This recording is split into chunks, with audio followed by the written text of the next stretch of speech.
Oh, I think we're live. How long before K2 turns up?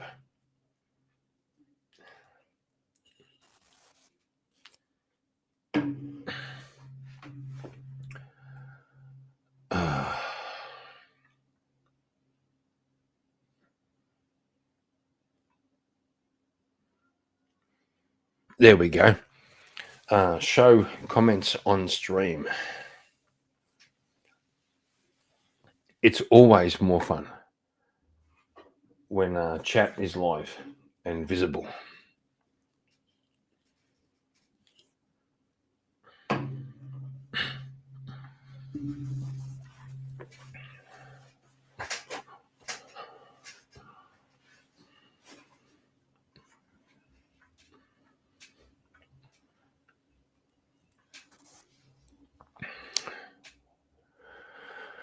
Well, there was this idea that someone told me. They said, Kieran, just start talking. Talk about what?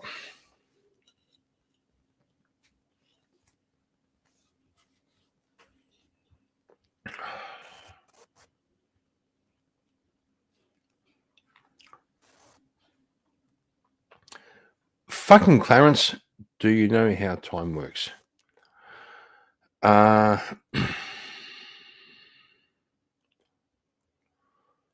Well, we could say a broken clock is right twice a day. Or we could say time is a wibbly wobbly fucking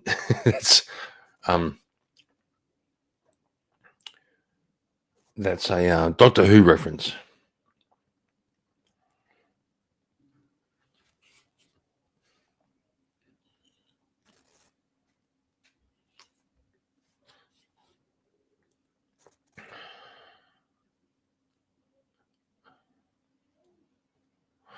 Also, Clarence, where the fuck have you been, you fucking retard? It's been a while since you've been around.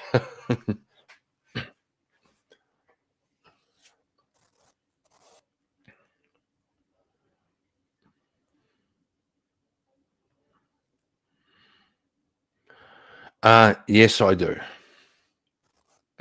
What the fuck? Holy shit. Is tomorrow Thursday? Yeah, I'm pretty sure it is.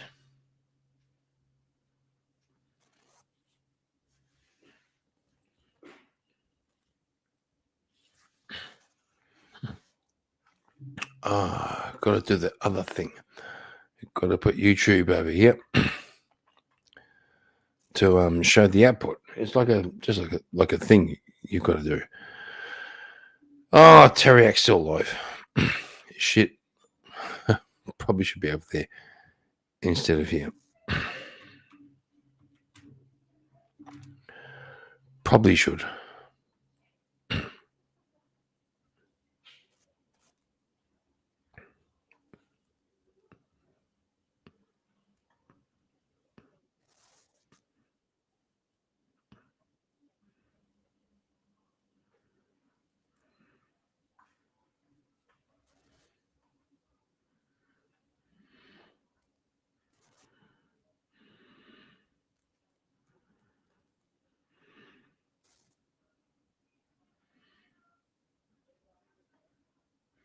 Yeah, tomorrow, like today.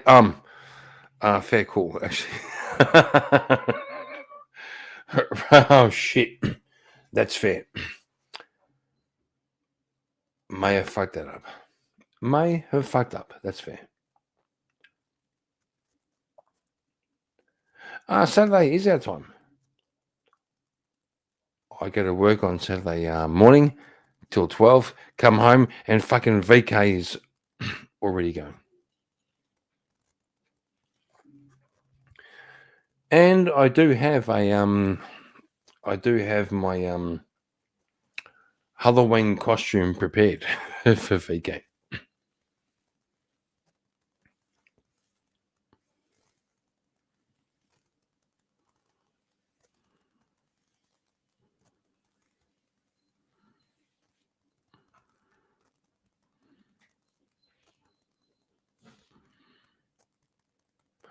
Bro, I'm doing pretty good.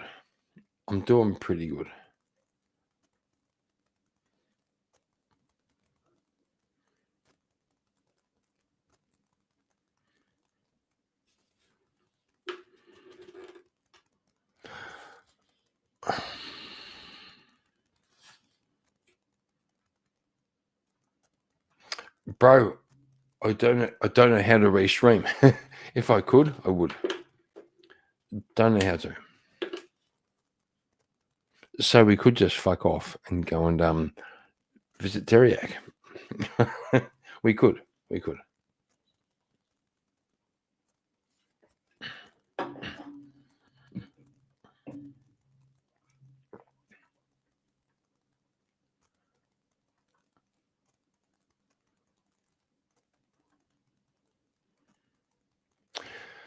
Yeah, I was there backstage and thought, oh, bro, it's about to finish up. So I thought, okay, fair enough.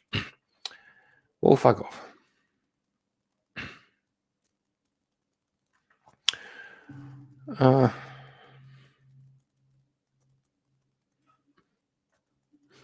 It's your show. You do you. Bro, correct. You do you. But we could see, is Teriak still fucking, is he still fucking beating around? We'll see. He is.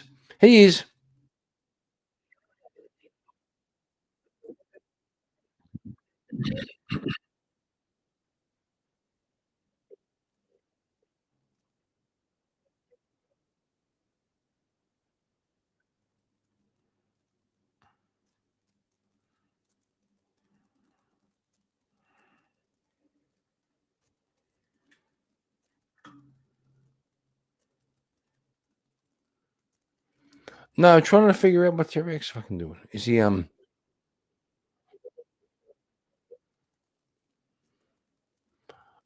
bro.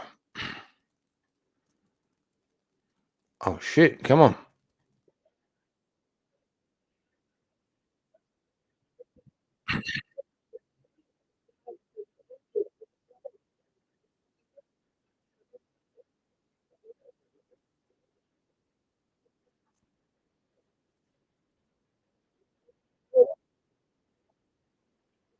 Oh, that one. Okay. Yeah, fair enough. Reckon I probably could.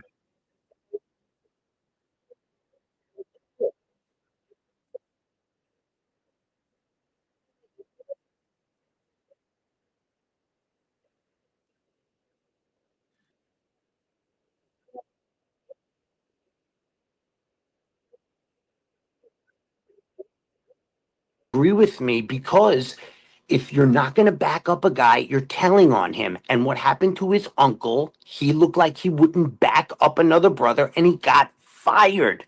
I mean, I think Let me ask you this. Those four cops. Hold on. Afterwards, let him finish. Yeah, respect one for one. Those four cops that you talked to, okay? You think that their biggest fear is not backing up another officer? What about being shot and killed and not being able to go home to their own families?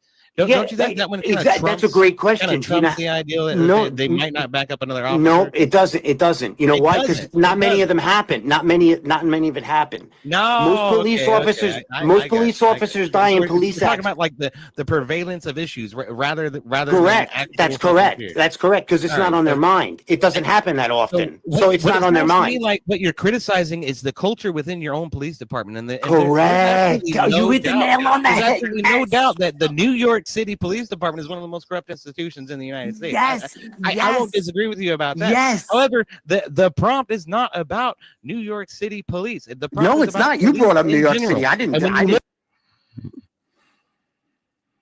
Look at the prevalence of issues across police in general, across the entire country. It's a very different story from the one that you're trying to tell. That's Agreed. It's worse. It's worse than New York. It's worse than New York. I agree. Okay? It's worse than New York. You brought up New York, not me. Worse than fucking New York. Oh my God! Do you know how bad it is in Fort Worth? You're completely turned up. Do you know how it is in Fort Worth? You have no idea what the fuck you're talking about now. Do you know? Oh, really? Right. So now you're reaching in. How do I not know? How do you know that I don't know what I'm talking about? I just brought up Fort Worth. Fucking Fort Worth, brother.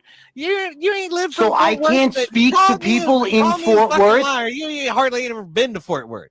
Do you have to be in Fort Worth to speak to people from Fort Worth?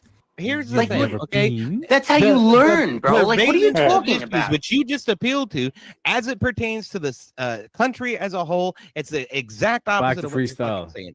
Most cops are good cops. You are full of shit. You are extremely naive, bro. Honestly. Can I But that's what we were taught when we were Drew, kids. Voltaire, so, you can interject. Yeah, go ahead. You probably think No, George I'm good. Washington's teeth were made of wood, you know? So No, I'm I want to talk. say, Hold on a minute. Hold on a minute. I want to talk about the wood. Oh, I want to talk about the teeth made of wood. Why? I thought that was Because the new wooden prompt. dentures was a thing at the time. I mean, come on. Yeah, see, that just makes sense. What? It just makes sense. Yeah, it's actually, speaking of prompts, chat, if you What- do want to save us from the madness and you want to spin the What wheel, makes sense? it is only a measly $10, so get the donos in. But yeah, like in terms of the topic, we're talking about cops and heroes, and that's why like I kickstarted with both Athens and EOD. I think you put that one Because up there on purpose. No, like I said, the wheel is random. Thank you, but like I too. said, Thank it's- you. The wheel is madness, you know what I mean? But I knew that you were both kind of like, I knew that EOD was like, Yeah, pro I'm an cop, whereas activist. you're I mean, kind of- I went to the protest in Nassau, you know? I'm an Oh, that activist. explains a lot. All cops are bad. Yeah, that's another one that's not New York Well, City. I'll say You think I something live in the to the city? I don't even live in the city. Correct. all right, chat. Mhm. If you're still listening, your host would appreciate the donations. Go on, slide it through. Go. I appreciate you for not kicking me off. I appreciate you Hey, no letting me worries. use my freedom of speech and let everybody use their freedom of speech, not kick people back. off. Let people, debate their ideas and stuff. I really appreciate it, man. I don't even know your name. I just randomly found your YouTube channel and joined your StreamYard. So just let me know, chat. That's how easy it is. Find this thing. You got opinions, join it. You can discuss it. Thank Well, you. who's been Patrick. kicking you off, Drew? Who would kick you off? Yeah, you're the nicest guy. You're adorable, bro. Honestly, I love you. No, I'm just saying in I would- general. Most people would kick people off. Like I'm being dead serious. Anybody that's like a respectable YouTube host, boy, they be done kicked everybody off this bitch. 100%. And Drew, like I said, like I Yo. do 100% appreciate that message. But chat, if you do want to kick someone off, we do have that option available. All right, do aim to please. No, it is yeah. only measly $100. That's Oh, fair. I'm about to be vetoed Uh, off. That was now. it was a good segue. Perfect segue. That's fair. Honestly. That's what I'm talking about, Don't boys. It's all about veto the me segues. off. Don't veto me off. But yeah, back to y'all's discussion. I'm still 50-50. All cops ain't bastards. All cops ain't fucking whatever. All these people that signed up to be police are actually fucking, in my eyes, heroes. Granted, they good, bad, evil, whatever. You sign that contract just like anybody that joins the military. There's some Yeah, evil That's people fair. in the That's fair. military. And You're right. and I You're wasn't right. I wasn't trying to trap you, Drew. I was They just do posing it. a question No. to you. Hold on. I You're was just good, posing a brother. question. I was just posing a question to you to make you think of, like a scenario. Like if a cop saw another cop do something wrong and he didn't say anything, is he good or bad? That's all I was posing. That's it. Oh, yeah, you're Doesn't good, mean brother. that You said all of them. All of them have seen that happen. That's bullshit. Yeah, that's fine. That's fine. I can't prove that. But I didn't say that he believes that. Like I'm not snaking him into it or anything, you know? No, brother, you're good, brother. I'm from small towns all through Alabama, cause like Yeah,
That's what's up.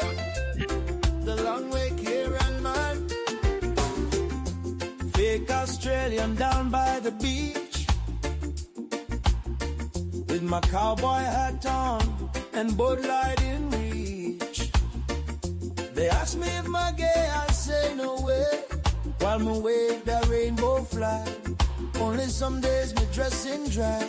I don't know why they wouldn't think I'm straight. I think the only thing we can say, why is Kieran gay? I think the only thing we can say, why is Kieran gay? I think the only thing we can say, why is Kieran gay? I think the only thing we can say, why is Kieran gay?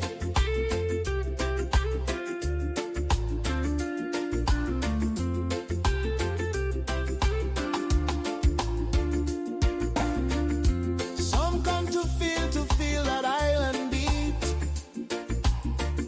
I just come to feel the guy they meet. Riding kangaroos bareback with dudes. If the emus come, we'll surely lose. Shrimp on the Barbie, 6 dicks is a party. Tinfoil at his McFly at the Marty.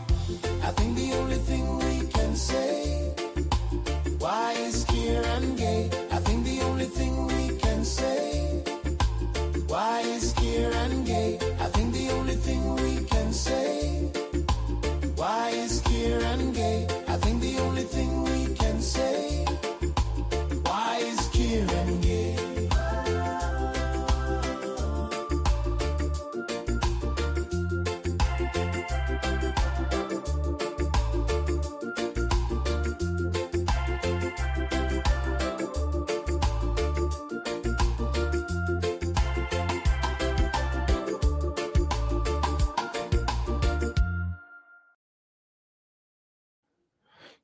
So I feel a bit like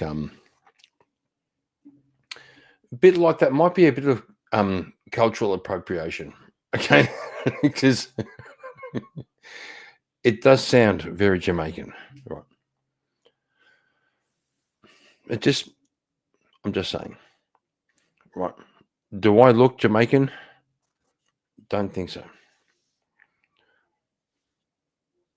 Just saying.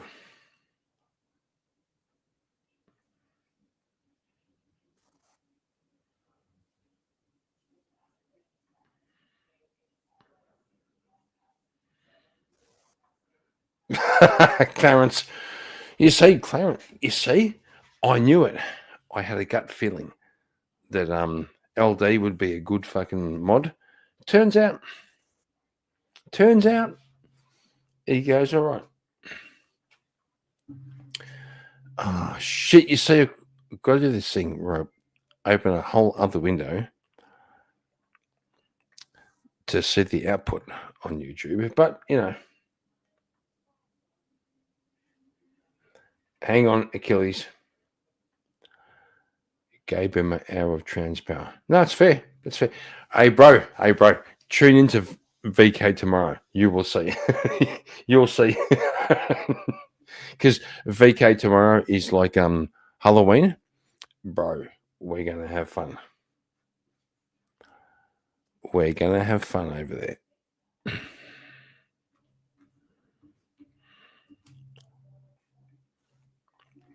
Not even lying.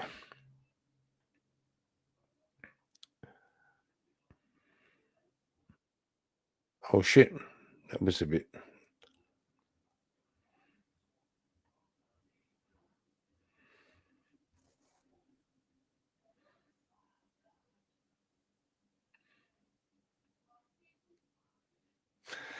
Well, also, Marshall, you know, me, myself, and I, fucking...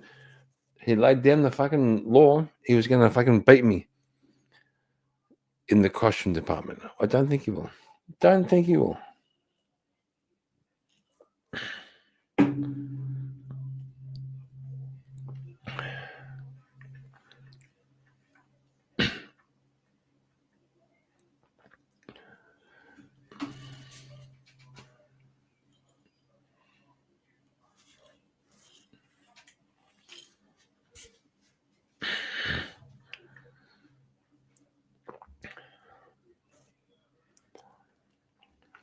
Clarence, what are you saying? What the fuck? I can see people's messages on the chat on screen, but not in the app. So Clarence is claiming that YouTube is retarded. It could be you. Maybe you're retarded.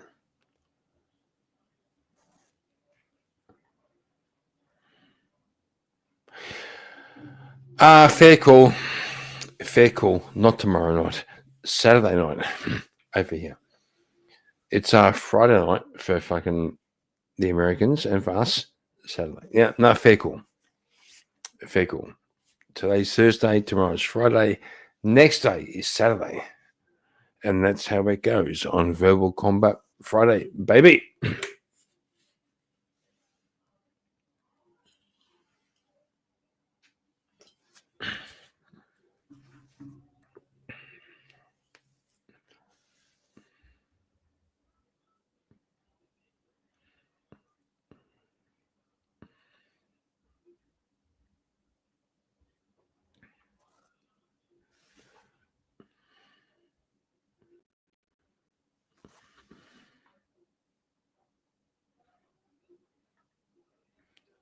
What the fuck?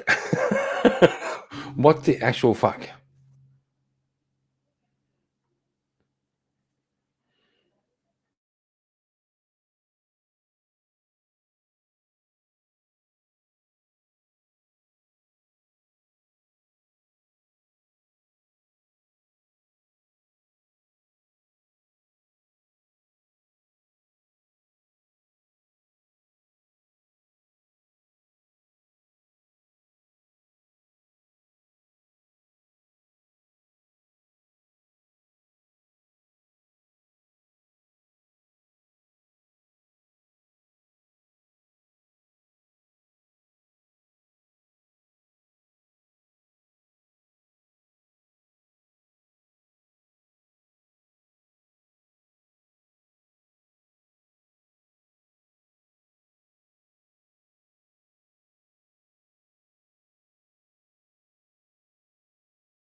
No, fucking Clarence, I'm trying to fucking shut down the restream of Teriax and do my own thing. But okay, Clarence, you've got the keys. Come up. I'm going for a piss. You come up and make this okay. You fucking retard. LD, shut up.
Oi, I'm still here.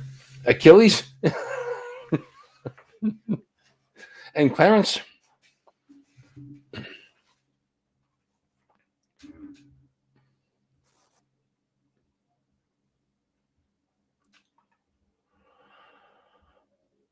Really funny. You thought this would be a good place to come hang around. You're going to hang. I love you, bro, but why are you hanging around with these retards, like me included?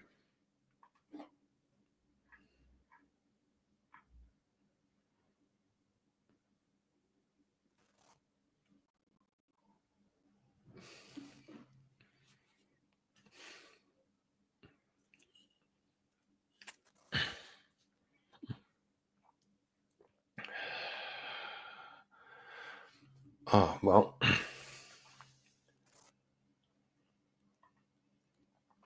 Achilles, smartest thing you've ever said. We are great. Retards. Perfect. Love it. You're right. And funny. Correct. He's correct. Oh, shit. Dare I? Dare I? Oh, shit. I can try.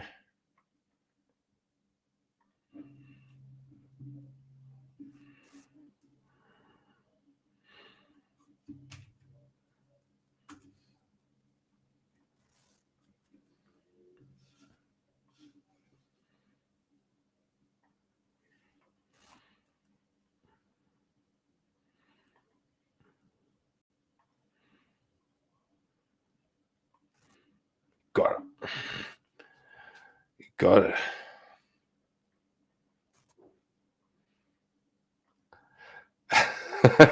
Heron, I don't know. I don't know. That's sometimes things work out okay.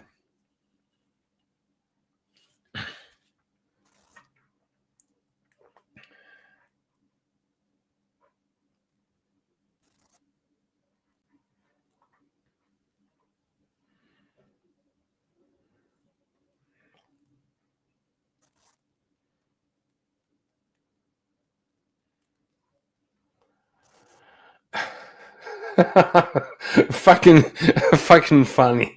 What the fuck? Can't soar like an eagle when you're hanging around a bunch of turkeys.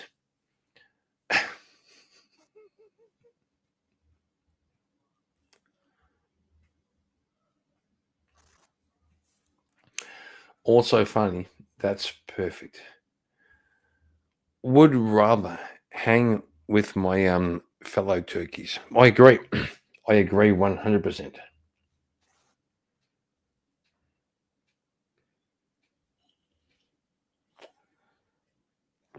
Oh, you fucking assholes make me feel like I have to supply some content.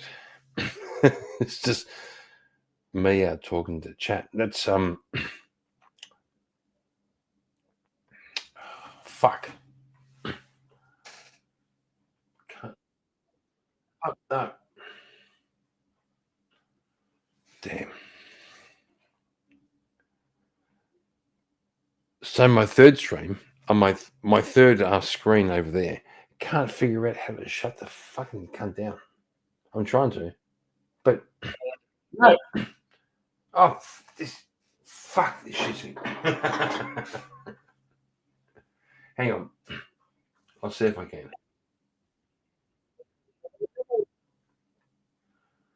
Damn, it's oh shit.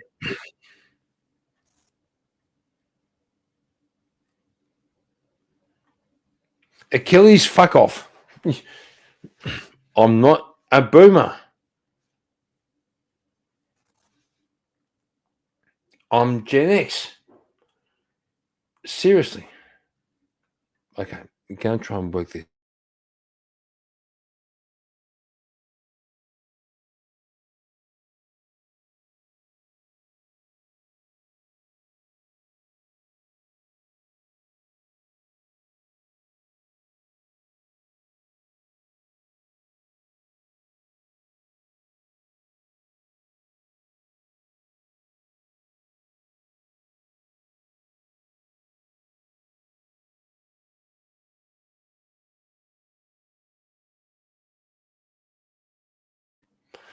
Just saying.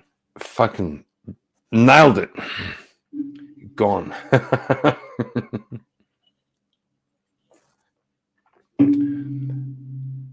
So, funny. Under pressure. Is there like a clip you'd like to share? Just saying. Wouldn't mind seeing it if you wanted to. Achilles, not you. Funny.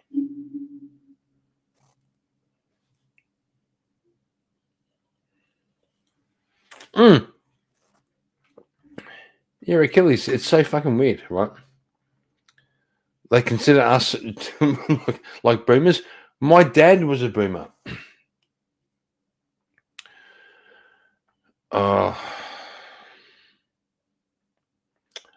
Okay, the funny. Here we go. Hey, bruv. Figured I'd share the best clip of all. Myself. Except no clip. You like no Canberra. What's going on? Oh, going out to smoke, man. Yeah, I don't think you guys want to see my garage. That's just dumb. Maybe you do. Yeah. We fucking do. Yeah. Then you can look at the things around, docks and all that. Yeah. No, it's all good. Yeah, 1 sec. I'm just getting a charger. Because I'm sure my phone will die. It's a piece of crap phone, man. Got to get a new one.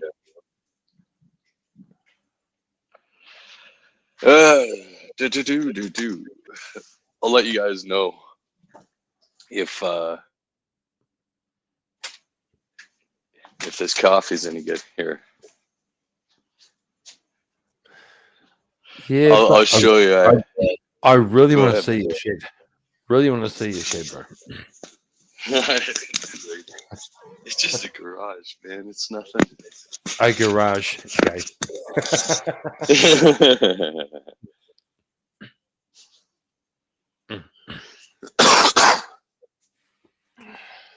There you go. Oh, there's my car. Oh, fuck it. Hang on. What's up? What fucking car is chat. that? Bro. That's my 1987 Alfa Romeo Quadrifoglio. There you go, man. No way. Yeah. There you go, Pierce. You got your view. You damn voyeurs.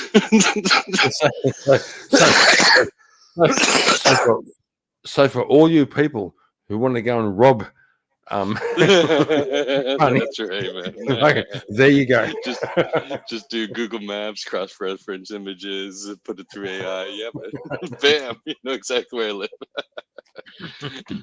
Sounds about right, man. That's okay. I'm lonely, so come rob me anytime, guys. Although Ming's coming tonight, so be less lonely. Why? Yeah, why are you lonely? Why are you good? Just a second. Yeah. I gotta switch to data because I think mine's lagging a bit. Like, am I lagging to you? Or? No, you're fine. Totally fine here. Oh, okay. I won't bother then. Yeah. Nice way of saying, not answering the question. Why are you lonely? Why am I lonely? Yeah, you said it. Not Because me. there's no one here beside me. It's 6 a.m., man. It's pretty lonely at 6 a.m. Or peaceful and lovely in that way too, I could argue that, like, if you not being a cunt, but I think if you aren't married, every fucking hour is lonely. I've been there. Yeah, I can hear you there. Like, it's kind of weird because, like, for a while, like, I guess, but then, like, you become kind of used to it, and then it's weird to, like, start to include another person in your life again. You know what I mean? Like, it threw me off with the whole getting engaged stuff. Like, it was like I wasn't even like looking for a woman. Like, I was like perfectly content being alone at that point. You know what I mean?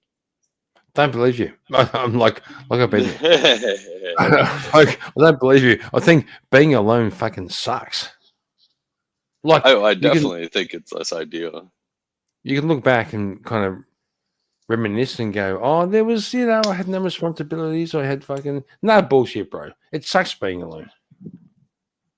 Well, it does suck in a sense where, like, you have nobody to share your ups and downs with either, right? That's fair. But fucking my wife, right? She's so brutal. Okay. Share my ups and share my ups and Hey, I heard she likes to share a good movie with you while you cry, man. No, bro. That's good No, times. bro. No, Yeah, no. she sold you out the other day. I remember. I know it was like half a year Fuck off. ago, but I remember. Wise.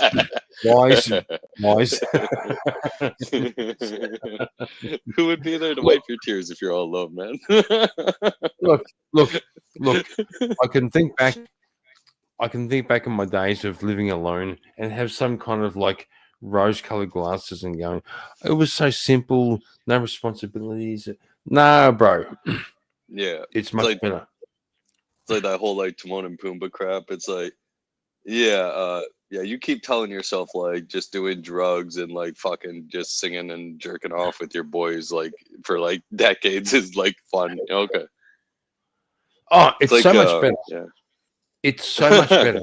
It's so much better to have a fucking annoying wife and the annoying daughter and fucking cats and dogs. It's so much better, bro. not gonna lie. Yeah, man. It brings out different parts here too, right? Like it tampers down like some of your stupid stuff. Like, dude, I'm like, you hear me. I'm pretty autistic sounding, like where like just really like logical, rational reason, all that. And like you kind of forget to have like some fun in a way and be a little retarded. Totally. Yeah. Nailed it. Fun. Have a bit of fun.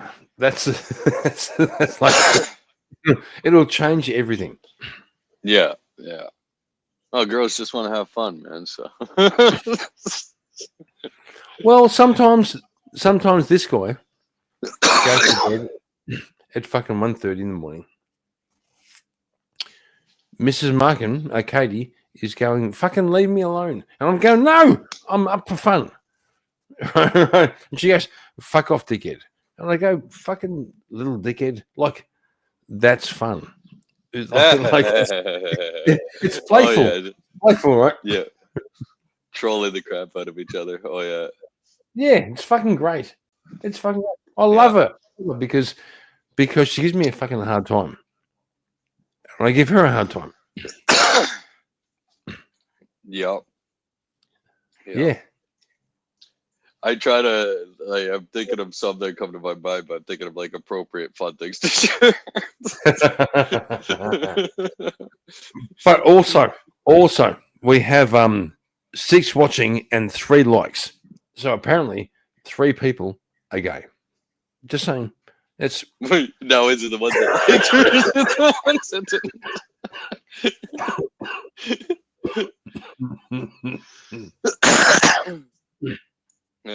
that's for you to decide, audience. yeah, well, we'll go with Achilles. Achilles thinks you find solace in alone time. I'm not sure about that. It sounds smart, but I'm not sure about that. So I will say this, like, for years when I was alone, I smoked pot all the time. And, I realized I could do this for the rest of my life and just be chill. But I also knew, like, what the hell kind of life is that, So then I realized that pot was making me complacent. And so then at around the same time I started reading scripture and such, just for the, enjoyment of just reading it because I never read it before. And like, what's this book? People say it's all good and all that. And, they died for it. And it's like the most read book of all time, might as well read it. And then when I was reading it, it's just like, what am I doing? Like smoking this pot. And so I stopped at 2020, and then I noticed that like I was able to address a lot more of my my bad crap, like being like slothful and like content with like just enjoying life, basically, like, you know, like just letting it pass by.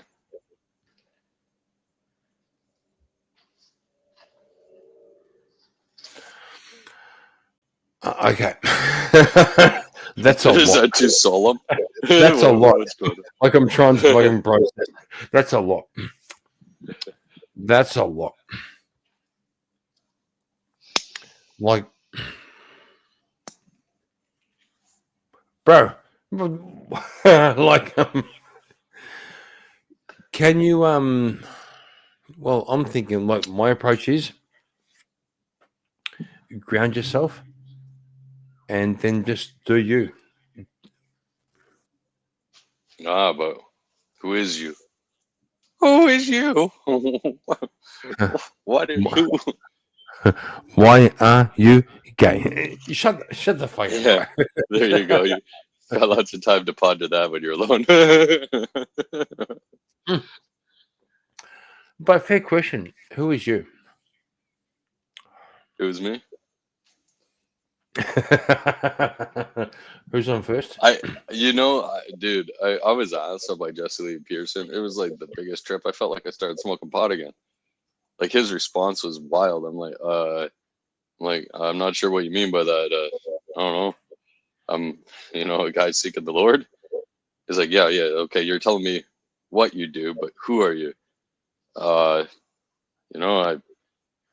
fiance. I plan to be a good husband. Yeah, that's good. You told me like what you are, but who are you? Yeah. Who are you? It's like, dude, you kind of tripped me out. Shit. I'm like, what do you want to know here, man? Like, the big question, you know what I mean? Like, who is God, for instance, right? Like, you ask who's God. He's like, I'm not talking about God. Who are you? It's like, okay, Jesse. Like, freaking amazing. Amazing. He's so funny, but he's so stupid. Okay, so funny. I have to go and shit, hang on. Oh, I can't do it. I'm too retarded. I was gonna make you Agreed. Shut up. Okay. Have to go, take a piss, get a beer. Funny, do a grift. Yeah, so I wish I could do a poll here because what do you guys think? You guys think that Kieran has prostate issues, from all his escapades when he was younger?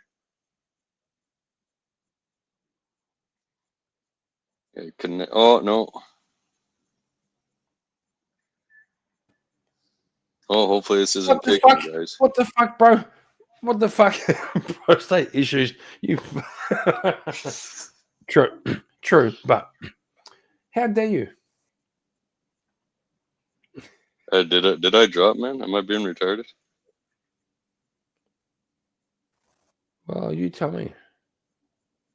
I think I am, man. I was just trying to connect like the live chat, man. Oh, it seems like I'm fine.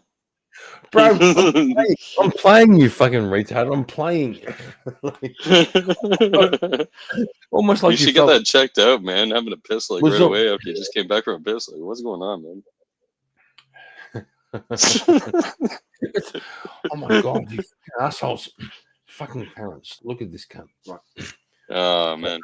Oh, speaking of assholes, did you watch Chris's stream earlier today? Whose? Chris Lestrange. No, why? Oh, he had loads of talk about assholes. There was like anal pyramids and like butt tubes. It was good times, man. You should have been there. Yeah, see, bloody Clarence knows it. The dragonfly booty holes. Dragonflies, when they're in their nymph stage, they not only like breathe out of their butt and all that, but they also like propel themselves through the water with their butt. So they suck in their old farts and then they release like new farts and stuff, and they fly around the water with like their ass. Like it's pretty good times.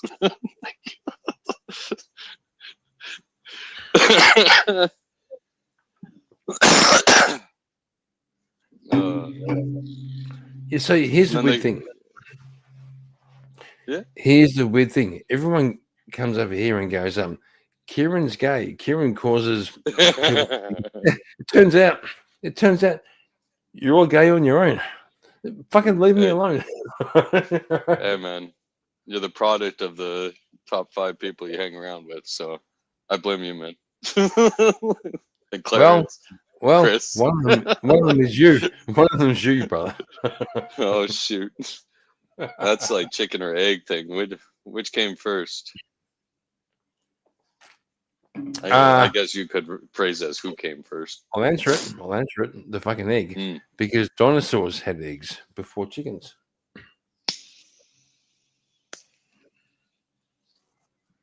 I was saying the egg came first. So dinosaurs came before the egg. So I guess which came first would ask a chicken or egg. The correct answer is dinosaur. Say again. What the fuck? When asked a question, which came first, the chicken or the egg? The right answer is dinosaur. No, the egg came first. How can an egg come?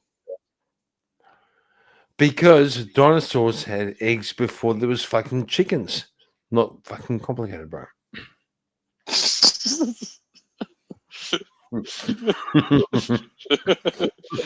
See, I'm already speaking more DGMP in here. What's going on, kid? Bad influence.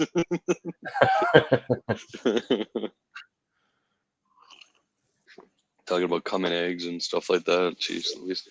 Speaking of buttholes, you know, like chickens, they're like they lay eggs out their butthole. Well, hang on. Nobody was speaking about buttholes. Well, Chris Lestrange was. Keep up with the conversation, man. You awake? Oh, bro, I've got no fucking producer. I've got to fucking provide content, engage with the panel, engage with the fucking chat. I don't have a producer, so yeah, forgive me. I thought buttholes were the content.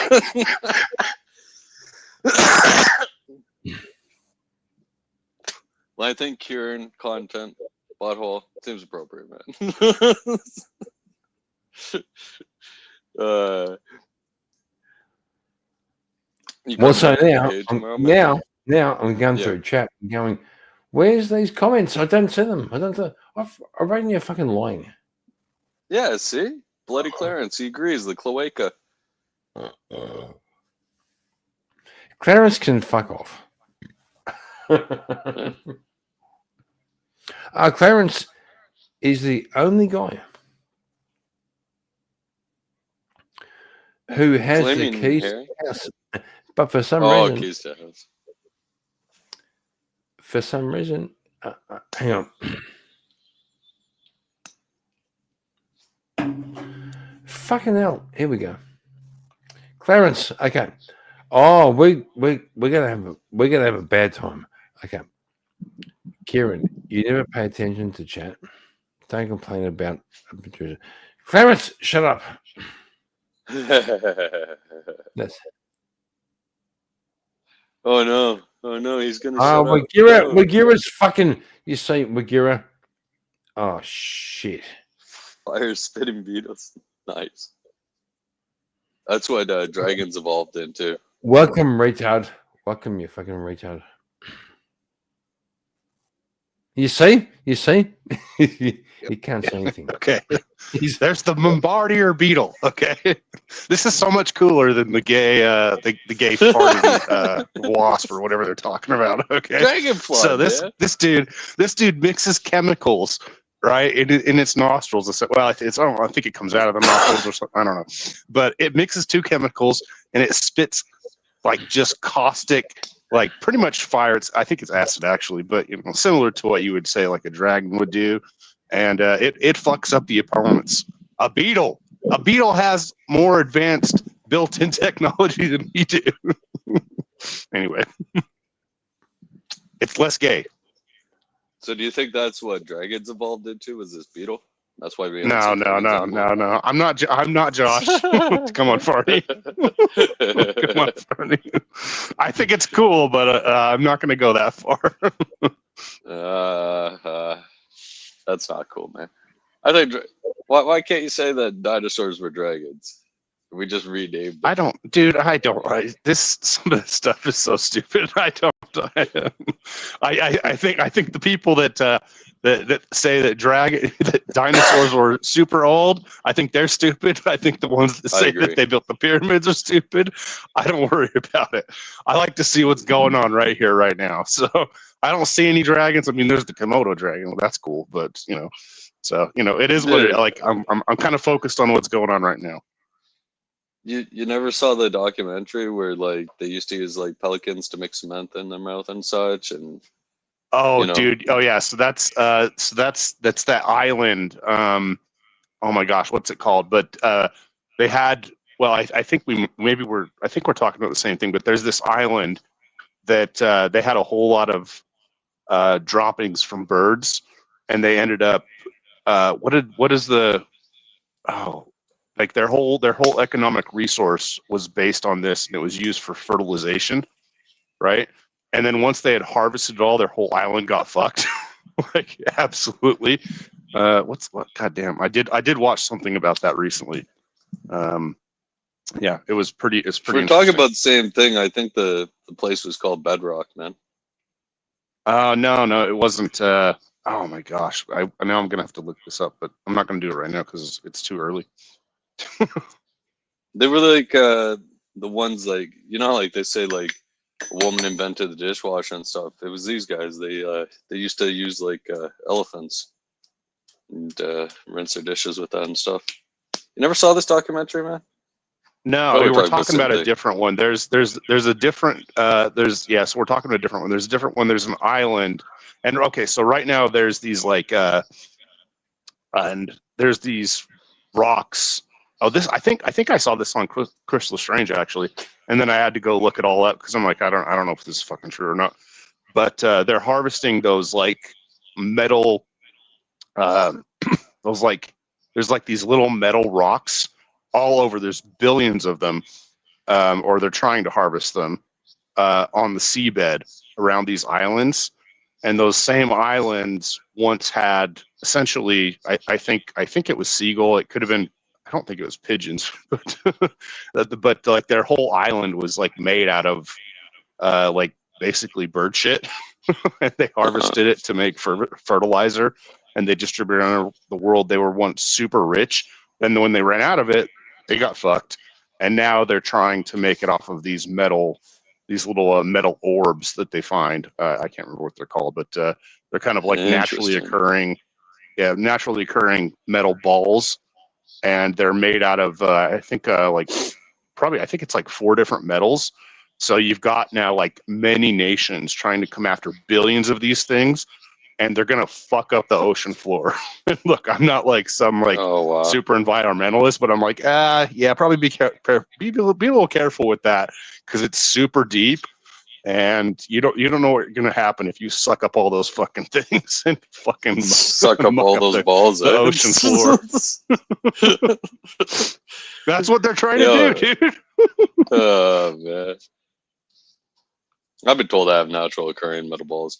Clarence said it was Nauru Island or something. Yeah, Nauru Island. That's right. Yep. Sounds like something in the Indonesia area or something like that. Yeah, I don't know. An island's an island. Who cares? Most of them just aren't fish. all land islands. These dudes are harvesting bird shit and metal balls off the ocean floor that's super fucking deep. They're on another level.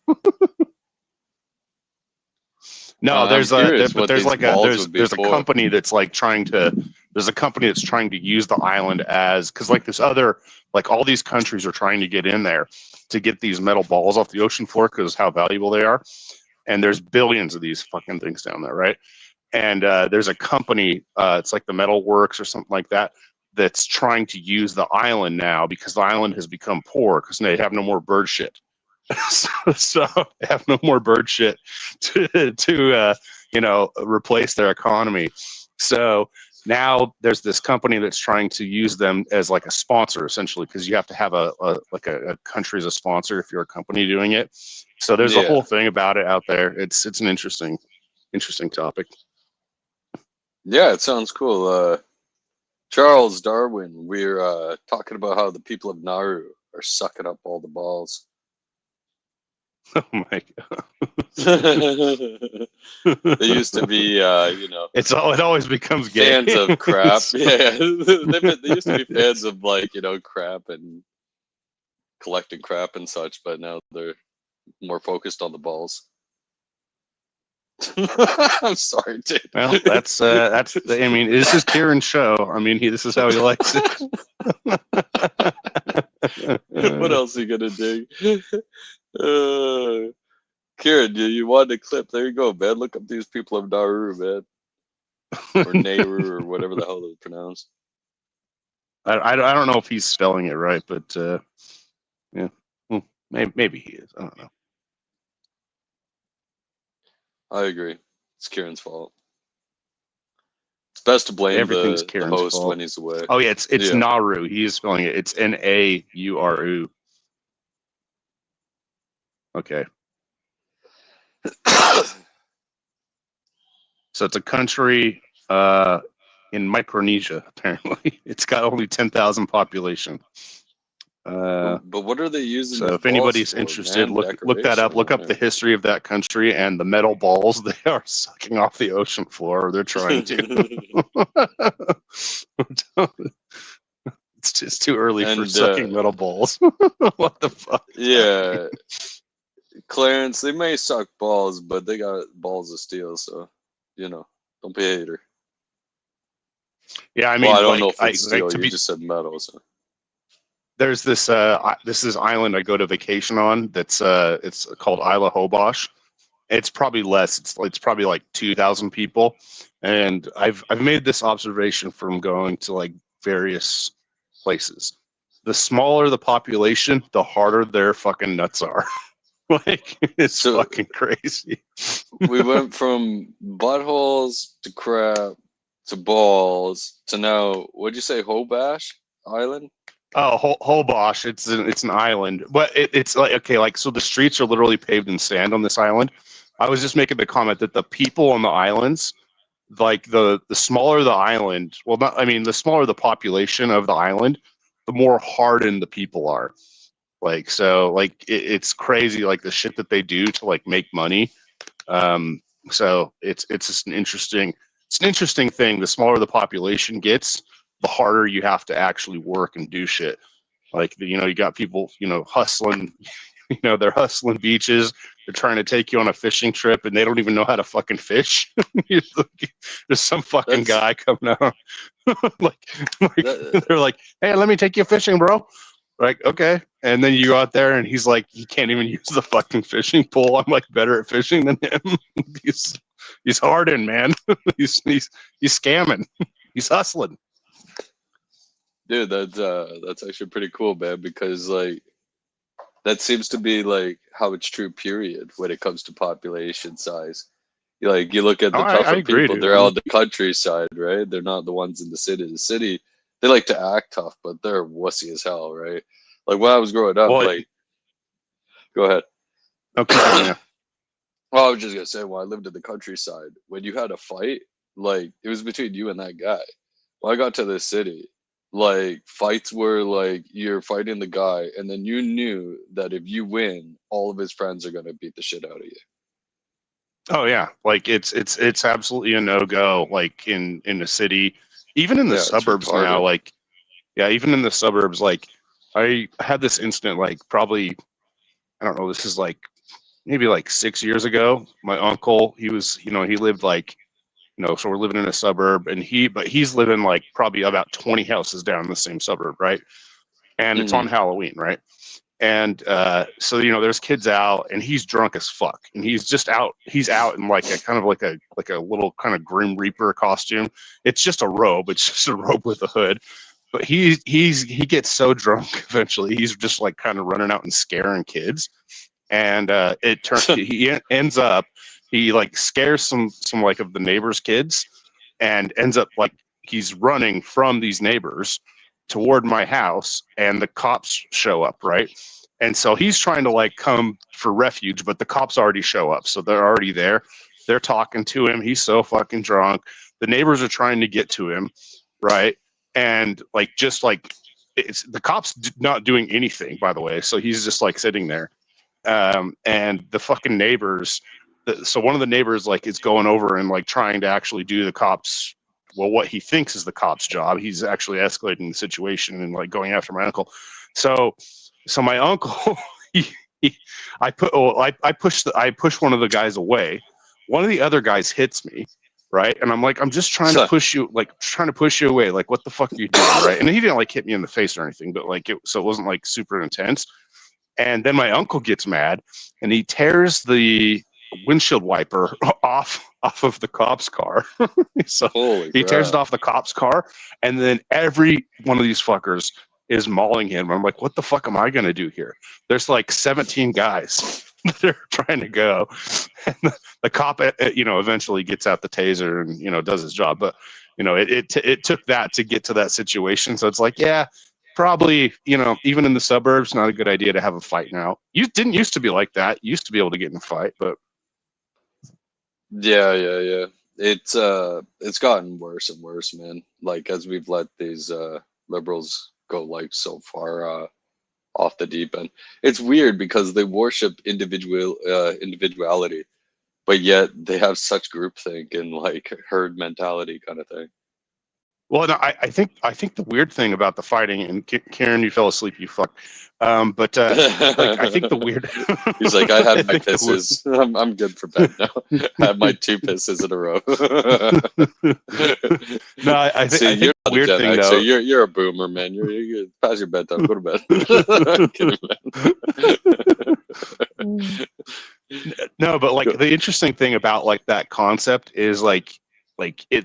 There was a time when people didn't have the mentality of like, okay, if we're just gonna, if 2 dudes are gonna get in a fight, like we're gonna let them fight, and we're not gonna like jump the dude that we're on the side with, right? Like, and so like that, So it's like it is a weird concept where you're like, oh, we're just gonna roll up and stomp some dude out like a whole bunch of us. No, just let 2 dudes fight it out. It's fine.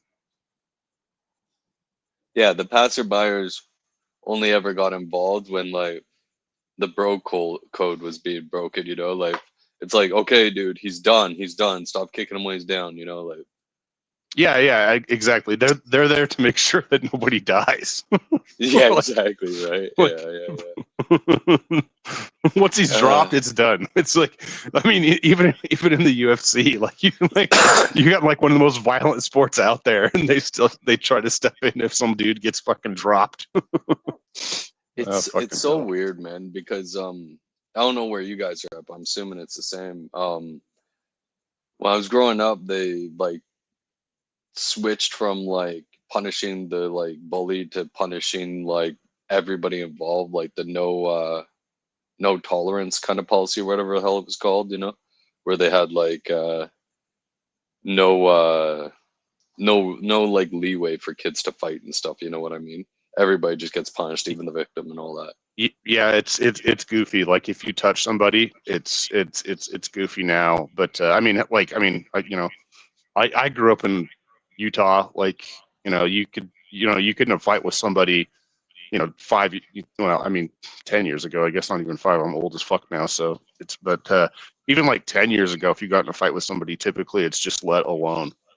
But when I was a kid, yeah, like or a teenager, I suppose, when I was in high school, I mean, people be fucking each other up all the time, and it just goes away. Like nothing happens. It's not a problem. Nothing ever like super bad. I mean, I guess there was a couple incidents that got out of control, but this is like gang shit, not just like 2 dudes having a beef, Yeah, in the 90s where I grew up, They would actually give a damn, like, well, who started the fight, who was being the dick. Oh, well, good, you deserve to get your ass kicked, kind of thing. Like, they were like, they give you props for like beating up the bully. Like, it was based, man. Like, and it Well, made yeah, for I mean such a more peaceful, definitely, like, and that's yeah. I grew up in the '90s too, like so same kind of same kind of thing. I'm an '86er, so, so Yeah, I'm 85, bro. there you go. Yeah, Yeah, man. And it's a different world. It's definitely a different world now. I worry about kids now. Sometimes I'm like, what the hell's going on here? Like what happens when you get bullied now? Like it's yeah. you forget It keeps people going always talk on. about. Sorry, go ahead. No, I'm just saying, I was just answering your question. It just keeps going on now if you get bullied. You can't do anything. There's no like recourse for like somebody bullying you anymore. You just Well, gotta fucking suck that's up and the take it. goofy part, and people talk about this like there was like the bullies and the people that are getting bullied, but you have to think about all of the people that were like in the middle that like maybe they got bullied once and fought back, and then people just left them the fuck alone. Like that was kind of like, but that was kind of like me and my group of friends are like, you know what? Yeah, you don't like, you fuck with someone, they're gonna hit back, and then they don't want to fuck with you anymore. But now, and you wouldn't get like any retribution if somebody like did some shit to you. Like one time I got pushed into like just this guy. I had a friend that was like running for, I don't know, one of those stupid class offices, whatever fuck it was, and I made him some shirts or whatever. And there was like this rival guy, and he pushed me into the bushes just because I was like helping my buddy. And I just, so he pushed me in the bushes, and so I got up, and and he tried to push me again, so I smacked him. And he just got a bit of a smack, right? And the administration ended up getting involved, and they're like, okay, it sounds like everything's fine here.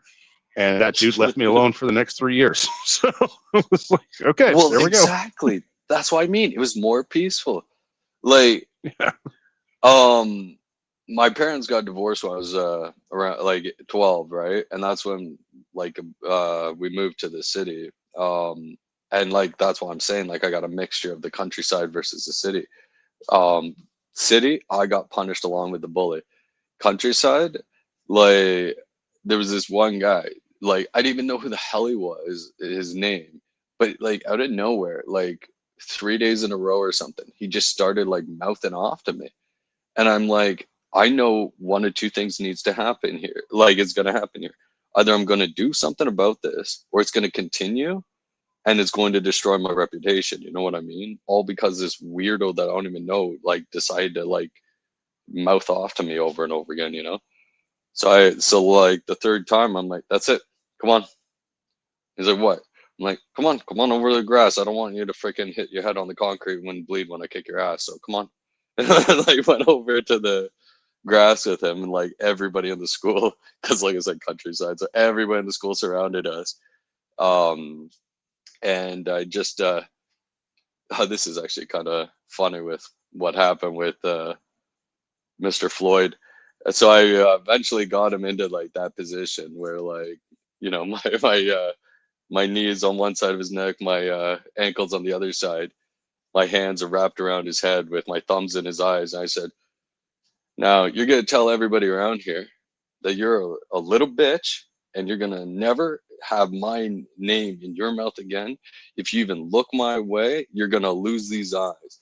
Like, and I put more pressure on his eyes. Yeah, I put more pressure on his eyes. I said, what'd you say? I didn't hear what I told you you're gonna say to these people. Put more pressure on his eyes. And then he eventually said it all. I'm like, good. It gave him like two little like smacks on the cheek, and then because I heard the bell ring, right, so I put like extra pressure to make sure that he said it quicker, and then I snuck through the crowd, went inside the school, and then I'm just sitting there with like two of my buddies, and like everybody else is still outside, and they're all like fighting each other now. And my teacher's like, what the hell's going on out there? It's like, I don't know, man. Like, we're good boys. We're in here. We don't know what the hell's going on out there. Like, I mean, damn, dude, Farney, you're a dirty ass fighter, dude. Fucking thumbs in the eyes. What the hell, dude? Hey, man. Hey, Hey, you know, whatever works. Like, don't get me wrong. Like, I'm not not being super judgmental. I've gotten in some fights where I had to go a little dirty, but never a thumb in the eye. But I've done some dirty. I've done some dirty before.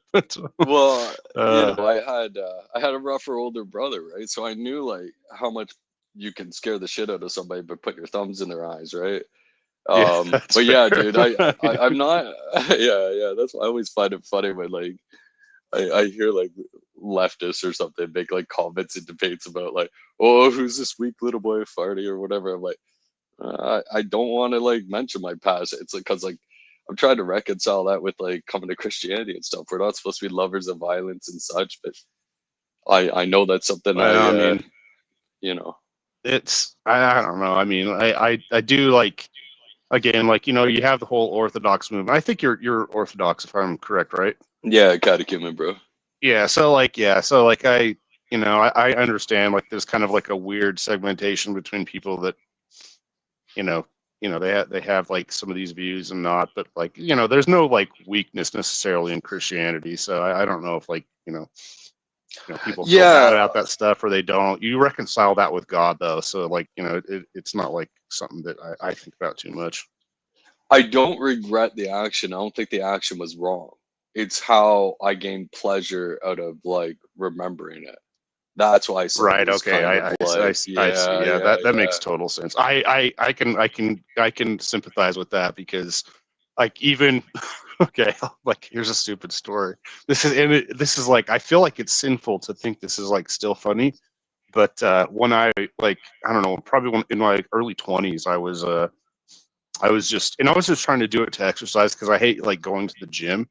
So like I was just trying to like but I was training. I was doing kickboxing, right? So Muay Thai. I went to this Muay Thai gym, and you know, like when I started sparring, you know, there was like a pretty seasoned chick there, and there was nobody to spar with. So I was just, you know, doing the 2-minute workouts, you know, that they did. You move from like station to station, all that stuff. So, but she was like, "Are you down to spar?" I'm like, I don't want to spar with a chick. Like, I don't that'd be tough, man. Right. So, but she, you know, like she was, you know, sizable, but, you know, I was like, okay, you know, like we'll try doing this a little bit. Right. And, you know, she's there, she's doing it. It's, you know, it is what it is. And so like, we're going in, she's, you know, she's got years and years on me. I'm like 6 months into this. Right. So, and so like, we're in there and, you know, she gives, you know, I'm trying to like hold back a little bit, but she gives me a real good nasty to the face, right? And you know, if you ever get hit in the face, you know what that does. You're fucking pissed at that point. You see red, right? So I probably give her like a 60%, right? Especially like a 60% to the body, and she just drops. And I'm like, what the fuck is happening? I felt so fucking bad. And she and then she's like smiling at me. she's like, this made her so happy. I'm like, what the fuck is happening right now? This is not right. Like, what is going on here? It's just interesting what happens with fights. It's I don't know, even in a sparring session with a fucking woman.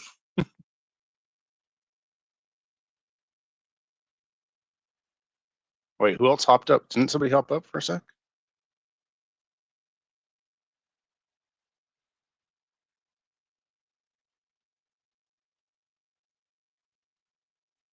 Karen, are you dead? Karen, I think you're dead, dude.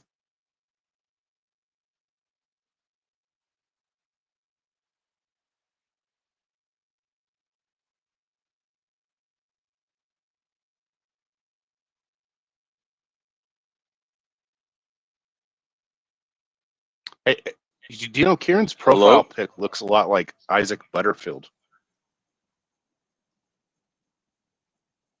Can you hear me? Yeah, I can hear you. Oh, okay, sweet. Oh, I was worried that like Kieran would have to like pop me back up. My like internet blipped out, so I like dropped from the like. Clarence probably took care of it. Oh, sweet. Thanks, man. Bloody Clarence, much love. Yeah, sorry, I missed the last part you were saying there, bro. Oh no, I was just telling. I was just making the comment that Karen's profile picture looks like Isaac Butterfield. Oh yeah. Looks like a guy you wouldn't want to get in the ring with, man. He looks so much tougher. he's a tough guy. Yeah. Yeah, he's a sweetheart. I've lost really, more though. fights than I won in my life, so I can't claim to be a tough guy. So yeah, I can't say the same. But that doesn't necessarily mean much, like, cause like when I was like 4 or 5 years somebody's junior, I wouldn't give up in a fight. So they would actually give up because they're like, this kid's not gonna give up, kind of thing. Like, yeah, I don't want to spread some of the stuff I used to say. I used to have quite the little mouthy mouth, and like, yeah, that's for an off-stream day maybe, where somebody can clip me and then put it on. yeah. Well, I don't know. I don't mind seeing. I've been getting beat up more than I got beat up, but it is what it is. Oh, Farney dropped again. What the hell? He died. Farney got that Canada internet up there.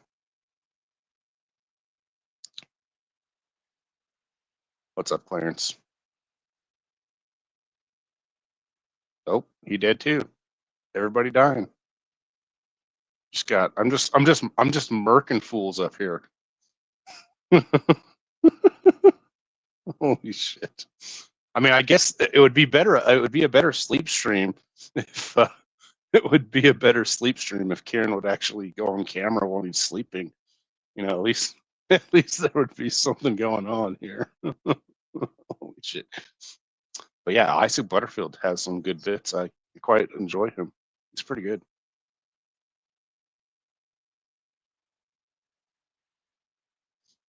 So what's up, chat? What do you want to talk about?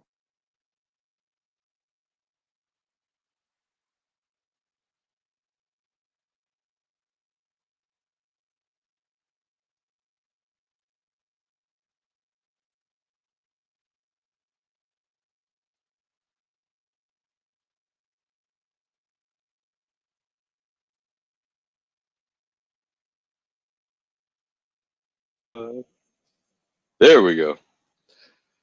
Oh, you're back. Just singing Okay, in the there we back go. while I was waiting, man. I guess I'm losing some fights against the internet today. I don't know. I switched the data plan, man. Screw that stupid crap. You're up in Canada, right? America's stealing your internet, bro. Nah, just on the phone, so it gives out when I'm outside smoking sometimes. Oh, fair enough. No, you know what? I like all the time. What happens is I forget to hit the X. Like if I'm on one of these like StreamYards or whatever, and I hit the back button on my phone instead of hitting the fucking X, and it boots me because I'm fucking stupid. I'm always like paranoid when I'm on like StreamYard and I'm on my phone, like where you want to like just see chat because it's like right next to your camera button and stuff. It's like, dude, I don't want to be like having people look up my nose and stuff like that. Dude, I did that one time, and somebody was like, because I had like my beard, because I had like it's a weird thing that happens with my beard. So like like the point is like the like I accidentally hit the camera button, and it's like just like my beard looking up my nose at my face, and it's all gray. It looks all gray because like I don't keep the lights on at night. I prefer like darkness. I typically work nights, so this is why I even do these. Like I come on these like kind of like late night stuff or early morning, I suppose. So it's all, I'm just like, I look totally fucking homeless, right? Like just like a total homeless guy. And somebody goes, look at that homeless guy. So look at that fucking homeless guy. But the weird thing is, like, if I grow my beard, it looks very gray. But if I keep it to like about a quarter of an inch, it doesn't look gray at all. Like there's not a damn gray hair. So it's weird. The hairs turn gray as they grow. So it's fucking weird. That's dude. weird. Yeah, Ming claims I have like gray beards and stuff. I think she's full of it. But if you see me in real life, like you can't really tell online, but I have like a bunch of red in my facial hair. Oh, I yeah, I have think no that's red on pretty. my I think hair that's head, pretty but common. Yeah, yeah, I always thought it was yeah. kind of Like weird because like yeah. I've got like a heavy Scottish background. Like I'm like Scottish and Dutch, like by genetics at least.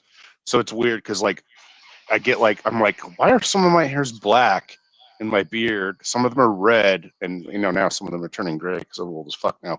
But I'm like, what the fuck is going on with my beard? It's like it's actually a good rainbow. I call it the Scottish rainbow. It's not a gay rainbow. Nice, nice. Kieran got the Hey gay man, we rainbow. got to take the Fucking rainbow Bud Light. back, man. Man, I got cars starting up. I got a plane going overhead. I don't know how loud it is to you guys, but Yeah, I haven't heard anything. Dude, I live right. Here's what's the crazy thing. So this is actually a weird thing. So do you have like a, are you like you're in the path of an airfield? Like, where they're gonna land and all that shit? yeah. It's like a Okay, so city away, but like, yeah, it's a small airport, but yeah. Right. Oh, okay, yeah. So I live next to an international air. Well, not next to, but close enough to an international airport that I hear Oh, these brutal, planes man. coming in pretty regularly. But worse than that, I live right next to a very busy freeway, and they build a sound wall now, but you can still hear fucking cars driving Yeah, by, and I actually love it. The sounds, that's like yeah, the white that shit noise. puts me to sleep. It's like I've gotten so used to it that it's like if I didn't have it, I don't know if I'd be able to fucking sleep. It's like ASMR. It's fucking goofy. Like, what the fuck is happening here?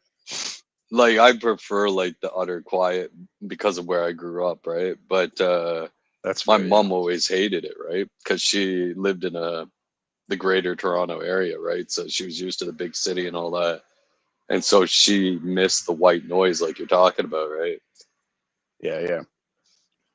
But Yeah. it is. I think that's why people. What do people get, like ocean sound machines or Yeah. some weird shit like that? Like, I don't know. Yeah. No. I had it like dead quiet. You'd hear crickets sometimes, you'd hear like mice sometimes, but like that's about it. Maybe coyotes in the distance. Well, that'd be for Kieran if he was fucking awake. Kieran. He is off. He did come back for a split second, I think. I saw like his camera flick on and off. I don't know. He did. So weird. It's only like 8 o'clock there or something, isn't it? I have no I think idea so. what time it is there. I mean, yeah. Normally, I 9. think when Yeah. it's yeah. That sounds probably about right. Normally, What he were you shuts saying there, off sorry, about bro? like 7. So Oh like gosh. 7, and I think it's like 7, and it's about 11 there, something like that. 7-11. Well, there we go. There's Kieran. Right. Speak to us, Kieran. We miss you, man. He did. You're the host of the show. Speak, man. Speak, Kieran. Speak. Oh no, I was fooled by the chat being brought up. I thought it was him being off mute. Oh man. But yeah, like I wanted to add this as well earlier, but the internet kept flicking me off. Yeah, like when I fight people, like I am like it's super weird, even if it's like a pretty serious fight, like I'm like hyper aware that I don't like cause like permanent damage to the person. So like even that like kid I was telling you that I fought earlier, like I said come over to the grass.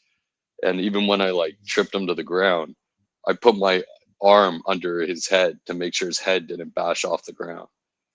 Like there's weird stuff like that that I've always done in fights. Like I don't know if it was like conscience stuff or just preventing like extra damage.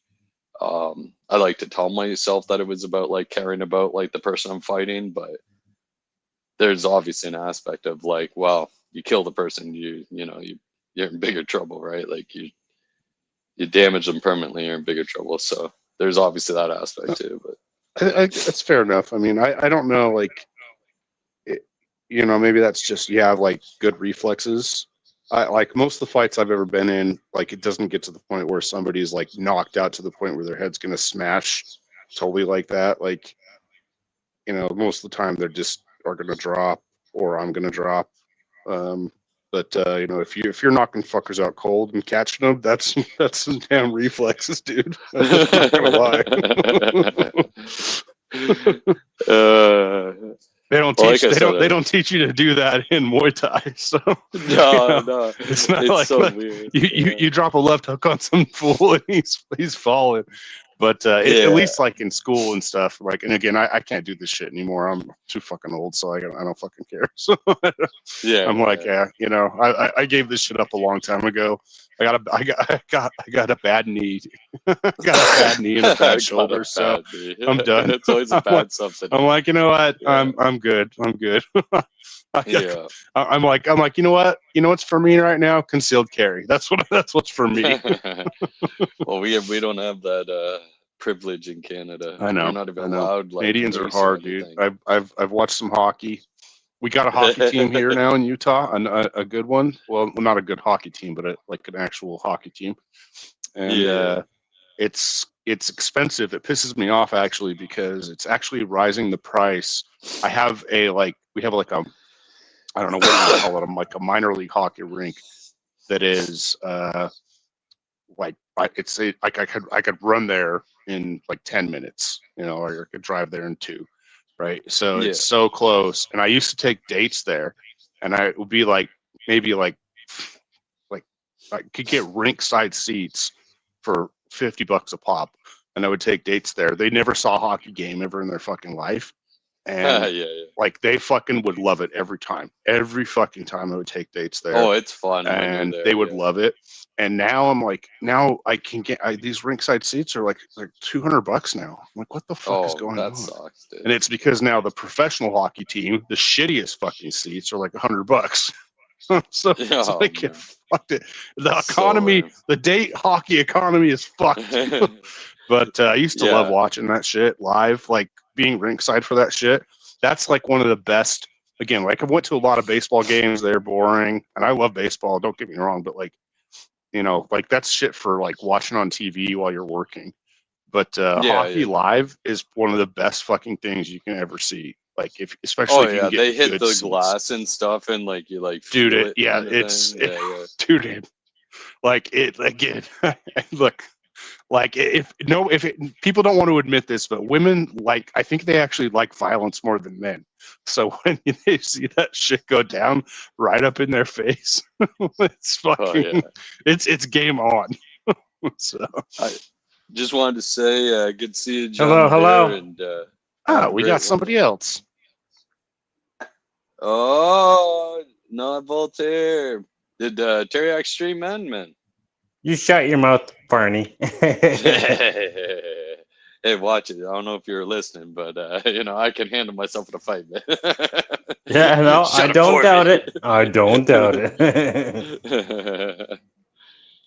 Kieran, how are you? He did. Yeah.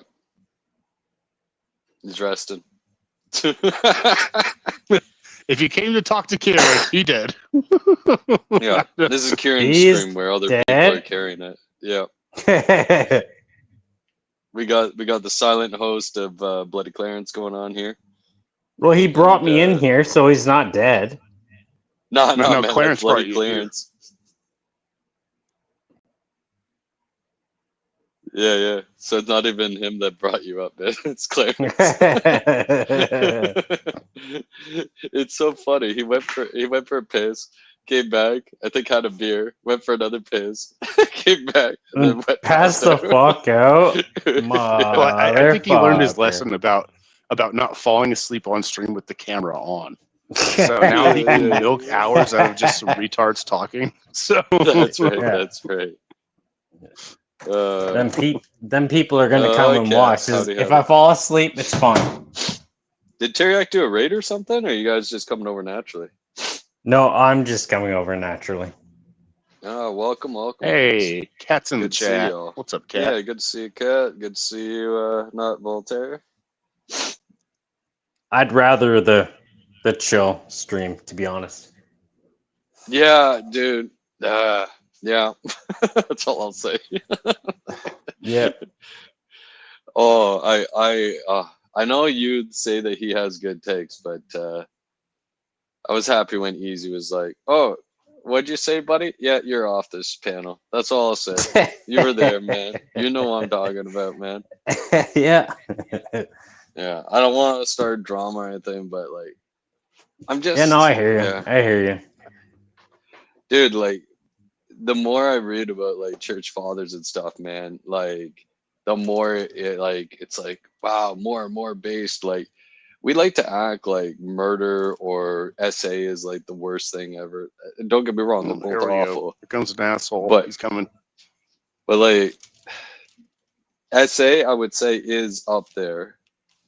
Worse than murder, right? Which we all have an inclination towards, right? Like especially SA and little ones, right? Yep. But they even say like John Chrysostom said like that even like same-sex relations is worse than murder because it's not only damaging the soul, it's damaging the body as well. Yeah, and that's why I mean, like, I'm sick of it. We've been brainwashed in our society, man, and that's why I'm like, you ever Well, notice, man, when you there's run no into doubt those in people? that. That's for sure. Yeah, you run into these people, man. It's not just some sort of sexual preference, man. It leaks into everything else that they are.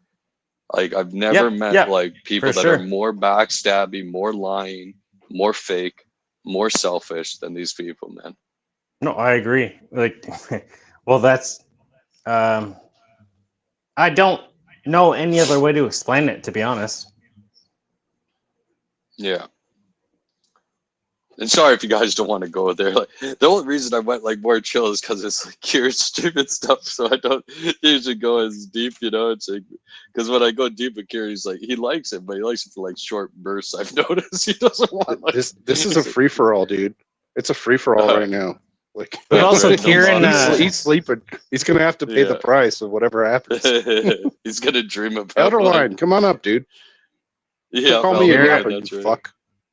Kieran, wake up, Kieran. Well, I don't even think he's by his computer. He's just like, I think this is a watch, like a get as much watch hour strategy as he can. He's probably in bed. Yeah. Lazy cunt. Like the stream, guys. You don't always get a stream like this. sub if you haven't subbed to Kieran. Kieran can't even be bothered to make a damn Cash App and post it in the damn chat. Oh, dude. Like when I'm streaming, I don't even think I'm gonna like have super chats. I'm not a fan of it. Like I'll have like another payment method, but I don't know, super chats. I'm not a fan of the idea that like based on how much money you can afford, that like dictates the value of your super chat or like the value of your 30% message high, kind dude. of thing. Yeah, you're not wrong. And the 30% is high, but I mean like if somebody like donate, like it's like that whole like thing in scripture, right, where the woman that gave like her last 2 pennies was seen more than the guy that gave like a crazy amount of money, right? So like you don't know whether somebody's super chatting $2. It's like they don't even have that $2 to give, versus the guy that like donates like $300 and could be like multi-millionaire, right? So it's like I appreciate it. I would appreciate it either way. That's fair. But yeah. I think that's a fair criticism of that. I kind of look at it as like, okay, like take Crystal Strange for example, right? I like donating to his show a bit to give him some part of his extensions, right? And I like that format of like, okay, like I'm gonna do the show longer if people give a little bit more money instead of just like commentary and that kind of stuff, right? Yeah. So like the whole thing with like, I don't know, like there's some bad examples out there of how people use super chats, I think, or like cash apps or whatever. But I like that whole like kind of extension idea, and I like the lab that Chris Lestrange does. That's a fucking awesome show. Yeah, he's showing you how to do some shit. I love that shit. So like, I'm like, you know what? Yeah, I can throw that dude some shekels. Some super berries. Some shekels. Well, you also see like, and this is no like, nastiness towards Chris, but you like see like his like conditions, right? So it's like this isn't a guy rolling in the dough. Like every bit of money you give him, he like truly needs and appreciates, kind of thing, you know, like. So he kind of feels Yeah, and even it's better like to like that super shit's, chat to somebody like him. and the lab is better than Netflix, right? Like Oh yeah, so it's like being a fly it's on the this- wall during like a mad scientist kind of thing, you know, like. like someday that dude's gonna cut a finger off, and it's Oh if I'm gosh, watching, yeah. I mean it's gonna be horrible. It's gonna be fucking horrible, but I'm gonna still laugh because I don't know. That's how I grew up. You laugh when people get hurt. I don't know. He'd probably laugh to it. All fairness. I know, That's why exactly. that's why Jackass became a thing. Fuck yeah. Yeah. Yeah. Welcome Blackout. it was- Welcome Shazzy. Welcome Elderline. Oh, I know we got a raid Elderline's now. been in there for a while, but no. I think it's just a natural raid. I don't know. I don't know. People just A switched over natural after raid. another stream ends. We got all these fucking terms. Natural raid. God damn it. I don't Yeah, know. it's It's pretty- kind of like Antifa. They say that they're not like actually formally They're not organized. It's just, you know, like what you see a guy in a mask. It's like, oh, you guys are doing that? All right, here, hold on. I got some bricks here. I'm coming too. It's like, what are we protesting? Who cares? Come on. They have no idea why they're even out there. I guarantee, like 80% of them have no idea. They're just repeating the mantras and shit. Dude, They don't know what they're doing. you're No, not, for dude, you're sure. so not wrong. Like you can find all these videos of these people. Like, so like there'll be like an interviewer going up and like saying like, why are you here? It's like some old person. They're like, I don't know. I don't think Trump's doing the right thing. Yeah. Yeah, Everyone exactly. else Some everyone generic else hates comment. They Trump. have so no idea fuck what the that guy. protest is even about. Yeah. Grr. Well, Fighting that is for- this exactly is not how how it our is. country works. So they're just it's just absolutely gobbledygook, as Norma And the rest said. of the people are like, this is the new skateboarding is the activism. So now why are you doing it? We don't fucking care. We're just doing it. It's so dumb. It's No, probably like like- the only time like these guys even get out of their house anyways to touch grass. So Well, they're okay, probably so like, if "Oh, it's yeah, the new excuse." if it's Go the ahead. new skateboarding, think about this, right? If it's the new skateboarding, they shouldn't complain if they get shot with pepper balls, because if you skateboard, you're going to get hurt.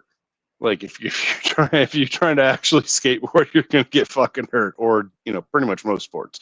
So Yeah. you can't Well, complain. it's hard to if it's hard to compare it to anything else because like nothing else in history was like, oh, we're a bunch of fucking bitches. You know what I mean?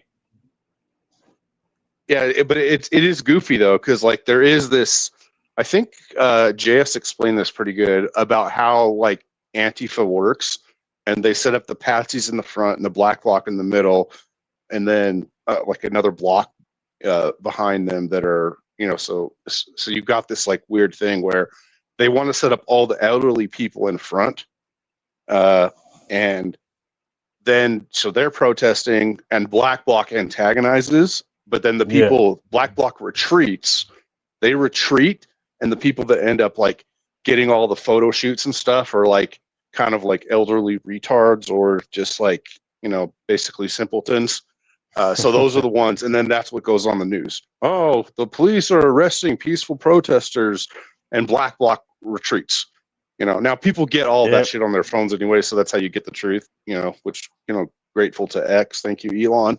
As much as you're kind of a douche in a lot of ways with your 15 fucking kids or whatever. Yeah, if an elderly person gets like their upcuppins from like comeuppance rather for breaking the law, then people are like, well, dude, like don't be beating on the elderly person. But if a young person does, it's like, well, they deserved it, mess around and find out kind of thing, right? Yeah, it's kind of like and why is an 89-year-old lady at a fucking Antifa protest? What the fuck is happening? Yeah, because they listened on the news. It's like, it's mostly peaceful. It'll be fine. I don't know, dude. It's bloody bizarre. I think it's because they either have no kids or they know that their family doesn't like them anymore, and so they want to leave some sort of legacy. So they want to be on the quote unquote right side of history. And they want to be written about in the books, kind of like the suffragettes were written about. because the suffragettes are the same type, right? They went around bombing places and stuff. Like they were terrible people. Yeah, you're wrong. Yeah. You're not wrong. Yeah, you're Yeah. not wrong. And then we look at them and it's like, you see pictures and they just like kind of hold it aside. We just want peace. It's like, you lying scumbags. That's not what the history was about. Same with like Martin Luther King.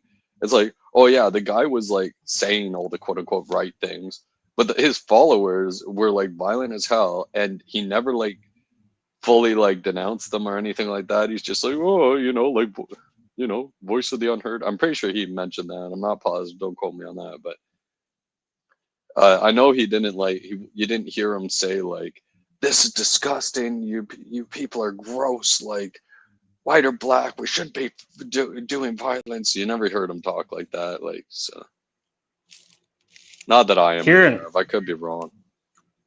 Kieran, what do you got to say? Sometimes there's more said in silence.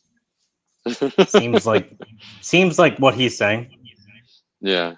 He's Kieran is swimming in a pool of Bud Light right now, and he's just like, oh my gosh, I'm so glad somebody else is doing my show.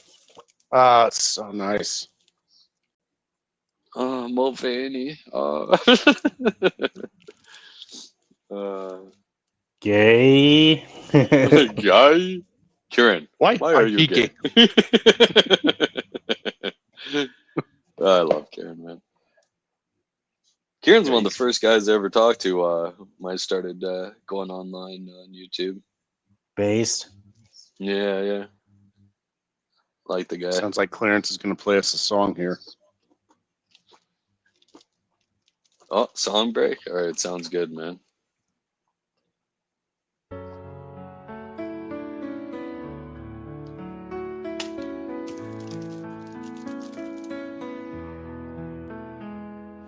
Kieran's got his Bud Light in hand. K2's laughing, life's just so grand. They wander through the streets with their cocks in their hands, living their lives in this rainbow land. They're gay, they're happy gay, shining bright in the sun every day. Kieran and K2, what a crew, spreading love and poking the poo.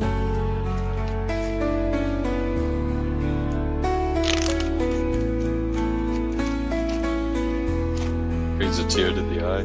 K2 loves a quirky little thing. Kieran joins in, hear the joy they bring.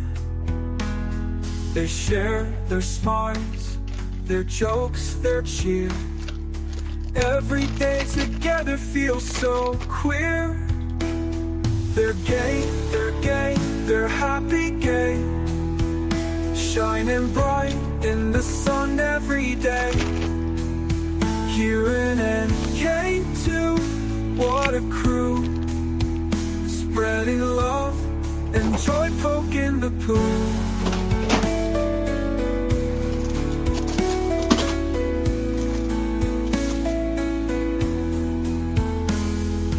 Life's too short for gloom or gray. They dance and sing the happy gay way. From morning light to evening blue, it's a rainbow world for Kieran and K2. They're gay, they're happy gay, shining bright in the sun every day. Kieran and K2, what a crew, spreading love and joy, poking the poo. Mother. I'm gonna share the imagery later after the song's done. I think that was a new one, at least for me. Yeah. I never heard that one. So here, I know it's supposed to be degen, but I thought it'd be fun if you think of like, what these words like traditionally meant. So I'm just thinking of like two happy plumbers having weird days, and like they're making the world a better place and stuff. And it's like, hey, it might seem like a shitty job, but there's rainbows and stuff going on. Like they burst a pipe and stuff, and the water's spraying up, and like the light is shining through it as a rainbow and stuff. Like, yeah, man, they're just like It's happy just plumbers. just two best friends, just Yeah. you know, diving into a swamp together.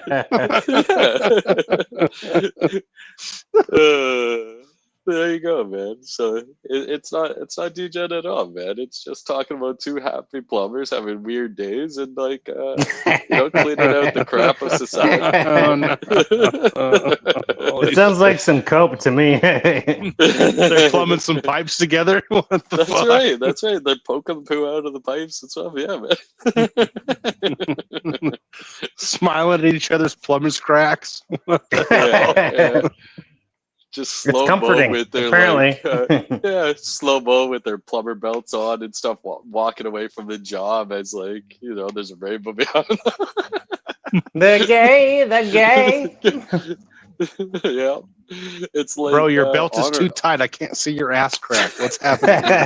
That's right. See, people think that they didn't mean to do that, and they're always showing their butt crack because, they just didn't know how to hold up their pants. But it's because they knew sex sells, right? So give them a little peek, and you get a tip, right? So it's a show of dominance, to be honest. That's right. If I have to look at your shit, you have to look at mine. Look how big my crack is. Yeah, don't even try it. That's right.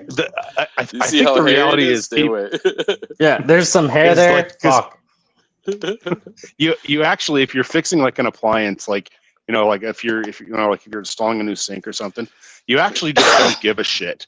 You don't fucking give a shit if your pants are falling down. You're like, I don't give a fucking shit. So like, I'm doing this right now. If you want to look at my ass crack, go for it. Fuck. Yeah. You're just fixing a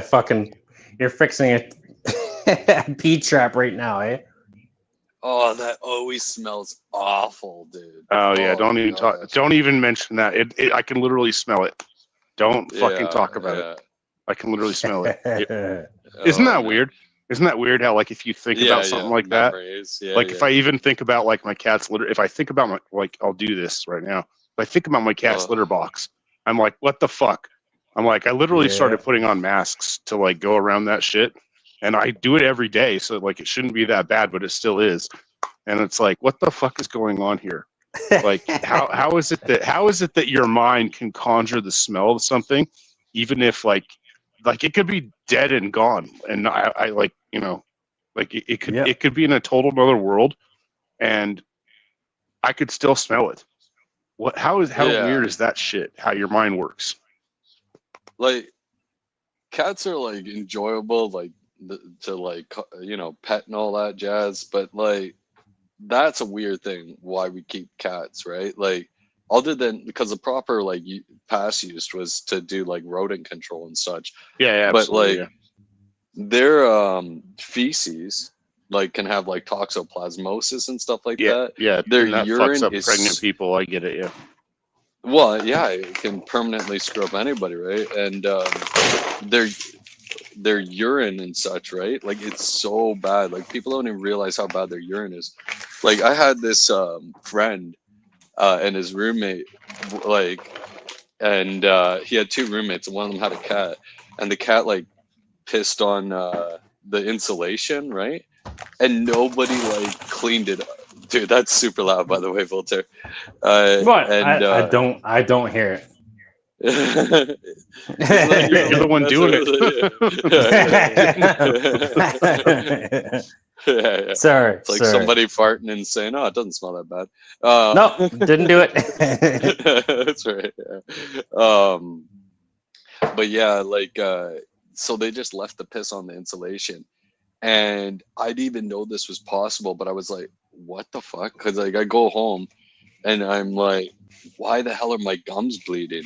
And then I heard like another one of the roommates was had bleeding gums, and so I looked it up, and like, yeah, cat urine is so bad that it can actually make your gums bleed if you're smelling it in the air. Dude, like that's bizarre because I mean, again, like I've had cats. I mean, But you maybe probably they just don't weren't leave like, their piss to fester. yeah, But yeah, they go probably ahead, don't man. let them just like piss all over the place. Like, I mean, if you, like, it's not even that hard to train a cat. Like, even fucking, you just get a kitten, you just put a litter box out. They just know what to do. Like, it's fucking like, Yeah. it's Well, they don't it's like not, it either, right? yes, it's like it, but so like I don't know about this pissing on the insulation thing. That's fucking weird. I mean, somebody's Yeah, doing something wrong there, dude. For yeah, sure. I But thought it was pretty weird too. yeah, I mean, like I'm kind of like I'm at the point in my life where I'm like, okay, all right, once my last cat dies, my you know my other one died. You know, I've had my dogs die, and I'm not getting any more dogs. And now I've got one cat left. She's like fucking 18. She's gonna die soon, and I'm not getting any more fucking pets. I'm done. I'm done with that shit. But Yeah, I fair don't. enough. I think I don't know. My point wasn't necessarily about like cats or whether you should have cats, but now I forgot my point. You fuck. You changed the. What was I actually saying? There was a whole different. You fucked up my mind, dude. There was You a whole said Why are different. we once your laughing? last animal dies, you're not Who gonna get more cares? animals. You were saying like once your last animal dies, you're not getting any more animals. No, I would no. It was before that. Before like because I used the cats as an example of something. I don't fucking remember now. I can't remember. Fuck it. All right, fellas, I gotta go to bed. All right, man. It was good Good seeing night. you, Voltaire. Good night, man. sir. Yeah, Oh, not Voltaire, I guess. I will Be see well. you all another day. God Yeah, bless. God be with you, brother. Yeah, God bless. But yeah, like Well, I think like I've heard like I've seen like people and I've heard people that like they lose pets and like you see them and they're like broken down as if they lost a family member. And look, I get it to a degree, right? Like I have owned pets as well. Like it can feel brutal, right? I don't think that's healthy, right? Like don't think we're supposed to be having pets. Like it's fine to have animals if they're doing stuff and all that, but just like pets to like serve as these like sources of amusement for you and such, it's kind of weird. Like why aren't you yeah, getting I that agree. like I don't disagree. Like and again, it's like this is why I said like once my cat's dead, I don't plan on getting any more pets because I'm kind of done at that point. Like you know, it's kind of like I'm like all right, I'm done with this. Like it was fun as a kid, and I mean I got a cat 18 years ago, so it's yeah, like that's a problem with fucking cats too. Yeah. they live so fucking long. So it's like Yeah. I mean I I'm not like such a like dickhead. I don't want to just go put her down. So if she goes like 10 more years, I mean that's not going to happen. It's probably going to be like one maybe. But Yeah. damn, it's like she's still fucking diving off. She can still jump onto a probably 4 foot tall kitchen table, jump down just fine. She got no problems. I'm like, this bitch is gonna live forever. Why won't live you forever. just die?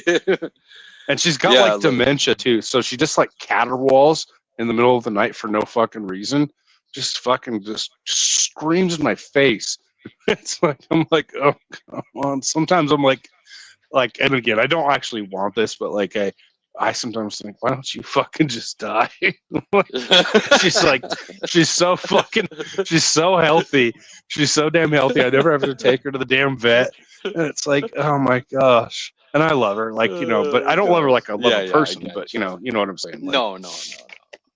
And I don't think that's wrong for us to have like some care for animals. You know what I mean? Like even if you're like doing animal husbandry, it's not only better meat if you like treat them better, but like I think it's good to actually have some sort of our like empathy and love and stuff towards animals. I just think that yeah, in our modern society, like we're like elevating animals to human level.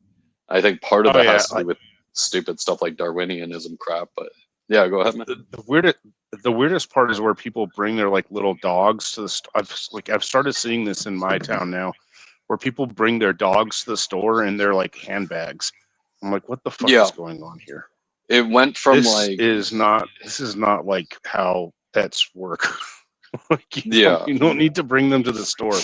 Like, that pet is not a comfort to you. Like, it's more like, this is weird as fuck. Like, what the hell? And I had heard about that before, but I'd never seen it. But I've been seeing it for about the past year or so. I'm like, what the hell's going on?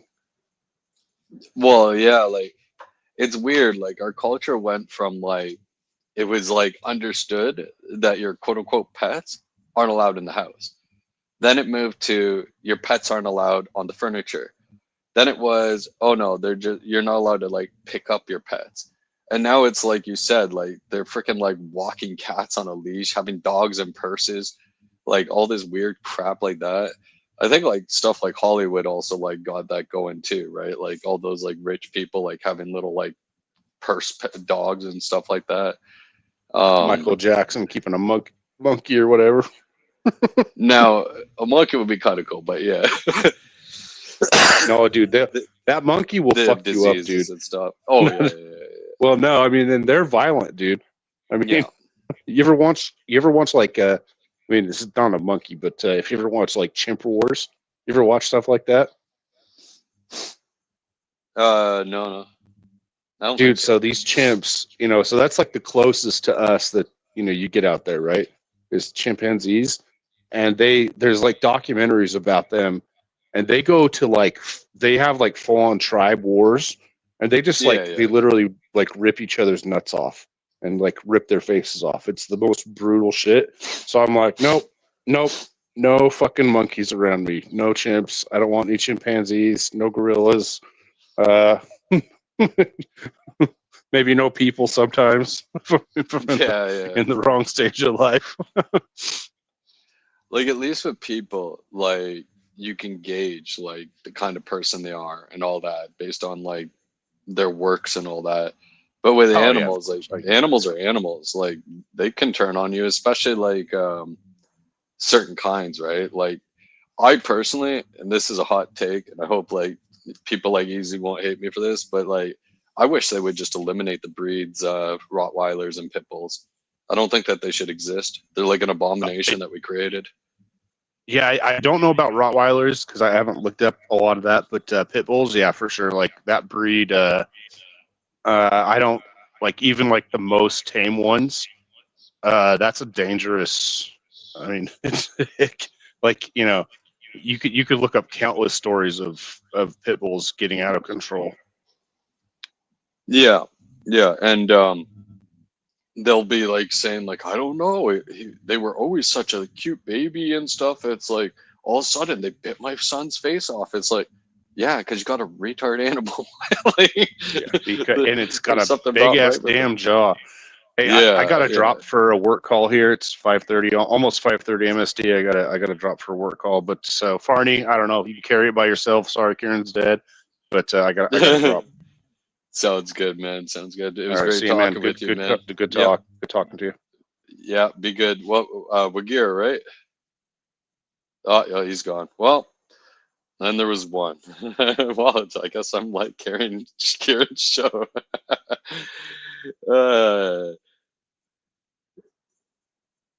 Wait, Easy doesn't have a pit or a rot. Then what was in Alicia's photo for her dog that she shared? It looked like some sort of breed like that. Or is that like a bloodhound? No, not a bloodhound, is it? No. Now, for those out there that think that I hate animals, I love animals. I used to have a dog named Buster, and the worst thing he'd ever do to a criminal if he ever like broke in the house is you sniff his crotch, maybe jump up on him. But yeah, I love animals. It's just this weird like thing where I've been like thinking more and more about it, watching how people like get totally destroyed when their pet passes and such. And on top of that, like do the math, right? Like people are claiming that, oh, there's wealth inequality and, oh, I'm struggling to get by. Yet most of these people have pets. And it's like you do the calculation of how much these damn pets cost a year. And it's like, well, why don't you spend that on the duties that you have to yourself and to your family and to your community, right? Like, even if you're better off, the money that you're spending on a pet could be going to alms, right? Or going to your church, or going to somebody like, you know, Kieran, you buggers, you lurkers. I don't know if I don't even think he has like a cash app anyways, so like going on here, but you know what I mean? Like there's just so many better things that could be done with these funds and spending it on these creatures for our own amusement and such. Oh, it's a mastiff. Oh, well, mastiffs are cool. I didn't think that's what it was. It was weird angles, man. My bad, Blackout. Thank you for that though, because like, yeah, I don't. I'm curious. I want to ask Easy about what his opinion is on that breed. Um, but I also don't like Shih Tzus. And like stuff like Shih Tzus suck too because they also have like they're not like the dangerous ones because they don't have the size, but they have like bad attitudes. They smell awful. They like suffer through life. Holy cat.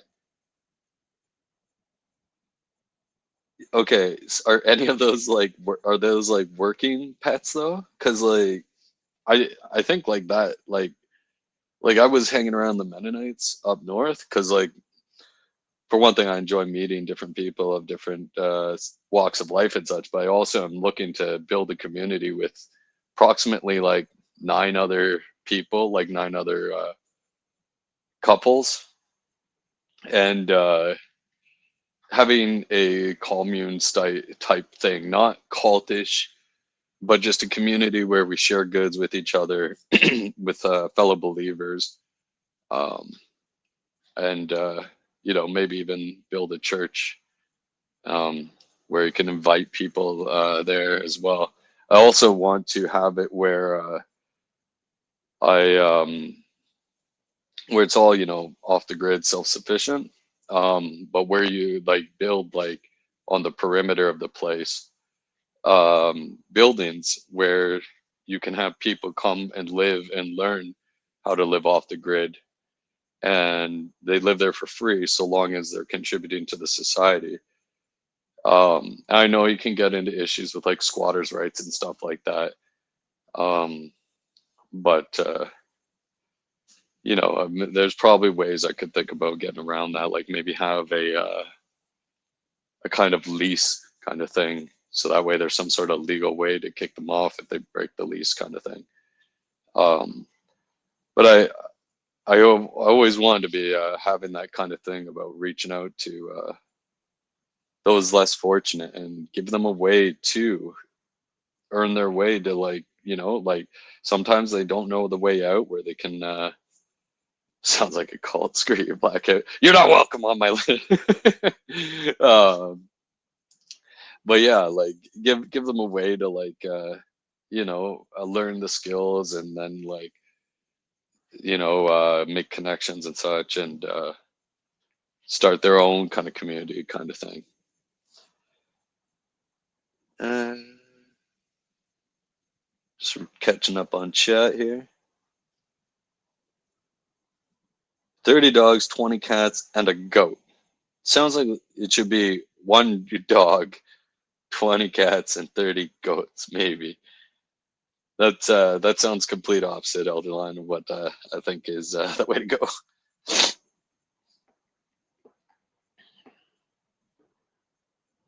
Yeah.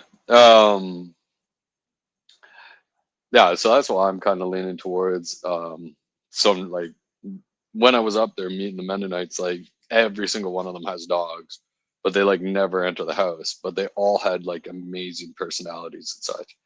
And you could tell they're working dogs and such, and it was weird. Like they would just go on like vacation and they would just leave their dog to just roam outside alone. It's so odd. Oh, okay, okay. So it was kind of like a foster home for dogs, Elder Lion. That makes sense. That makes sense. Oh, be well, Shazzy, and hopefully when you do move, you can take your dogs. Like I said, I love dogs. Just I like to look at like some weird stuff that's been going on in society and like, you know, hypothesize about the good or bad of these kind of like things that we just take as like normal in society.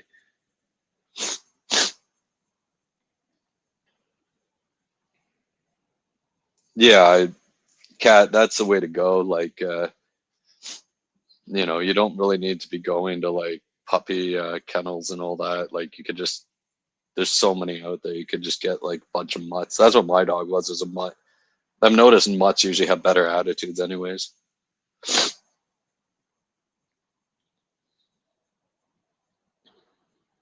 Elvis, our rabbit. Oh, I'm sorry that he died. I like the name though. See, like, I want to do like husbandry where you have like a bunch of different things, like rabbits, um, and you know, treat them well. But you know, their food in the end, you can make like clothing, blankets, etc. out of them in the end as well. But it doesn't mean they can't have like a good life while you're at it, right?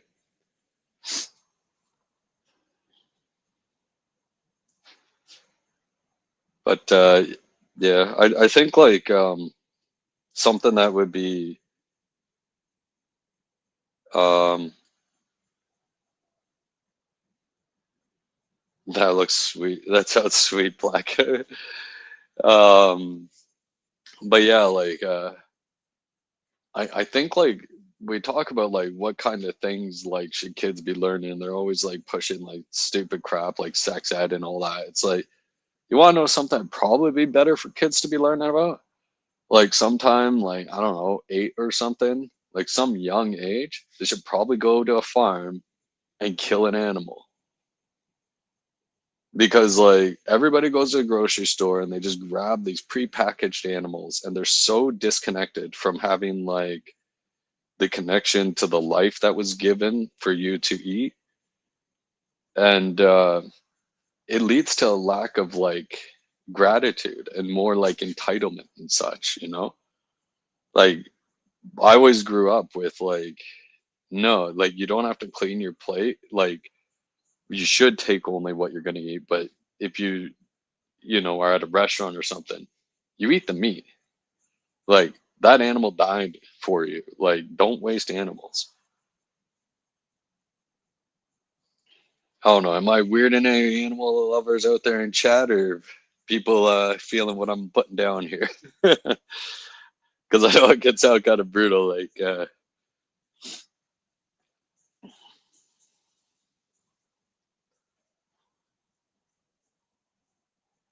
uh, work is over. Later, skaters. All right, OX Cato XO. This is why people just call you Cat. Have a good one. It was great for you to chill out.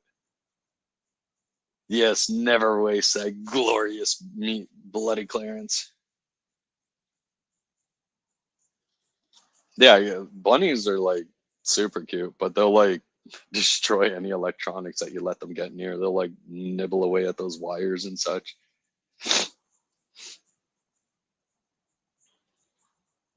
God be with you, cat. Um, like I want to even like trade like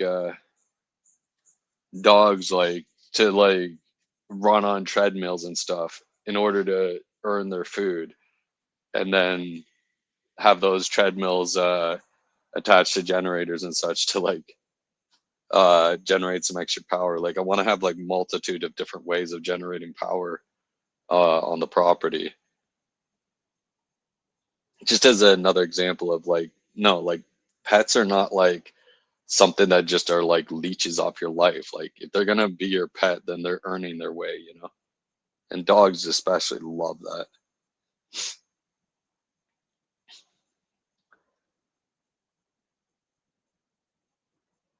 Yeah, I've heard of people litter box training rabbits. That's pretty cool, man.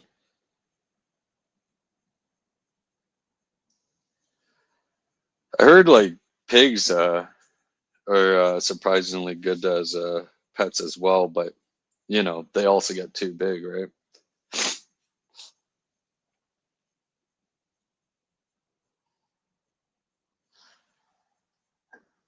So you guys ever interested in any of the off the grid stuff, like animal husbandry, things like that, being more independent?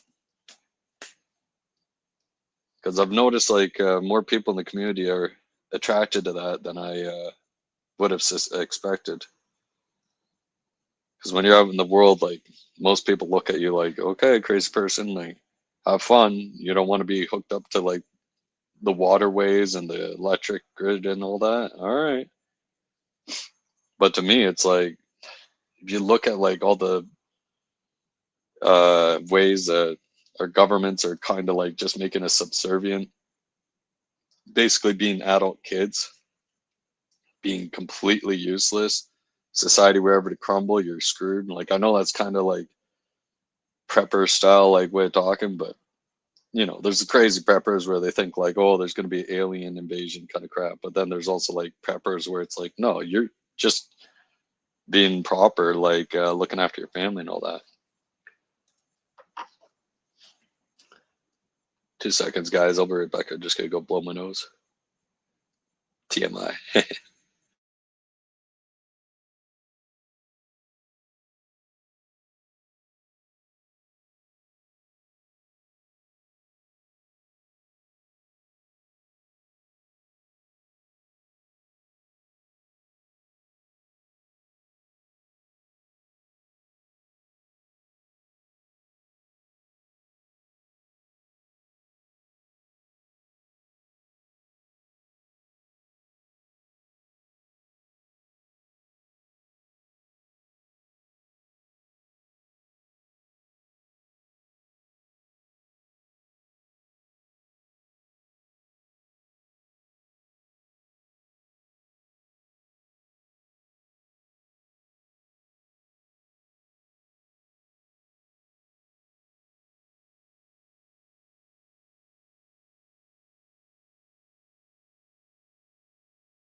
All right, I'm back.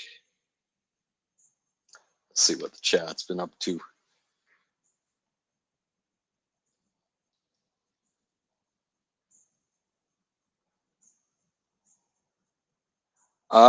See, Elderline, that sounds like diabetes stuff, man. Like, there's if that is the case, man, like let me know before I just go into it. Yeah, I can't just won't shut up, man. Freaking guy. Selfish. Taking up the whole like show.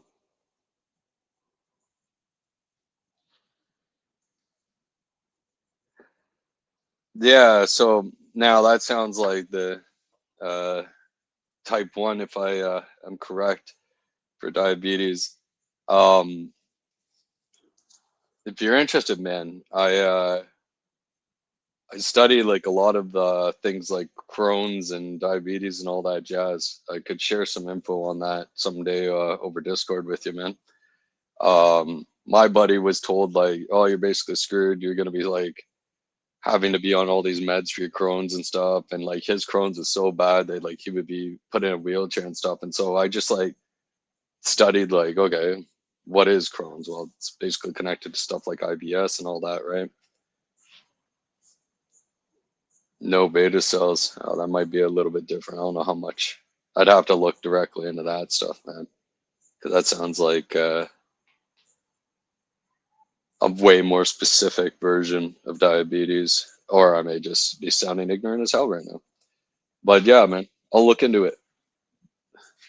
But yeah, anyways, they acted like, oh, you're damned if you have Crohn's, right? You're gonna have to be on meds the rest of your life and all this and that, right? And so while I studied, I got like pages and pages and pages, right? Because when I hear that somebody's actually going to like put the research and efforts I do to use, then I'll like go all out for somebody. But if I notice that they're not even taking the first steps, it's like I'm not gonna bother researching for you. You know, I'll keep the research for other people in the future, but like, you know, um, that's right. No beta for Elder Lion Cat. That's right. He's the Chad for it. Not a single cell in his body. That's beta. Um, but yeah. So anyway, so switched him over to more restrictive diet. put it like simply, more like keto style diet. Highly watching his carb intake and such. So long story short, without going into a lot of the details, based on the advice I gave him and such, he lost like, I think it was like 100 pounds. Like, so he's now like proper weight. He has basically zero flare-ups, like slight minor like gut like bad feeling, but it sounds like it's like basically normal style gut bad feeling, because like he's like I wouldn't even consider a flare up is what he said. He had his like dry skin, like elbows and stuff, all that like went away. His dandruff went away. He gained more like color in his skin. And yeah, it was such a drastic change that he started getting compliments everywhere about like how good he looked and all that. And you know, he says that he doesn't mind me sharing any of this stuff, but like the poor guy would have Crohn's that were so bad that would be coming out of both ends some days. He threw up basically every single day. And like I said, he would even be like so bad sometimes that the poor guy would have to be in a wheelchair and such.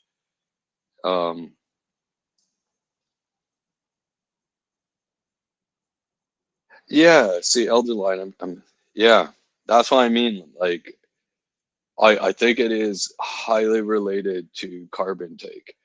Um, I could go even more. Like, not saying that you can't have carbs in your diet or what have you, but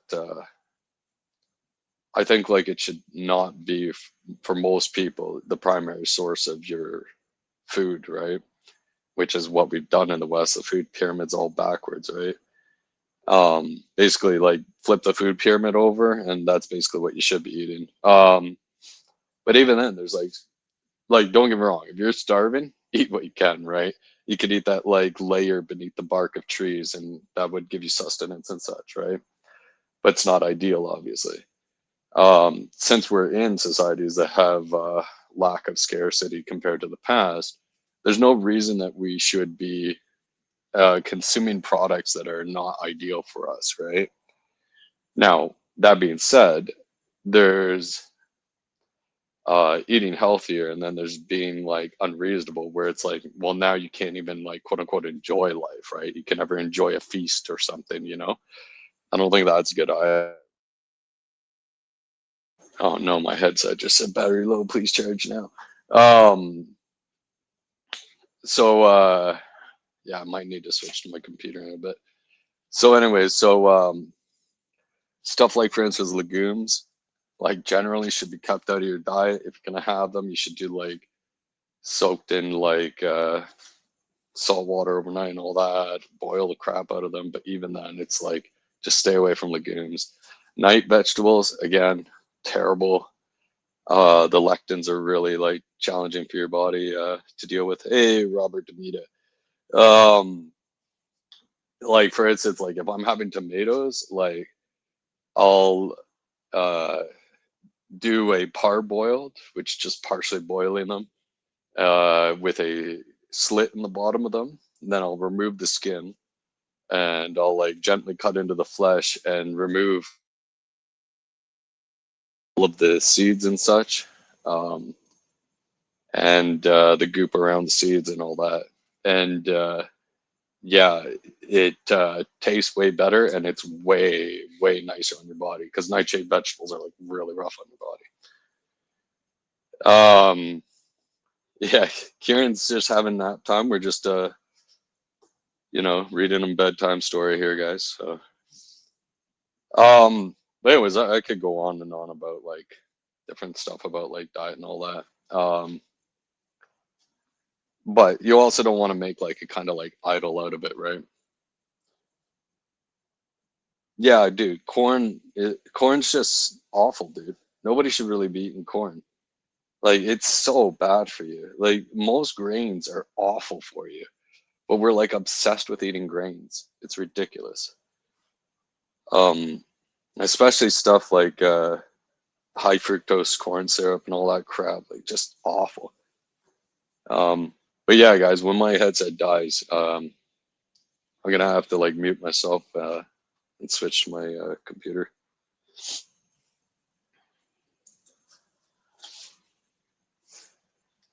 So you guys enjoying the food talk, the animal husbandry talk, but off the grid living? What you guys feeling? Want some more theology talk? You know me, I like all these types of conversations.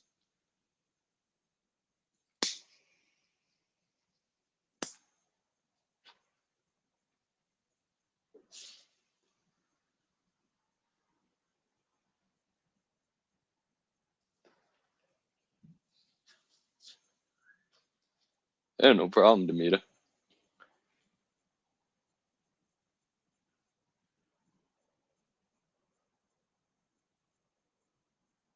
Ah, nice, nice, good, good. Well, there's like really cool site that want to share with people too. Like, there's other people that are like somewhat like similar mindset to me, and they're doing things like recreating like all like the kind of like farming tools and stuff you would need, like bulldozers and stuff, but they're doing it from like scratch. So that way that they don't have to rely on manufacturers to give them replaceable parts and such. They don't have to worry about like the vehicles being designed to break down after X years and all that. Um, and so they can have alternative fuels as well. And they're having it all open source. And that's kind of the thing that I want to be going after, right? Is like more open source. Like I never want to have things that can help people being behind a paywall.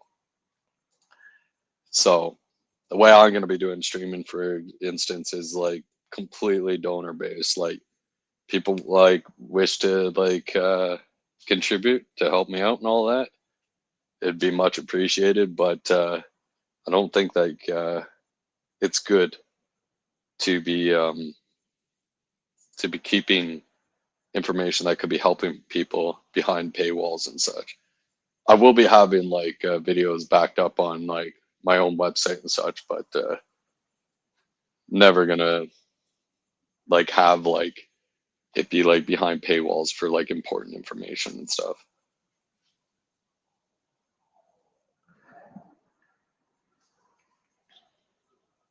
I think that's also why like societies such as like communism and big government type ideologies and such, like that's why they go after stuff like religion as their top one, especially Christianity, is because they know that if you're truly like going in on Christianity, like that is the way to be doing it.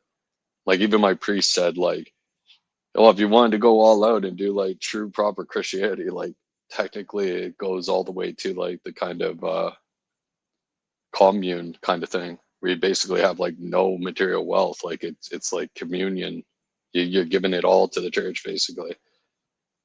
And he's actually a really relaxed priest as well. He doesn't do like the handing around the tray or anything. Like he just has boxes at the front of the church where you put in money if you want to, kind of thing. So it's really private, and like he does like bring it up. That's good for alms and church like tithing, obviously. But like how, and Blackout's heard this before. Like he was mentioning in the past. I still remember your story, man, about how like there's a funeral and they pass around the donation plate and such. It's like just really bad taste, right? But if you had a donation box there and you just mentioned it, like, hey guys, like the church can always use your money, the family could use your money now that they lost this loved one. If you are able to give, please do give. But if not, then appreciate that. Yeah, Robert Demita, man, like highly recommend going to Orthodox, man. But me, like I think that is the most ideal church to be going to. I think it's important. I want to talk to you guys about stuff like the noose, because that's important to like know when it comes to like some of the benefits about church, right?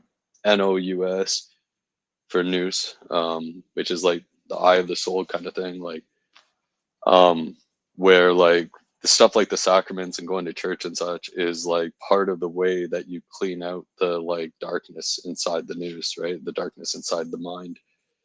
And yeah, you don't really know, like, fully get what you're missing out on. And when you feel like you don't want to go to church, that's when you need to go to church, kind of thing. Is yeah, just make sure that it's properly like vetted, Robert, because some claim to be Orthodox but they're not. And be careful about like the Orthodox Church of America, depending on where you are, because I've heard that there's, at least in Florida, there's a bishop there that doesn't sound like he's doing the right things. So, and I don't know if you're in Florida or what have you. No, you're not in Florida, are you? I think you're in Australia, I think. It's been a while, man.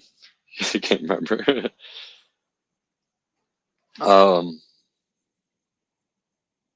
yeah, Black. Oh, okay, New York. Okay, cool. Yeah, so just they might be.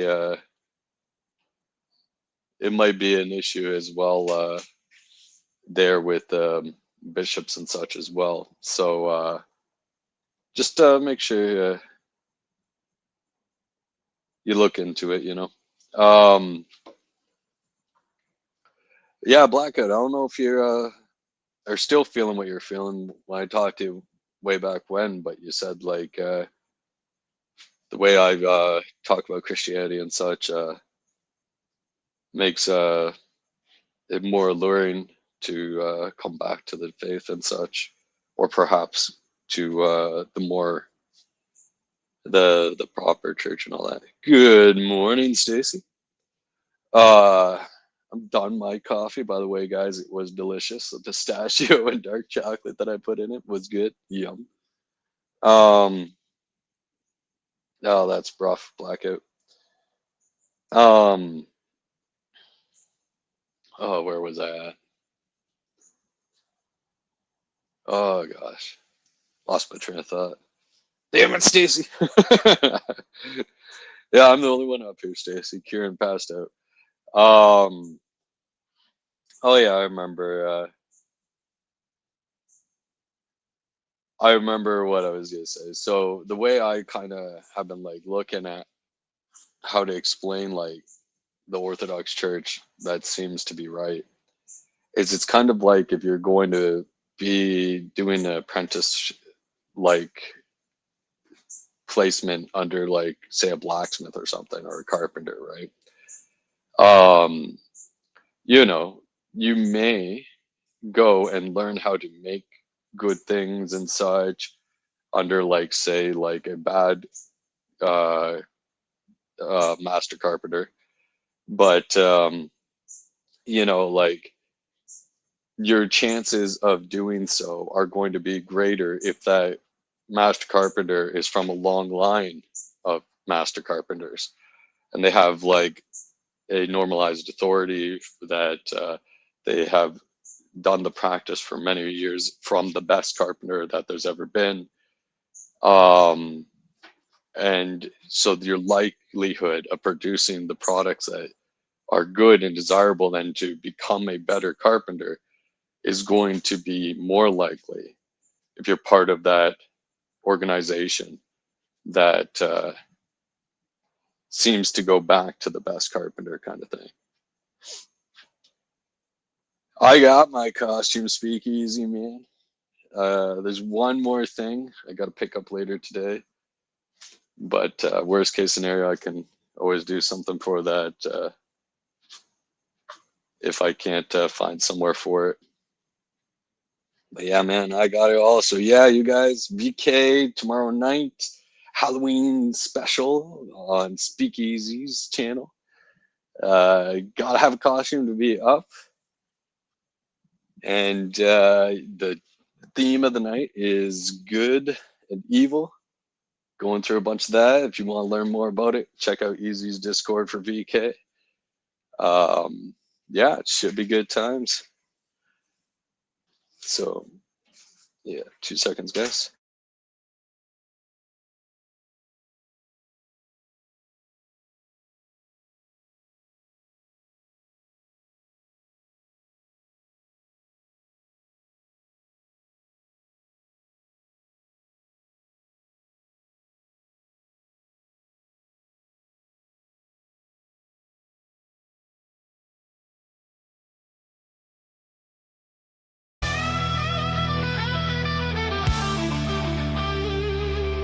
Gotta fill the silence with something. Thank you.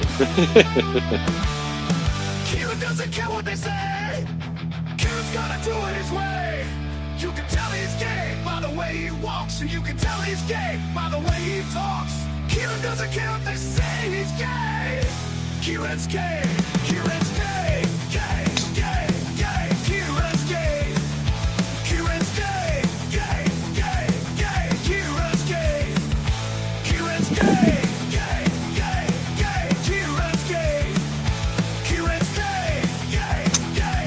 Gay. When Kieran walked into the place, they said they could tell by the look on his face. They said, "What you doing here, son? Don't you know there's women to be won?" He said, "I don't care. You know I can't stay." Kieran's gay, gay, gay, gay. Kieran's gay. Kieran's gay, gay, gay, gay. Kieran's gay. Kieran's gay. The amount of songs about Kieran being gay. Kieran's gay, gay. Oh god. Yeah,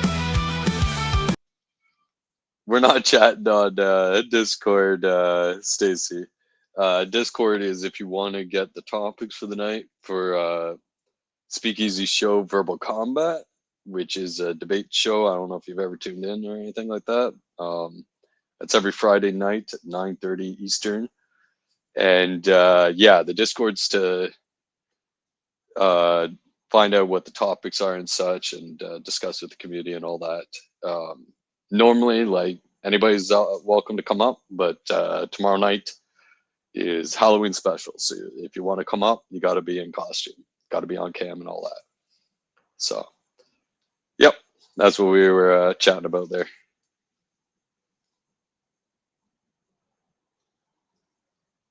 And like I said, guys, it's going to be more music in a second because I have no idea how my headset has gone this long. Yeah, and it's a fun show. The chat's involved. Like, they vote on who made the best arguments in the debate whenever it comes to like 1v1s or 2v2s. The chat can pay to have those 1v1s and 2v2s going on. They can pay to eliminate people, which is called like fatality in them. And then people can pay to bring them back on. There's a bunch of like fun little things like the chat could pay for, like changing people's names and like playing funny sounds and all that. And yeah, you can also tomorrow night. There's it's easy. Just said this too. There's $100 prize for the best costume, and the winner of the night, the potential winner of the night, is a $600 prize. I think that's one of the highest, if not the highest, that's gotten up to. Everybody keeps on rolling over the prize. I think normally it's 150.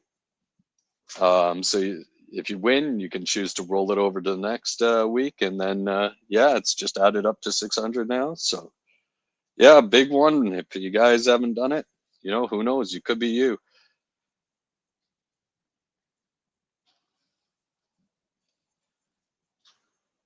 Oh, highest was 750, so it's close. It's close to the highest.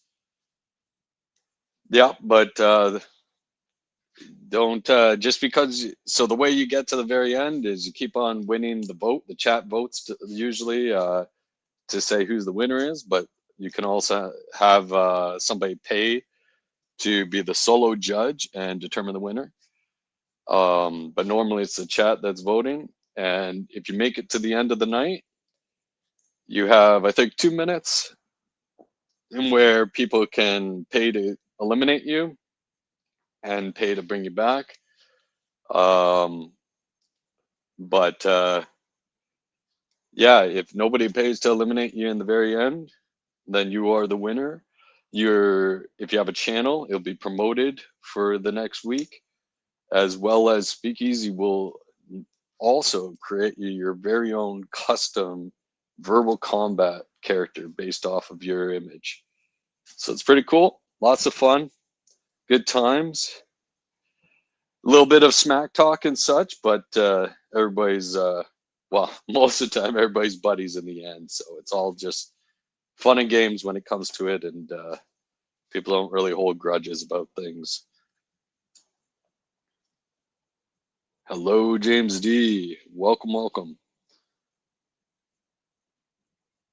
But yeah, again, that's tomorrow, 9:30 Eastern on Speakeasy's channel.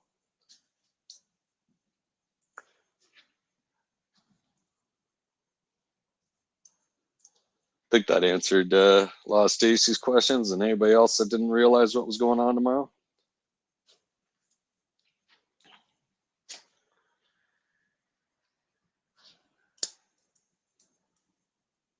So yeah, I think that way that I was mentioning about like different churches and such, I think that's the kind of healthy way of looking at it, because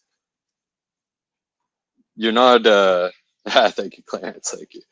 You're not like kind of damned, you know what I mean? Like if you're not in Orthodoxy, but the chance of you, for instance, crafting a good looking like piece of furniture that's useful and all that is going to be greatly reduced if you're not under the tutelage of a long line of great mentors and given the proper like blueprints and methodologies and how you're supposed to use the tools, etc. Right? Like if you go and you try to build craft stuff, you're gonna maybe cut off fingers if you have nobody like teaching you safety and all that. Gonna bang your hand with a hammer and stuff time to time. You're gonna fail and fail like creating what you're trying to create, and it might be so might like turn you off so much that you might even give up on being a carpenter because you feel like you'll never be able to do it. You'll feel like you're never good enough and such, and you'll also miss the chance to commune with other people that are doing their best to try to be good carpenters and such. Oh, I think it's a healthy analogy. I think it also like goes to show that like there's not this like, you know, salvific claims of like, you know, you're screwed if you're outside the church. It's just you're less likely to have a healthy journey, quote unquote.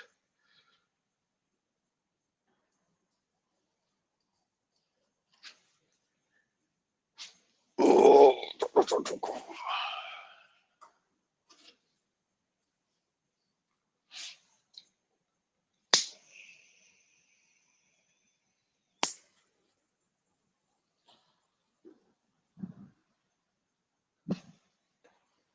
There's also some things like when it goes to the board, like, oh, Kieran's back. Welcome back, Mr. Markin. Yeah, there's also other things that like people don't even really stop and think about. Like they hear about like proper interpretation of scripture and such, but you're also like missing out on like some nuances, right? So like it says like certain things like you need to pray and fast about certain things.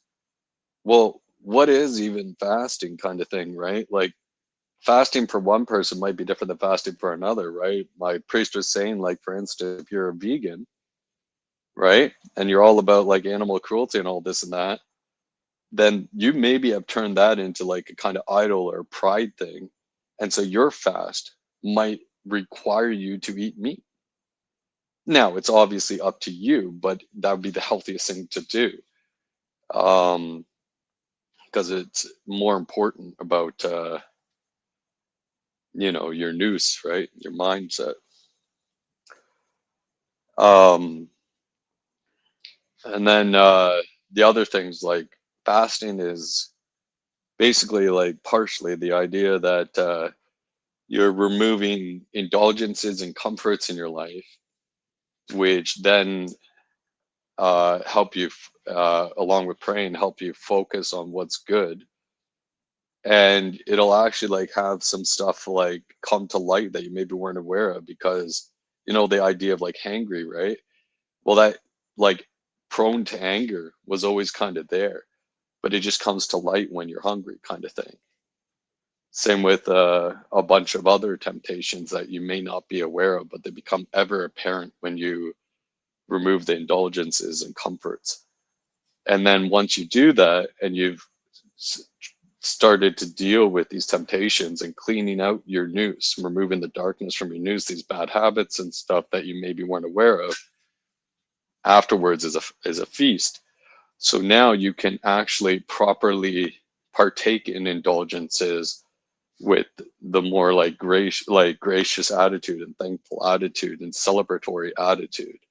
So it's very beautiful. Like, it's not just like some sort of like food is bad or indulgences are bad. Like, as you saw, like Jesus even like, hey, let me make more wine, right? Like, parties just started. Like, let's keep going, let's party going, right?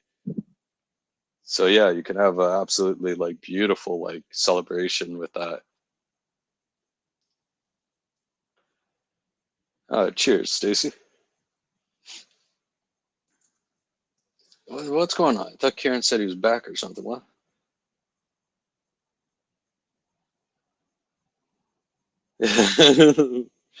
Karen claims about his computer. He's like, not back.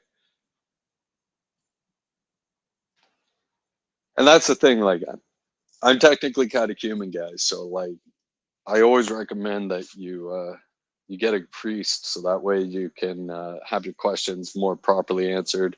Perhaps like, if you hear me say something that doesn't sound just about right, go to your priest, verify it, right? Things like that. See if I'm totally out to lunch, right? Like I said, I try not to share anything that would put a stumbling block in front of people, but oh, for sure, easy man, you're my brother, man. Of course, I'll like plug you, man.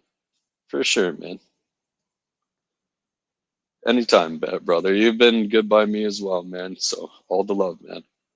To you, Alicia, as well, and to your family and loved ones, right?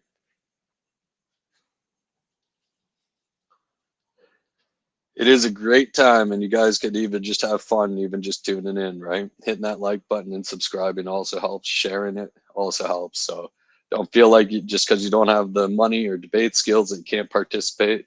There's always people like adding good stuff in the chat, and just loads of fun for it too.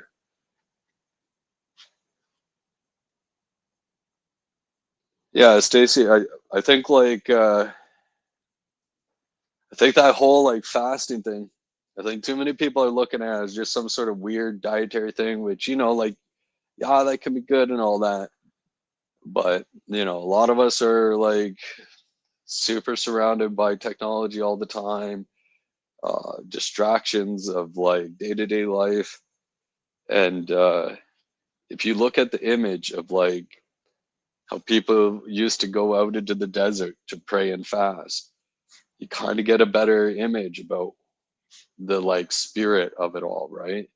Instead of having like a pillow, you're like just resting your head on a hard stone kind of thing. You don't need to necessarily go that hard, but maybe you do. The more you welcome to the party stream. Yeah, accurate. But maybe if you do, you'd be surprised about the wonders that could come out of it. But that's why I think like prayer should be accompanied by it, because it can be really, really rough times, like when you're praying and fasting, right? As you heard with like Jesus going out into the wilderness and fasting for 40 days, 40 nights, that's when Satan came, right? It might make you open to demonic forces, right? So you just got to be prepared. Like, it's not only your own stuff that you're fighting against, but it's like demonic influences that may come your way as well. Oh, thanks, James D, man. Much love to you, sir.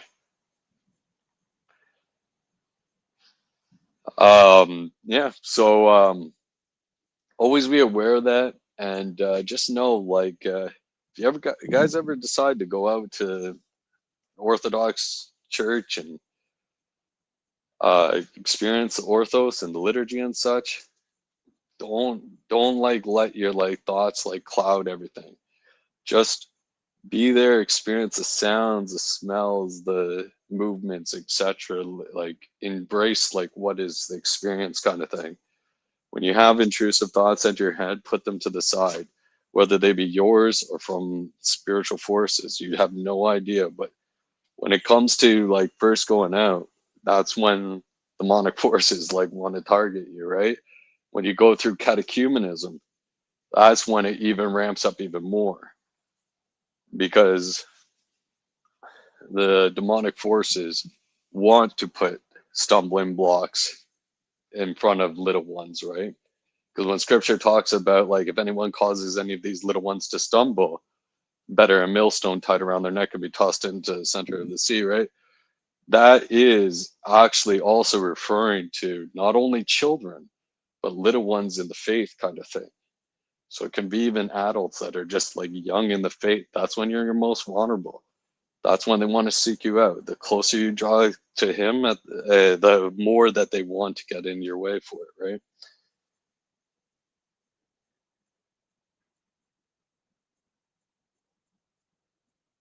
Oh, much love, Easy. Yeah, that that means a lot, man. Thank you. Yeah, that's kind of like what I like live for, bro. That's what I want to be doing with when I'm doing my channel, man. I want to help people with their body health, their mind health, and their spiritual health. Like, I don't want to ever act like I'm the spiritual, like the teaching authority of the church kind of thing. I do my best to try to give more like imagery and parables and such to help like these ideas that seem like they're grandiose to be more like um, digestible by everybody kind of thing. And if I can get somebody to go out to Orthodox Church and to be in front of a priest, then they can give you that proper interpretation. So hopefully I never sound like I'm arrogant or prideful or acting like I am having authority over the things of the church. I'm just doing my best to try to do what I can for God, to do what I can for those that love him and that are seeking him. Yeah, I didn't want to mention that to people easy. Like, I don't mind if other people mention it, but I try to keep what I do for people private because I don't like to act like I'm boasting or anything like that. It's glory to God, like he's the one that's working in them. They're obviously softening their heart in order for that to happen, but you know, I try to only share like stories. I did talk to my priest about this. Like, when can you share stories about like your good works and stuff? Because sometimes you want to share it for like having people understand like the wonderful feelings and stuff and blessings that come from doing so. And he's like, well, you should obviously be incredibly careful about it, but in general, you should probably not do it. And if you want to do it, like you could share it with your priest kind of thing. Because he's probably going to be better equipped to understand whether or not you're doing it for prideful reasons or something.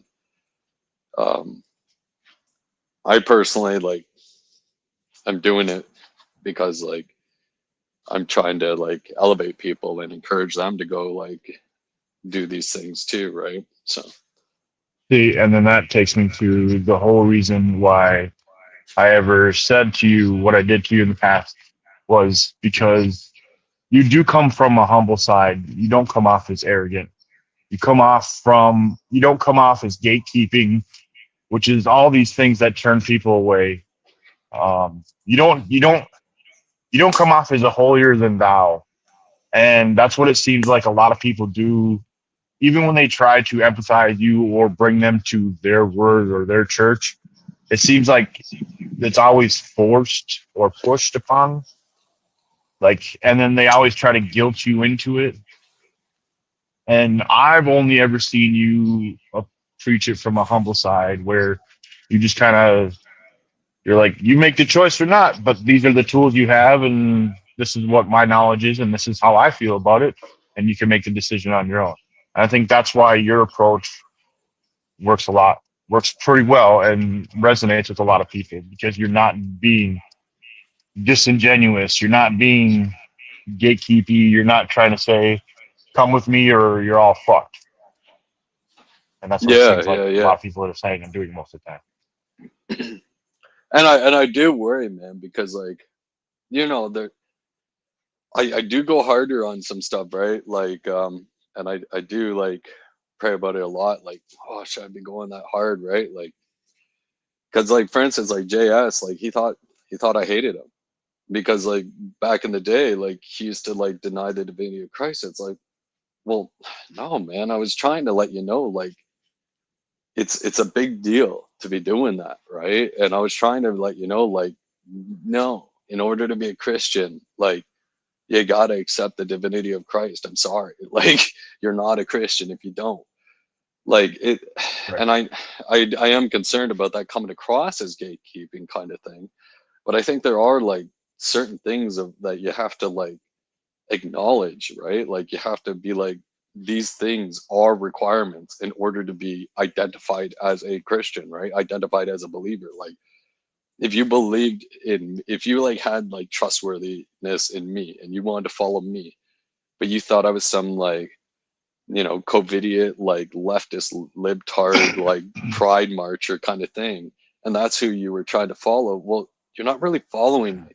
You know, like if you have this complete wrong perception of who I am kind of thing, right?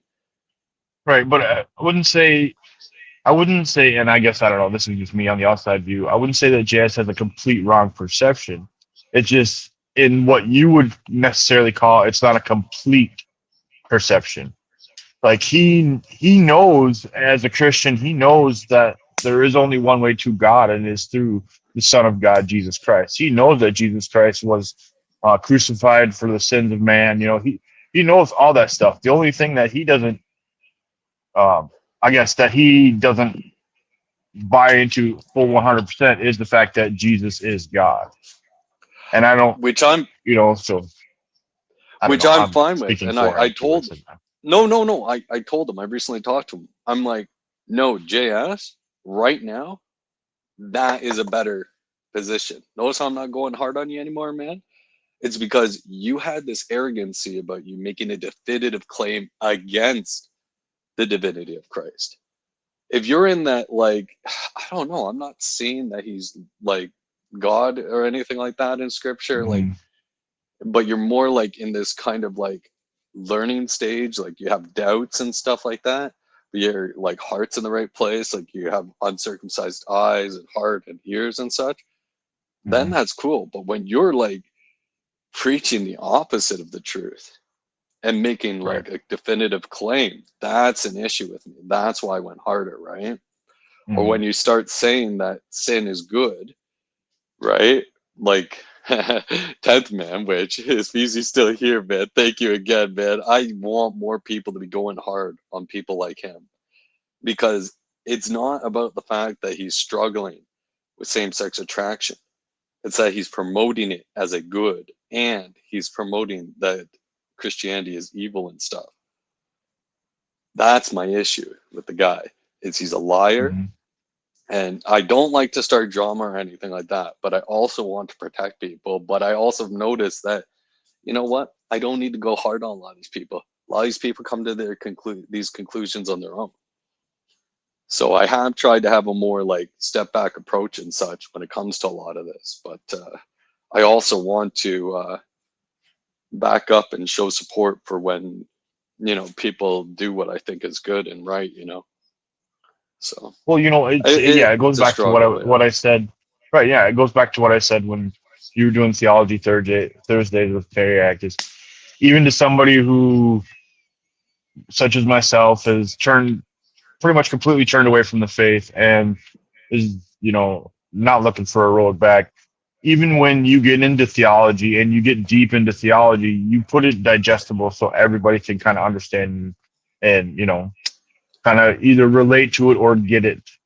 And there's other times where when people get really deep into theological discussions and debates, the modern this or the layman's person just nobody like with this vast extreme knowledge is going to get lost in the sauce. And you're just like, it doesn't mean anything then. It's just, you're literally just listening to random words. And there is no keeping up with conversation or what's being said. And that's why I said when you did, Theology Thursdays, like you put it in a more digestible and understandable way, even when things seemed really confusing. You know what I'm saying? Yeah. Like, I'll use more of like the complex ideas based on who I'm talking to. But when I'm just talking to a generic audience kind of thing, where there's different levels of understanding of the concepts or something, then I want to make it as palatable as I can, right? I also think it's usually about yourself. If you start to like speak in like complex ways, right? Like you're trying to like puff up yourself instead of having people understand you, right? So when you start throwing around big words, like you're gonna get people lost. And I notice a lot of like people like to do that, and it's disgusting to me. Um, Another thing that guy does Easy kicked off is he'll use big words, and he's even using them wrong. I've even like been like, wait, I don't remember that word mean that. I'll look it up. It's like, yeah, it doesn't mean that, and it doesn't mean that I won't use words that I'm incorrect about at times, but I generally try to like use more words to represent the same word. But sometimes I will be using the more complicated words, such as like I was saying earlier, like noose, because I don't want people to think that the way that I'm making it more palatable is all that there is to the concept. You get what I mean? Right. Yeah. No, I get it. Yeah. Um, so there's like something like called like the phronema of Christ, right? Which basically just translates to mindset of Christ. But I hear like people, phronema, I've also heard as the pronunciation, which is probably the more accurate one. But I heard people like throwing that around, and it's like, well, dude, if nobody's even looked into this stuff before, they're like, phronema, what are you even talking about? But if you just say like mindset of Christ, like afterwards, well, at least people get roughly what you're meaning by the idea of phronema, right? And same like noose, right? Noose is just the word that Paul used to refer to the mind. So it sounds overly complicated. And noose is Nous. Like when I first heard noose, when I was looking into orthodoxy, I was thinking like what everybody probably thinks when they hear the word noose, right? I was thinking a rope Right. that's tied in a certain way. You know what I mean? News, not news. Yeah. Yeah. Yeah. And so like that can like lead you astray, right? Because I was having this imagery of like a rope wrapped around your heart kind of thing, and I'm like, well, this is weird, right? And it would line up with like some stuff they're saying, because they're like, you want to keep these things out of your noose and all this and that. I'm like, okay. And then when I looked into it, I'm like, oh, I was like so frustrated and annoyed. And I've been like this with like complicated concepts before, where it's like, why didn't they just say it this way, right? Which is Right. something that I think is one of my things that I'm better at, is taking like complicated concepts and bringing them down to like more understandable, like uh more digestible, understandable like ways to like at least get the concept more. You may not understand it to the complete amount, nor do I necessarily, but at least you have a better Oh, there chance, he right? is. He's back. Oh, is he No, he's actually just got to back? get his microphone back.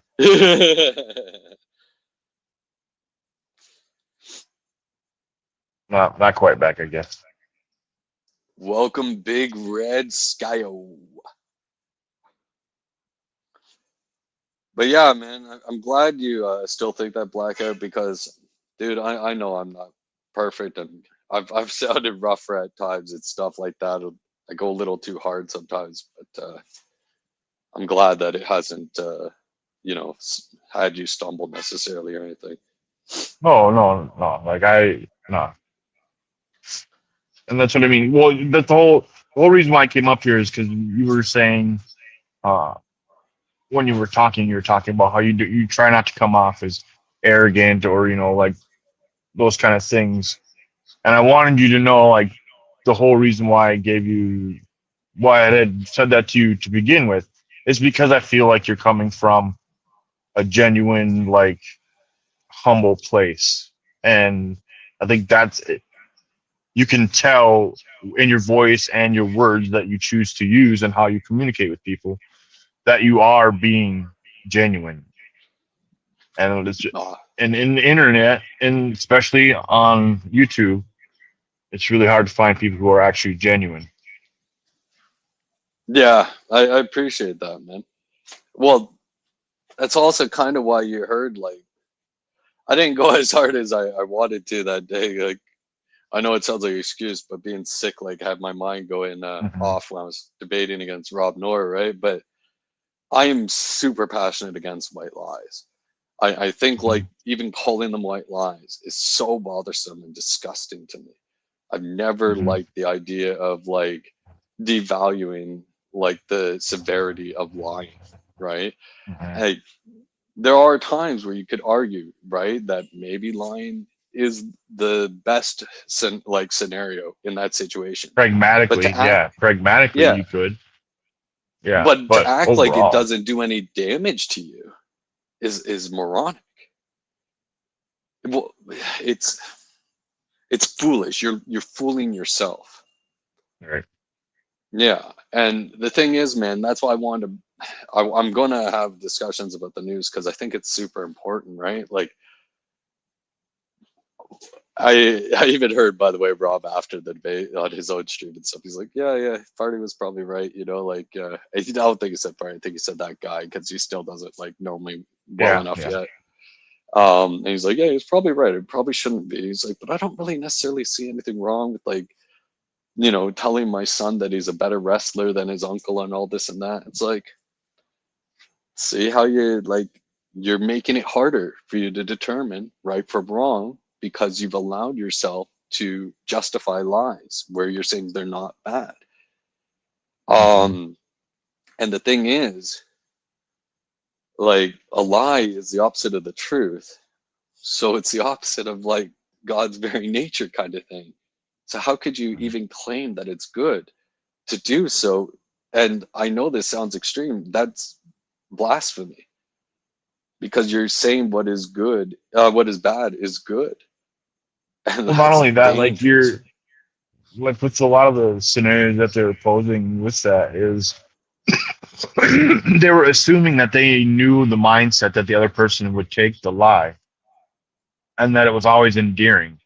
That, oh, that Yeah, person was trying to be endearing. That person was trying to be endearing for me. They were lying because they were being sweet.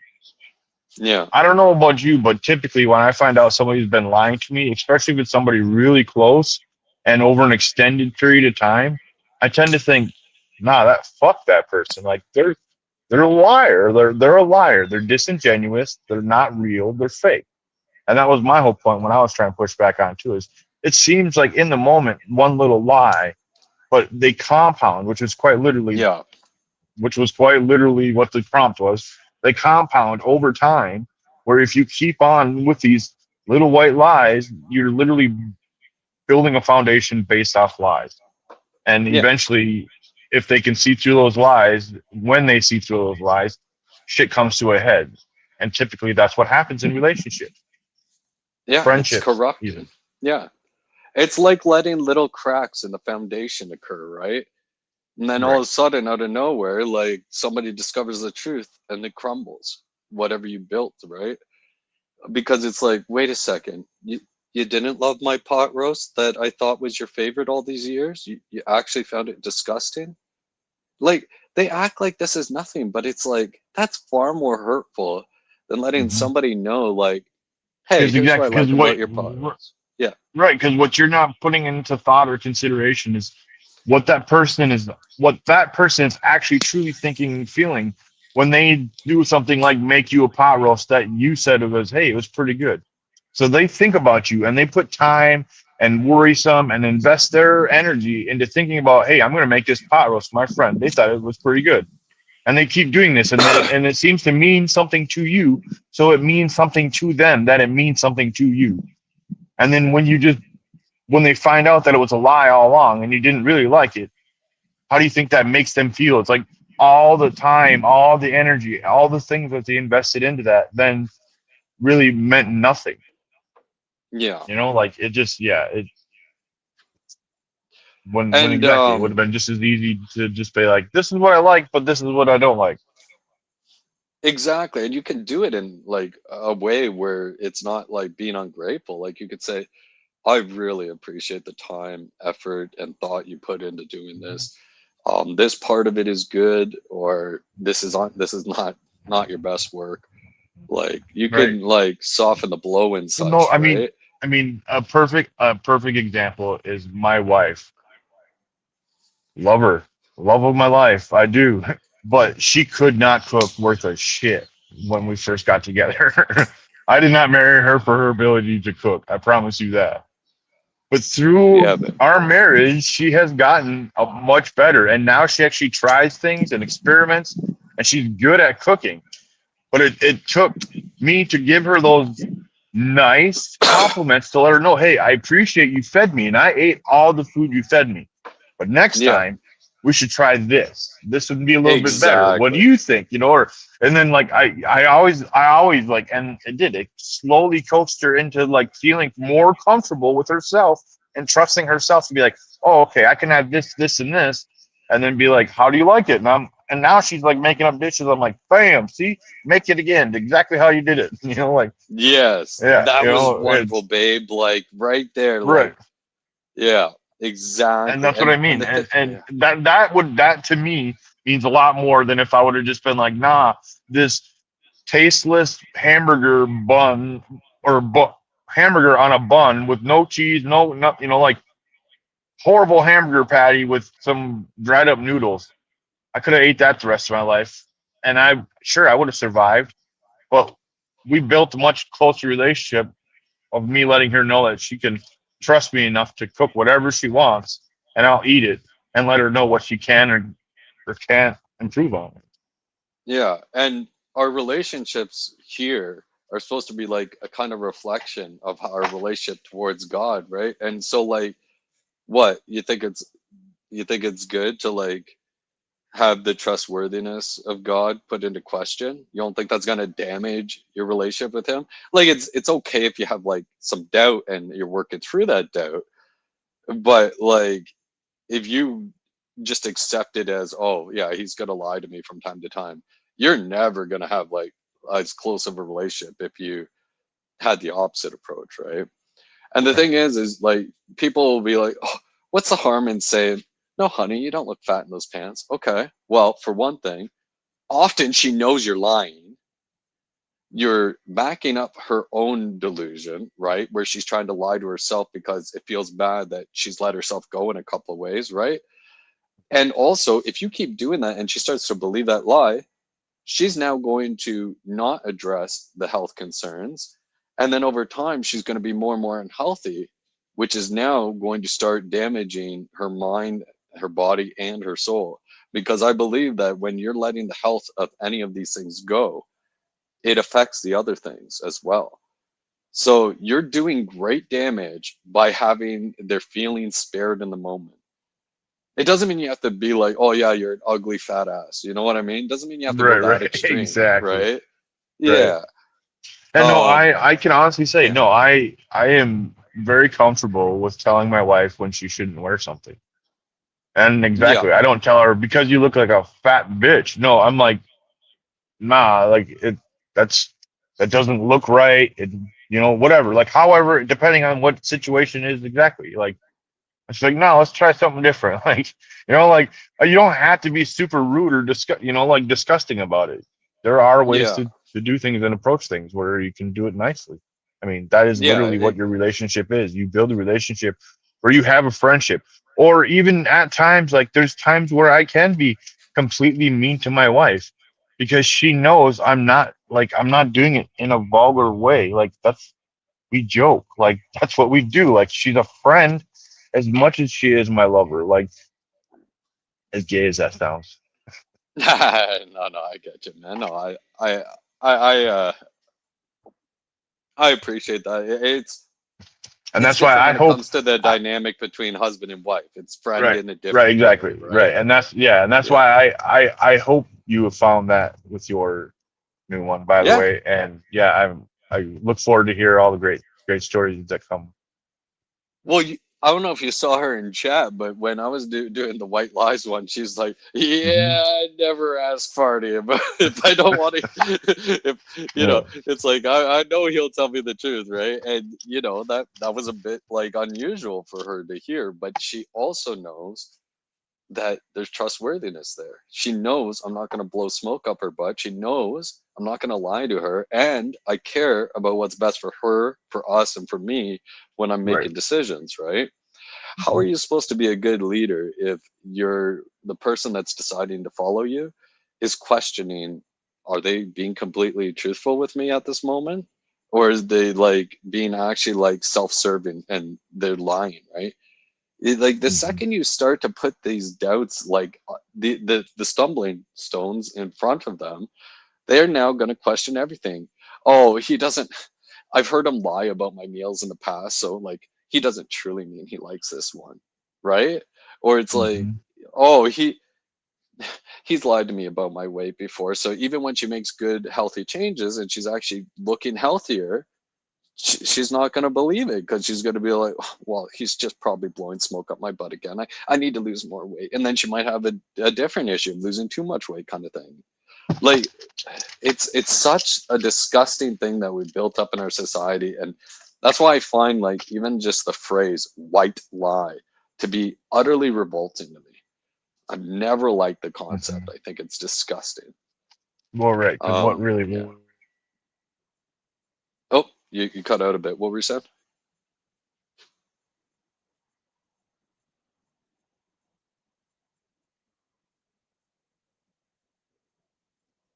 Did he cut out? Did I cut out? Hello? Chat, give me something. I think I'm still here, man. Give me a one or something in chat, guys. Let me know you guys can still hear me or something. I'm getting a little like confused here. Am I Oh, there back? we go. Yeah, welcome back. Welcome Sorry. back. Yeah, I don't know where it cut off. Thank you, Teriak. Also, welcome, Teriak. And I saw somebody else earlier that came in. Oh, yeah, Brick Petitions and Haku. Welcome, guys. Welcome to the Kieran Markham channel. Nice.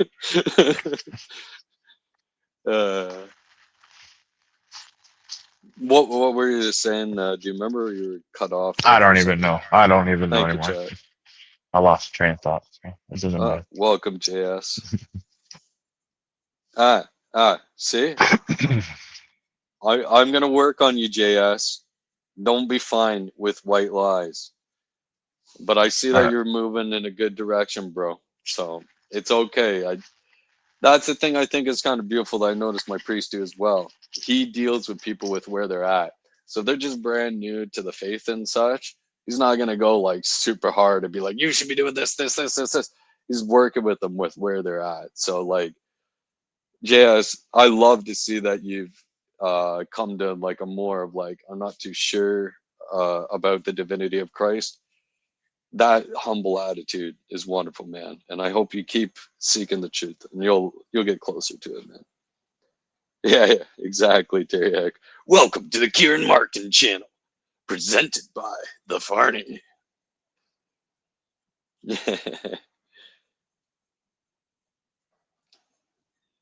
But yeah, like I don't know, like I've had a weird thing about it too because it also like starts to mess with your humor and such, right? Because like is mockery, sarcasm and stuff, that's like treading into lie territory. But you also see examples in scripture about that. But scripture is also not necessarily fully like prescriptive, it's often descriptive. So for instance, like me saying like, oh yeah, I love the COVID shutdowns. That was the best, right? It was so good that the government went and took away our ability to make our mind up about what to do. Like I'd rather the government just think for me. Like, if you know me, then you know that like obviously like I'm not speaking truthful about that. But I'm trying to like get away from that style, even though like everybody knows it, and you guys have obviously seen me use kind of mockery and sarcasm. I don't think I should be. Um, and I that's something I've been struggling with as well. Because I don't, I think like we shouldn't be taking these things so simple. Because I've also heard people say, "Oh, you got to relax, you got to relax." It's like, well, when it comes to things that are good and bad and all that, like we don't need to be overly hard on ourselves about screwing up and being less than perfect. But I think we should be moving closer and closer to the ideal, which to me is like the idea of like theosis, right? Like coming closer and closer to having the same will as like the Father, like his will. And the more and more you draw closer to him, you'll notice that all of a sudden, wait, my will is aligning with his will, kind of thing. And then you get that kind of like oneness kind of thing going on, which also makes your journey then easier, right? A lot of people like say, oh, it's so hard to do what's right and all that. It's like, well, if you actually are doing these things like that I've mentioned already in the stream, things like prayer and fasting, cleaning out the noose, trying to remove things that lead to sinful behaviors, trying to increase your good works, and trying to follow in his statutes, Christ's statutes, to like better align yourself with his way and to more properly follow him. The more you do all these things, you'll realize, whoa, like the whole reason it was hard is because I didn't want to follow in his ways. I didn't want to do these things. I didn't want to make these gradual processes. And if you're moving in that direction and you're being honest with yourself, if you screw up, you got to think of like a loving father or like loving husband kind of thing. Like a loving husband or a loving father kind of thing, they're not going to be, um, hating on you if they see that you're attempting to do better and better and listening to their guidance and such, right? Which to me is also like a beautiful way to do a relationship, which is also why, like I said, whether it be like a father like grading his kids like artwork, you could say, hey, it's good, like good effort there, that's not a lie. But to say your artwork is amazing, oh, it's so high quality, well, now that's a lie. If it's like, wow, you've really improved in your artwork, again, that's good, because that's like encouraging and elevating and helping them go on the right path. Same with like we were talking about with the cooking, right? You don't need to go and say, oh, this is utter garbage, this is trash. You can be like, oh, babe, I could tell how much effort you put into this. This is really like took a lot of work. But something that maybe would help this would be this or that. Like maybe you could reduce the sauce more, like that way it'd stick to the meat more, because I could see like the potential in this sauce. And you let them know that type of stuff or whatever. And stuff like the whole inner beauty that you see in your wife and such, you can say things like that, right? Where it's like, no, I love you. These sinful things are clouding you. They're dimming the beauty of you that I want to see shine through more and more. And the more that you're removing these sinful things, the more you are shining through. The more that you're growing, the more I get to see more of you, and you start to shine through more. The less outward appearance that you're focusing on, and the more inward you're focusing on when it comes to beauty. Now people can see that more, as well as yourself, when you're not like clouding it with all these outward things, these vanity things. We lost blackout, guys.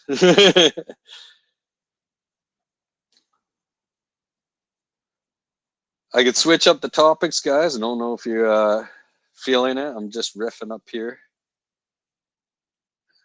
I don't know how many are in chat now. Come on, guys. Work with me. Kieran made a claim about his computer shutting down and such, but where is he at? Like that was like 10 minutes, 20 minutes ago they said that. Where are you at, Kieran?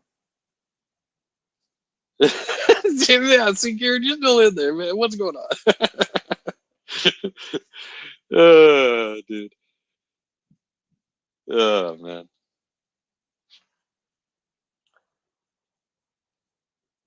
What's something else that I've been thinking about? I would also highly recommend you guys, like, if you're wondering stuff about Orthodoxy, like, just looks at some of the saints' like writings and acts and such. Like, if you want some amazing takes on things, like John Chrysostom has some great ones, like so cool. There's like really like palatable books too that you could get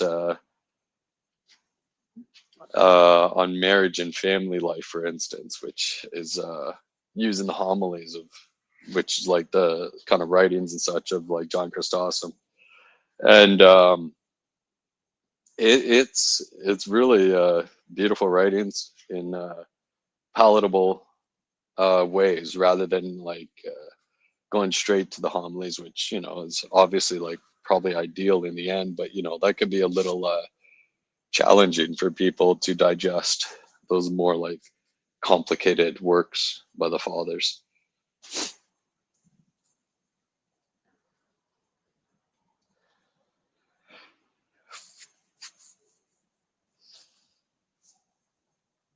Again, let me remind you. Yeah, my headset. I'm shocked that's even lasted as long. It will be dying soon, and then I could swap the computer. But Kieran, I don't know how long you want me up here, bro.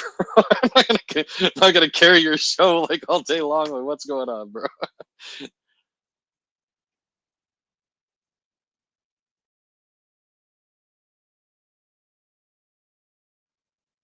If anyone's interested in having discussion up here, feel free to click on the link, and Bloody Clarence will hop you up if Kieran won't.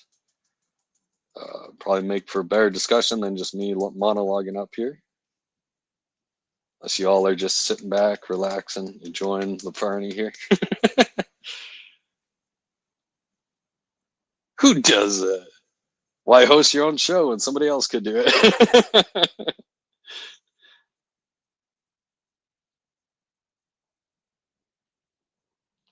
Yeah, Kieran's a good guy. I don't mind doing it. People are enjoying it, then good stuff.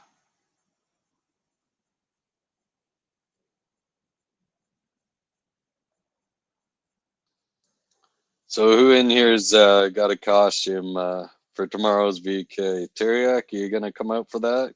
I think I remember you telling me you got a special costume for it.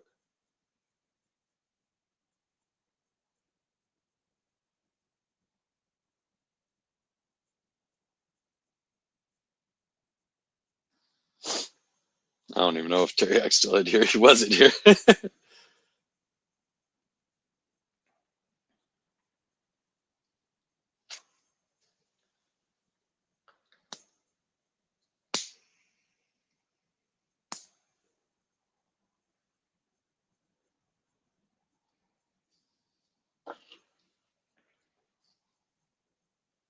I was listening to Emmett the other day, and he was talking about one aspect of Christian nationalism that he'd like to have as a policy, is the idea of like having mandatory church attendance. I was. Yeah, that's right. Good time.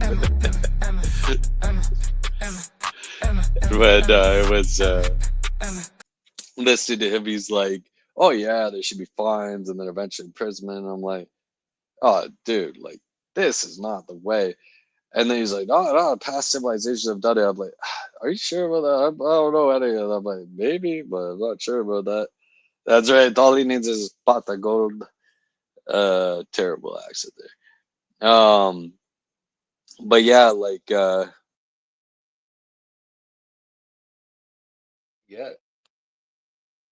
You just hear me sounding awful on a phone here. Terrible, terrible. Well, I guess play the music. Uh I'm not gonna head to my computer for like 5 minutes or something. So, Karen, get your butt up here or something, man. Run your show. Like, come on, man. Oh man. Oh gosh, Shazzy. Please don't, please don't. Should just come in like a kiss the cook kind of apron type thing. Remember you talking about like some good cooking? You would, but what? But having duties being done.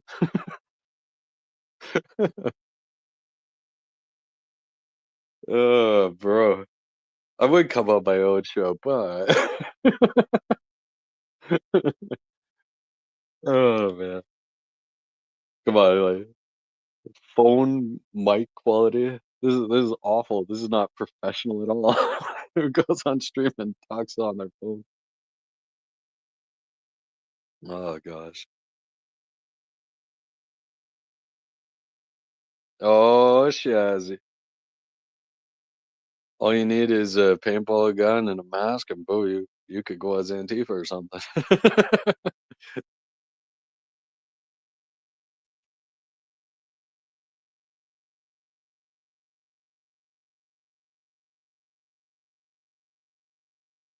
I had blue hair when I was younger. That shock anyone? It was like Smurf blue, like when I was like late teens, early 20s. A lefty hooker. Oh gosh. So you mean just a lefty then? Oh gosh.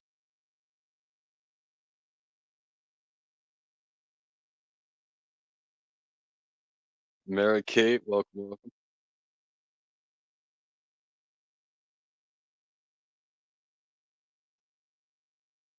But yeah, back then there was no like weird connotation about like dyeing your hair being aligned with some sort of political ideology or anything. It was just like people dyed their hair for fun and all that. It's like early 2000s kind of thing. Things became more like gross, I would say, around like probably right around the Obama era. He really like accelerated this stupid progressivism nonsense and dividing people based on outward appearances, immutable characteristics. Like what a sick man. A guy. You want to talk about pride and arrogance? That guy is full of it.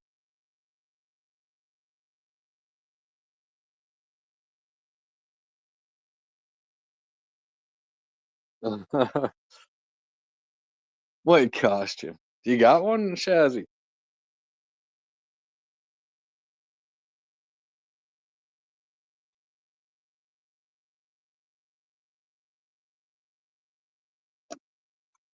Plug my headset in. Yeah, I can work this out. I think Kieran's full of it, guys. What do you guys think? Yeah, I think so too. Oh my gosh. Jean-Pierre, don't mislead.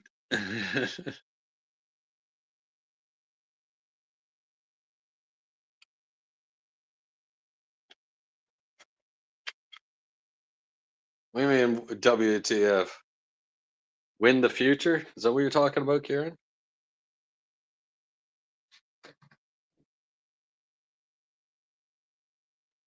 You want to win the future, you got to be in the present, man.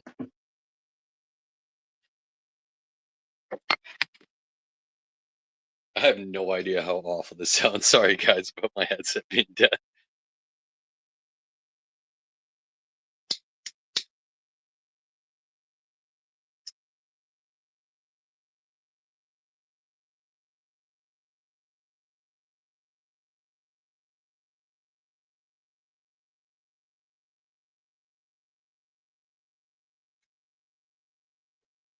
Oh yeah.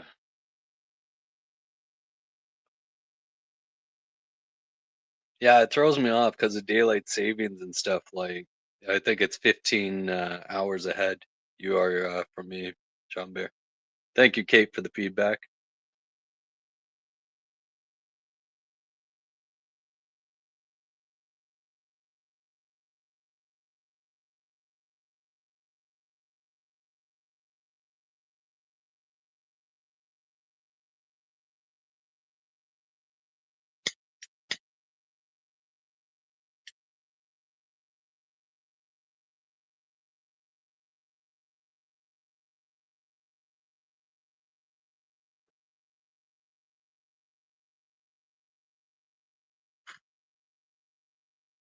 Oh yeah, I guess it is Saturday for you guys, BK.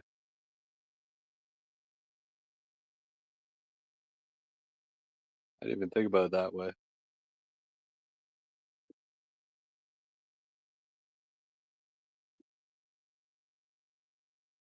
Yeah, there was something I wanted to go into too. Um, kind of relating different things um, to kind of give imagery on some of these concepts, right? Because like a lot of people are like, what's a little bit of this, a little bit of that, when it comes to allowing like bad things into us, right? Whether it be like simple things, false information, and or you know, things that are not good for our diet kind of thing. You know, we haven't, say for instance, like preservatives in food or something. We're like, "Hey, I'm still alive. Yeah, I don't feel that bad, right?" But over years and years of having that, you'll notice like your immune system's down, you're not thinking as clearly, you got foggy brain, you're emotionally unregular, your hormones are all messed up, your lifespan's been cut short. And it's like, huh, I guess I should have taken like stuff like these preservatives more seriously, these like artificial colors and all that, right? Similar thing when it comes to like bad information, right? Like we act like, what's it matter? Like consuming music or videos or what have you that I find entertaining, but I know that they're actually probably something I shouldn't be listening to or watching. You don't know what little micro damage it's doing over time, right? And then you'll notice as you're like walking through life, you'll like start to exhibit some of the things that you've absorbed.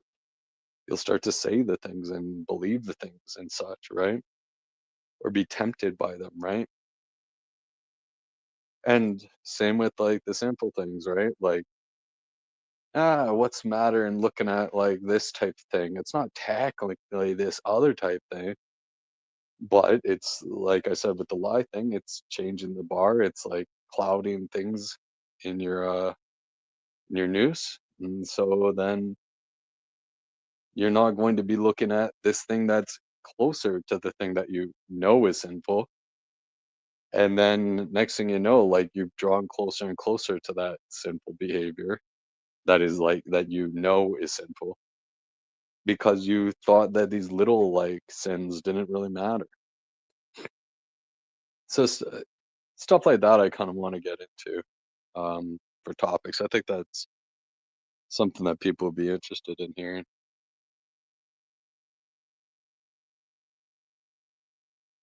I'm enjoying a pipe right now, Shazzy. Some nice, beautiful cherry tobacco mixed with Kentucky campfire tobacco. So it's got like peatiness and stuff. Delicious. Which is why I'm on my phone instead of being inside. Don't like to smoke in the house. Yeah, so like one of the concepts I wanted to go into for one of the first things to kind of demonstrate the idea is the idea of water. So a lot of us like we're like, the water's not killing me and all that, but we have no idea what all these horrible different things they added to the water are doing, right? We do know they're not good. For instance, the fluorine they add to our water, if they even have that spilled on the ground, they have to wear hazmat suits to clean it up. And yet we act like it's like nothing when we're consuming it, right? That's what's in most people's tap water, right?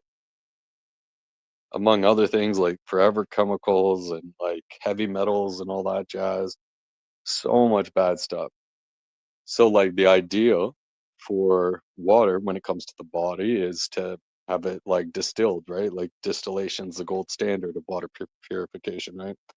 And I find it weird when you look into a lot of this stuff, so much propaganda about it where it's like, oh no, you need those necessary minerals that are in water. It's like if you look at like how much you actually get out of it, it's max like 4% of your values.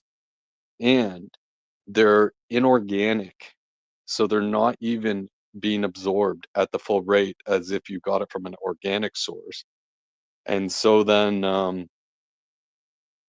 it's actually more often than not just clogging you up. Like if you look at calcium deposits and such on your appliances, you notice your appliances have their lifetime reduced. Your body doesn't deal with that stuff easily. And so we should be aiming towards things like distilled water as our drinking water, and we get our minerals through eating. It's not going to like suck up all your good nutrients. Like that's wackadoodle nonsense. Like I'm not a professional medical advisor, so take what you want of this, but like like but based on all the research I've done, there's zero evidence that it is detrimental to your body, and way more evidence that it's actually good for you.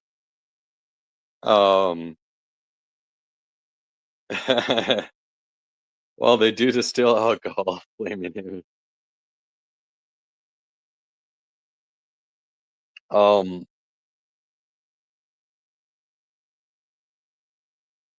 yeah, exactly, Kate. Exactly. They tell us, oh, now spit when you're at the dentist and stuff, or when you're having toothpaste as a kid and all that. But it's like, oh, now have some tap water. Yeah, kefir's delicious, the Dave. Welcome, the Dave, by the way. I stay away from battery water. Yeah, so that's ideal, right? Like, do you want to put like oil into your car that has like a bunch of other crap mixed into it? Like, it's obviously going to damage your car over the long term, right? It's just wild that like they lie to us like this, and you know that's one of the things that I want to be doing with the off the grid type stuff, right? Also, it matters for microplastics getting into our body, and it doesn't have to be like BPA free plastics. Like microplastics, regardless, are bad for us. They store up in your body, and it's extremely difficult for your body to get rid of them. Now, women do have it get removed from their body at a greater rate than men, women that are menstruating, which actually goes to the idea that this is going to sound probably pretty wacky, but like debatably, because of the amount of plastics in our food and water nowadays, we debatably should bring back practices such as bloodletting, because that removes the forever chemicals in your body faster than if you don't bloodlet. And they've done many studies about that when it comes to donating blood and such and removing. Yeah, exactly, Kate. They're finding plastics everywhere in our body. It's utterly revolting. And I want to grow plants and raise animals with this same distilled water. Um, it's really sad what we've done to this earth. Like that's the true environmentalism. Like not this stupid nonsense. Oh, carbon crap. It's like, dude, the plant loves carbon. It's all this other crap that's really bad for the planet. Um, yeah. So then I kind of like to look at that same thing with like if you look at what's going into your mind, you want to distill out the bad things that you're consuming. So if you're consuming like music that has like some terrible thoughts and such, like promoting like all this sinful crap, you probably should distill that out of the music that you listen to. Get rid of it. Up to you. This is just like again, I'm talking about ideals here, right? Um, and same with like content that you watch, right? And I'm guilty of doing this as well, but when I have taken this stuff more seriously, I've noticed the benefits of doing it.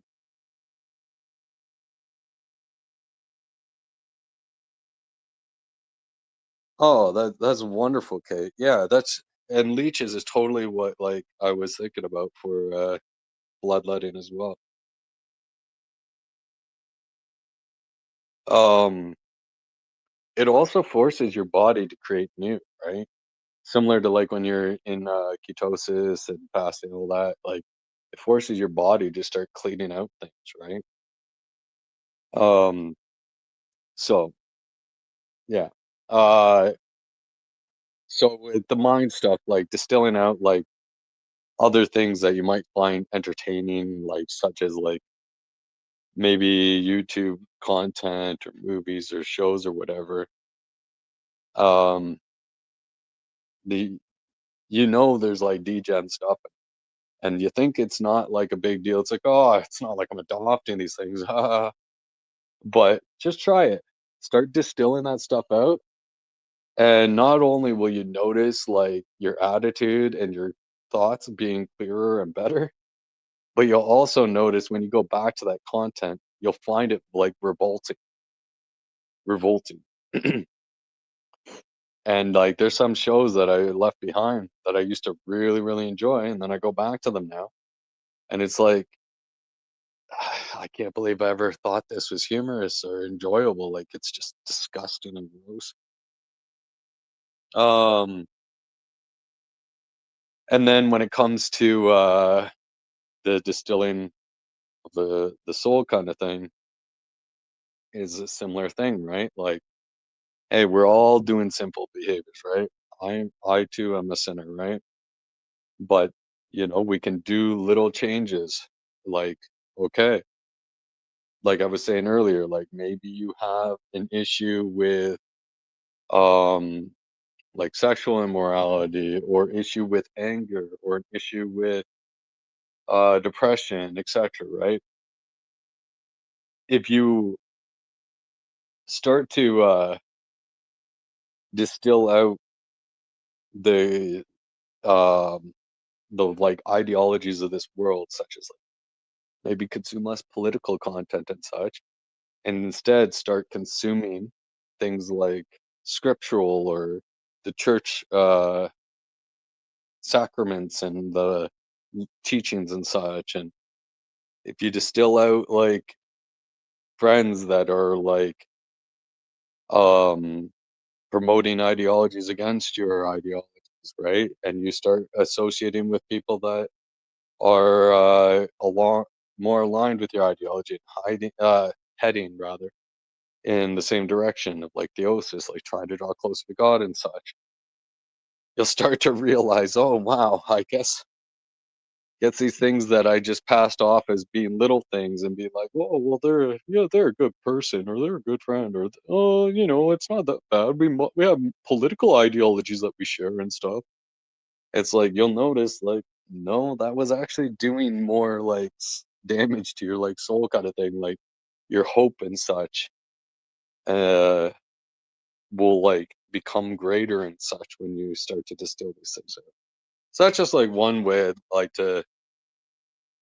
Oh, is John Bear? Oh yeah, have a good night, John Bear. Thanks for tuning in to the Kieran Markham Street. It's good to see you as always, man. God bless, man, and I hope that you and your dogs are doing better, man.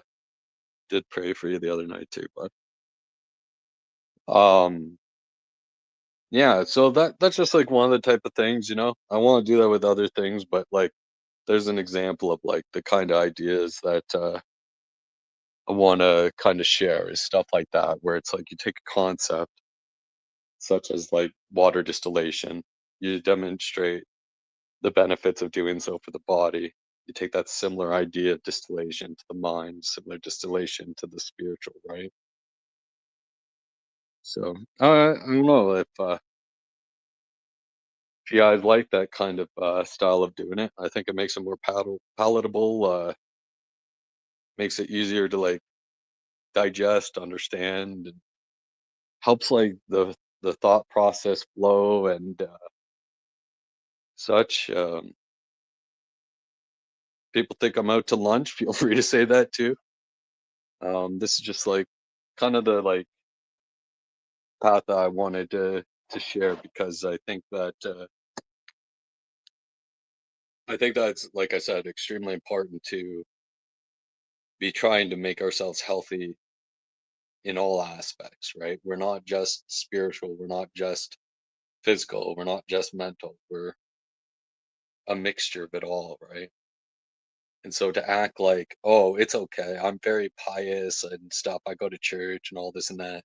I don't listen to degen stuff, I don't watch degen stuff. But then you're like you know, 300 pounds and such, it's like, well, you think that's not going to affect your spiritual and your mental?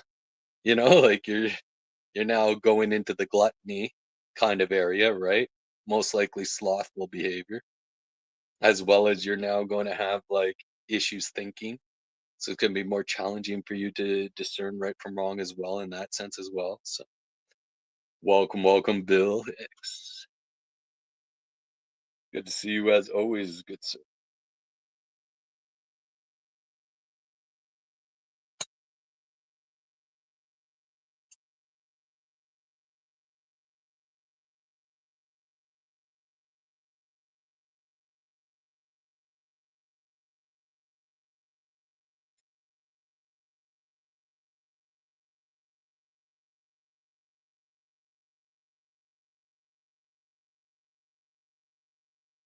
Salute to you.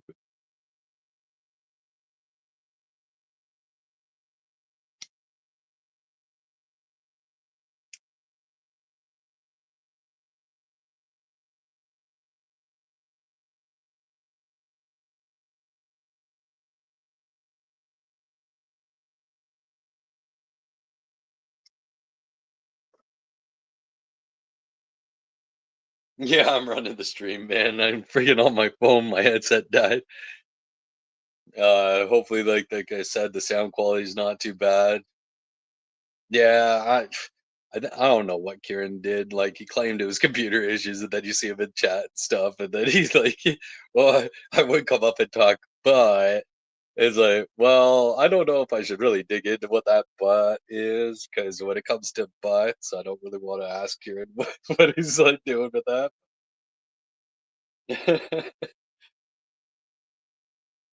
And see, DJ and jokes like that, I probably shouldn't be doing either. Should probably just steal that out of my vocabulary as well. But you know, I think that we shouldn't be so harsh on ourselves that it prevents us from moving forward.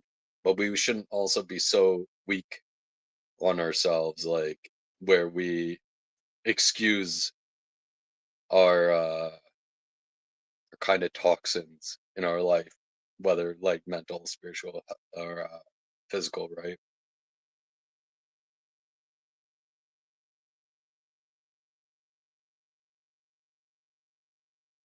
And it kind of reminds me of like the Paul's comment in scripture, right? Where he's like, all things are lawful to me, but not all things are edifying, I believe is what he said. So it's not that I'm necessarily stating that like ice cream or something, you can't have that, that's sinful or what have you, but it may actually be at least like here and there, fine, right? But like this idea of feast, for example, right? But there are times we should be fasting from these types of indulgences, right? And that should be happening multiple times throughout the year. And we shouldn't be disregarding the possible detriments of having these things in our life, whether it be bad relationships with food, bad relationships with the information that you're consuming, or bad relationships with the people in your life.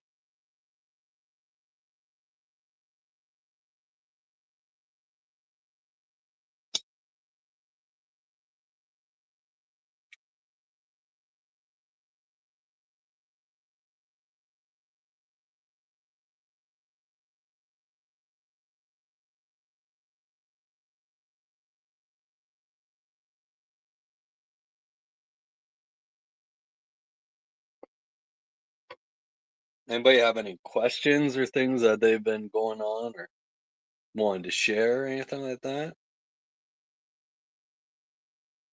Or any feedback on anything I've said, or feedback on things that they've heard, or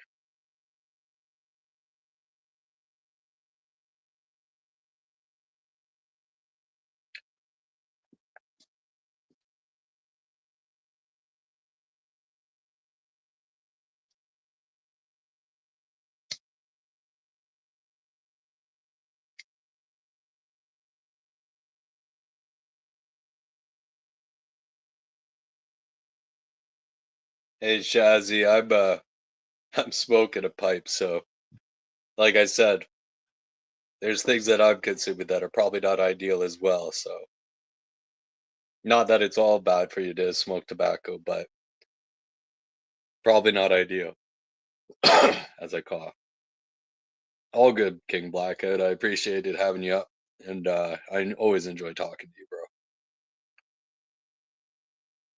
And you know what? I do hope that you know, you're drawing back to him. Don't know where you are with your walk with him, but you know, that's what I pray for you, man. But you know, we're all at different places, so he gets that too, right?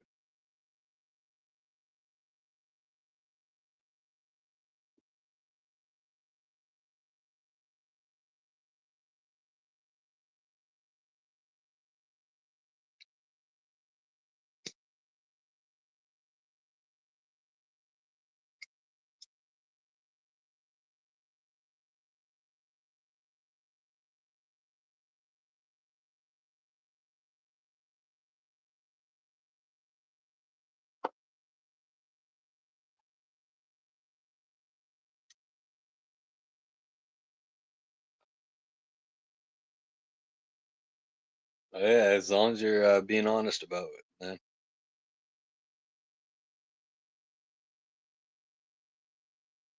Yeah, I'm glad you're in my life, Shazzy. I know we started off on a rocky foot, but I knew I liked you when you came back up that the day after, and you tried to make it all good. I still remember that day. It still means a lot to me. So I don't hold like slip ups or anything against people, especially when I see them like turn away from it and try to do better and such. And I hope that when I screw up, that you know you guys can have the grace and mercy on me as well, because I'm sure I will. Sure I have, and I'm sure I will again. You know. Oh, thanks, Jazzy. I'll let her know I'm picking her up tonight.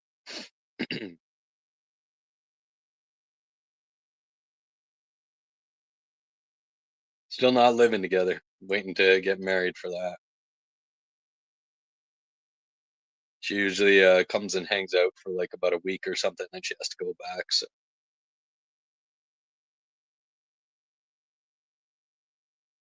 yeah, Ming really likes you too, Shazzy.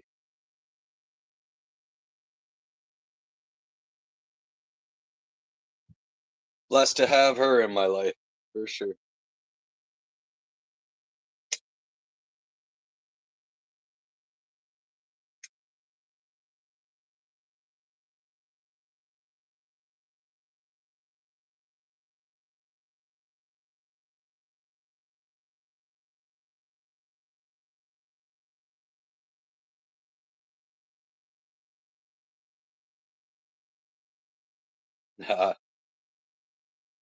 Thanks for the love, Shazzy.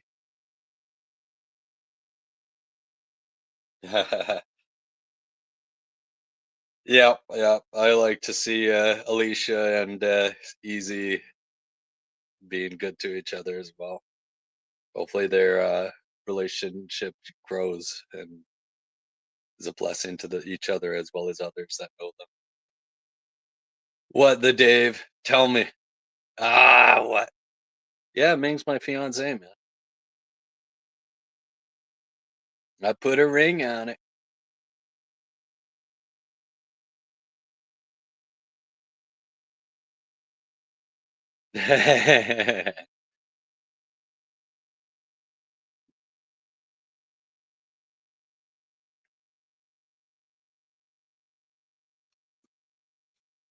Yeah, I try to you know, have things be somewhat personal and all that, but I also think that there's like a degree of like sharing some of the personal stuff in hopes of not boasting but being edifying to others and such, right? So, and also I don't want to appear as if like I'm embarrassed by my fiance and stuff like that. So that's why I didn't let people know at first and such as well. But I think it's healthier and better to share the information instead of being like secretive about it.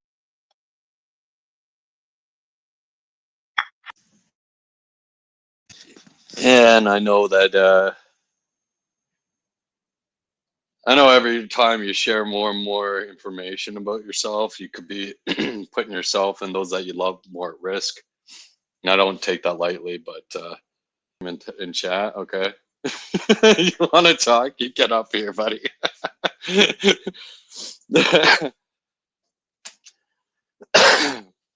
Yeah, Ming as a cat on the internet. Yeah, that picture's great. If only you guys could see like the up close of that picture. It's so funny.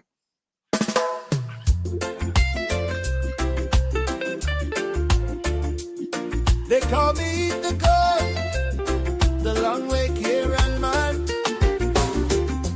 Fake Australian down by the beach, with my cowboy hat on and Bud Light in reach. They ask me if I'm gay, I say no way, while me wave that rainbow flag. Only some days me dress in drag. I don't know why they wouldn't think I'm straight. I think the only thing we can say, why is Kieran gay? I think the only thing we can say, why is Kieran gay? I think the only thing we can say, why is Kieran gay? I think the only thing we can say, why is Kieran gay?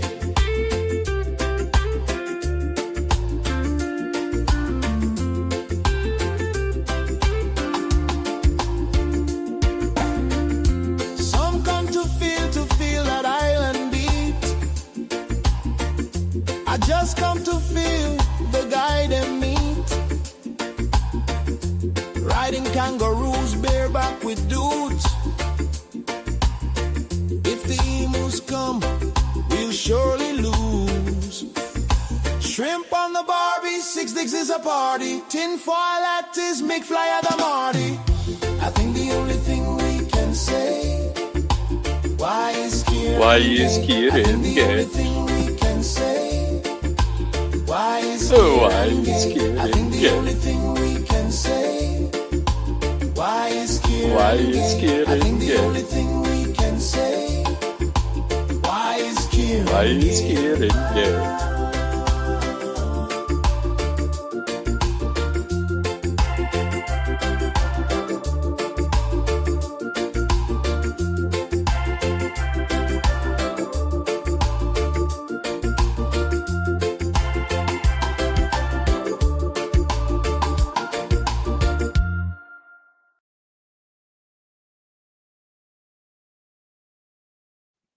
Yeah, man. Well, I guess we'll never know why he's gay. Won't come up and tell us. uh,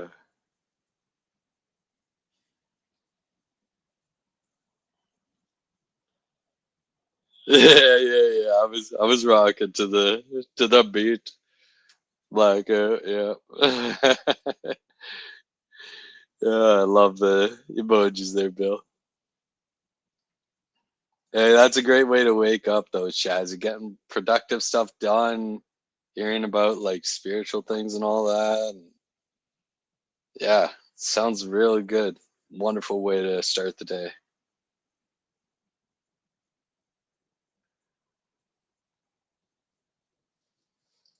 Yeah, I hope you guys have been liking Kieran's stream. If you have, remember to hit that like button. If you want to see more of Kieran as you have today, sub up. Oh, okay. Yeah. Sounds like excuses, Kieran.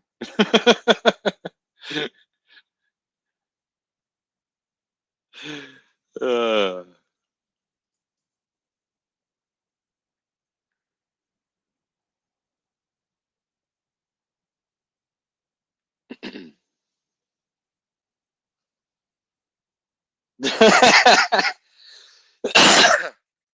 the greatest stream so far is the one that Kieran's done.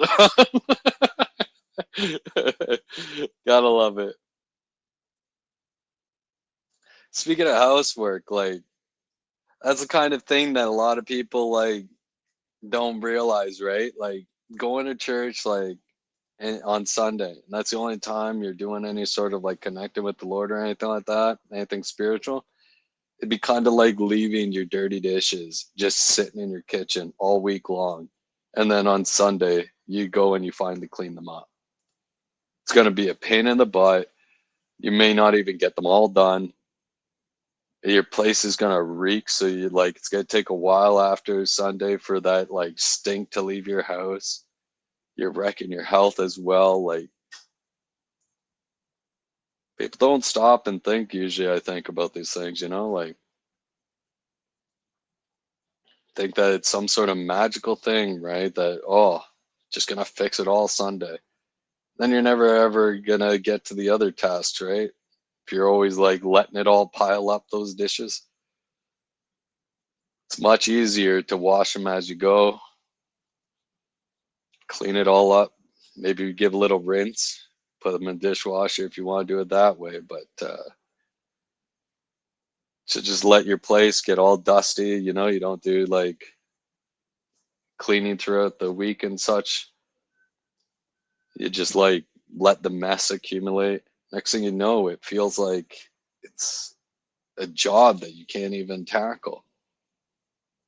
But if you have found yourself in that spot, well, picking up the broom or picking up the duster or picking up a dish to clean or putting away a couple of things, maybe getting rid of some stuff, got to start somewhere. Don't be too hard on yourself about it either. Like, be hard enough that you get going on it, but don't beat yourself up that there's so much still left to do. Like, just be happy that you're doing it. There's always going to be so much left to do within ourselves, for example. But, as long as you're moving in the right direction with it and you're putting the efforts in, you're doing the acts that you need to do, right, to facilitate that, then, you don't have to beat yourself up. Like, it feels great when you've done productive stuff. At the end of the day, you don't feel like you've just been like this lazy sloth. You've actually like put in some effort. You know what? It's a great feeling. Maybe you guys, like, maybe you or you know somebody that has been slothful. You know what? You go from 0 to 5 minutes of cleaning a day. Maybe then you eventually move to 10 minutes of cleaning a day. Makes a gigantic difference. You're developing that pattern. No, I feel attacked. Yeah, Black. Hey, man, we could all be slothful, man. But yeah, like BB's saying, clean environment helps the mind, right? Helps you see things clearly, right? You start cleaning up your room or your house or what have you. You start to realize, oh wow, I forgot I even owned this, right? Or it's like, oh, that's where that's been all this time. Similar to when you're cleaning up the noose, right? Cleaning up your mind, you have of the heart kind of thing and all that. Start removing all this like darkness that you've let come into yourself. You start to like be like, wow, I totally forgot like that this aspect of me like is still there, kind of thing. This like this love and this hope and this like generosity, like part of me, this like almost like childlike kind of like excitement about things, right? Where it's like, wow, it's so much easier to be like grateful for like the day and such, and what a gorgeous sky and the breeze on my face and things. Like, it all starts to come through like cleaner, like all the aspects of it, right?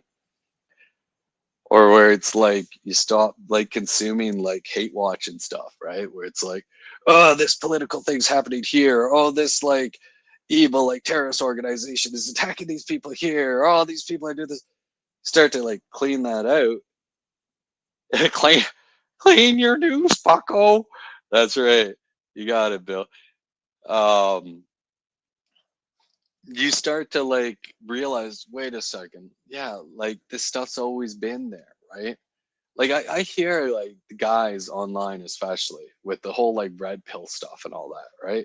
And they're like, oh, there's only like these terrible women. It's like, well, for one thing, okay, there's all these terrible guys too, but you just don't want to get with them, obviously, and good. Glory to God, you don't.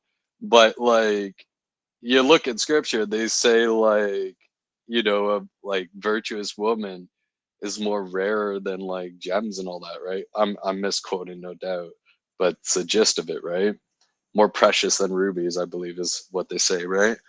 So it's demonstrating that even back then, when the society was filled with like far more God and like sacraments being done and such, it was still a rarity to find a pious woman that was trying to be closer to God and such. Just like with men, right? In different ways, obviously, but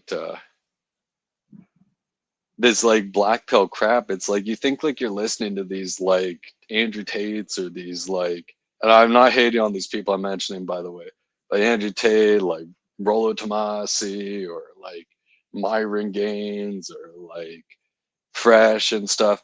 Like, you think these guys are helping you become better men, but more often than not, I've witnessed that the people that are like consuming these guys on a regular basis, all they're doing is becoming more and more jaded, more and more black pilled about like women, about like thinking they're garbage, and more prideful with thinking your crap doesn't stink. And it's like, dude, like, I don't think this is helping you. How about instead you like go to church and you like start fasting and praying, focus on doing what's right by God, and guess what? You start doing the acts, and there will be the good women out there that'll notice you. You know, God willing, right? I hate the 4B blackout. Yeah, yeah. No, not hate, obviously, but yeah, yeah. Sloth, they all can be pretty much the worst, man, Bill. Sloth, I agree, is pretty brutal because sloth is a representation of not even doing the action. And without action, everything's dead. You can say that you love your spouse, but if you're not doing any actions because you're too slothful to do them, do you love them? No. You're just saying you love them. You really love the Lord if you're not actually going like and doing alms and trying to do good by those that are in need, and going to church and participating in the sacraments and growing in his statutes and such. No, you're just a lazy sloth. Like, you don't love him. You say you love him, but you don't. And on the other hand, it is important to say that you love, right? Like, doing the actions is great too, but it's also important to say that you love them as well with it. It's still very meaningful to hear, like, I love you. I love you guys in chat. I want the best for you guys in chat. Hopefully my actions are demonstrating that. But it probably still here feels good to like hear I love you guys. I want you guys all to be growing closer to him, to have some like the sorrow like lessened in your life and turned into like that kind of like joyous sorrow kind of thing and stuff like that. And then you guys can go and be that to those that you interact with, right? To share that kind of love, proper love, not this love is love garbage, but proper love that cares about like truth and all that, right? The agape love. Speaking of virtuous women, there's a girl at my church who attends very frequently and dresses very modestly, and I find that very attractive. I need to build up the courage to ask her on a date. Hey, good on you, Bill, man. To me personally, I would lean away from the whole like dating thing. That's not how I did it with me. But I get that's what we've learned in our culture. You could use date very loosely, of course, where it's like, hey, I really think you're really cool and all that. Whatever way you want to phrase it, obviously. You like coffee, you like this, you like that, right? Go do an activity with her, what have you, and then discuss like, so what are some of your like desires for the future? Like, what are some of your dreams? Like, what do you see in the future for yourself?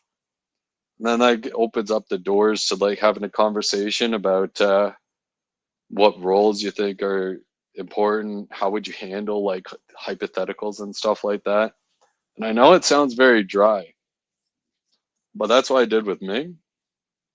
And she was desiring more of the romance up front, but I told her, like, there's no reason for us to be doing romantic stuff at the start because all that's doing is stoking the flames and it clouds your judgment when feelings are being stoked for the sake of feelings being high, right? When you're discussing your goals, your dreams, your desires, your foundations, your direction that you're going and such, right? As you're sharing those with each other, the feelings will naturally come from that. Yeah, it's really bizarre, Bill, on the whole courting thing, but it feels way better, bro. And you know what? Like, it demonstrates the proper relation that you should be doing because, like, it's the second you start like doing the feeling stuff, like where you're stoking it, now they're just gonna say what they think you want them to say. You know what I mean? And you know, there might still be some of that. Like we're all like gonna be doing that. Yeah, you got this, Bill, man. Give her. Um, and you know what? At the very least, you'll like remove that questioning of like the what if, right? You might as well go, right? And treat it similar to like how you would go to like church and such when you go for the very first time. You might be more of an observer, taking in the stuff and all that, which seems like you've already been doing with her. Um, but then there's the next step, right? Where it's like, okay, well, what are some of the ways I can draw closer to them? Well, drawing closer to the Lord is by getting to know what He desires of you, like what He has as a desire for the direction that He wishes you to go, kind of thing, right? And so, without even having that kind of like interaction with the Lord, then you're not going to draw closer to Him, right? You want to have that proper foundation because, like, if you just go and you're like, oh, I love the Lord, I'm going to go do this and that, you actually might be turning the Lord away from you because, and I should be careful with what I'm saying there. So please forgive me if I'm saying something wrong, but it's kind of like when you see those pious evangelical people, right? They got the piety, but they never took the time to discover what the Lord actually expects of you, what the Lord like wishes, what the Lord is giving you, and what you are giving the Lord, and understanding like that proper like foundation for the relationship that you're trying to develop with Him. Same goes for like a woman, right? She might be turned off by like a guy that like gives flowers or something like that. Like she doesn't want all this stuff. She finds it superficial or something, right? But if you actually have the discussion with her about like what stuff that like she desires and all this and that, then you can actually like understand how to better like do right by her and good by her and such, right? And then you can also have that as a foundation for later, God willing, you have a deeper relationship, a more proper relationship with her where it's like fiance or wife or what have you. Um, you've already laid out the expectations, the roles and such. So you can even be like, look, you said that you desired me to be a leader for you, right? You said that you trust that I have the best interest for you, for us, and for me whenever I'm trying to make decisions, and that I will screw up. Okay, I need you to stop this behavior or to start this behavior. You don't have to, obviously. Like you do you, but I think that's good. Like I don't even like the you do you kind of thing, but it's like just that starting part. That you do you is probably a worldly thing left in my freaking head. It's just I don't want to have it come across as if it's talking about like some sort of tyranny kind of thing, right?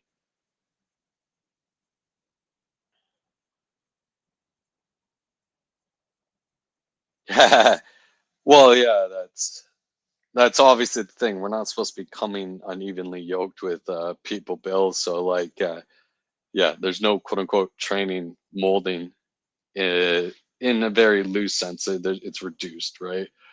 But there's always ways that you can better learn how to connect with them, to help them where they need help and such. Some people may not like this analogy, but similar to like if you say you had like multiple daughters, right? You're not going to be speaking with each of them the same way, right? Like there's going to be one that may have a problem with like emotional control or something.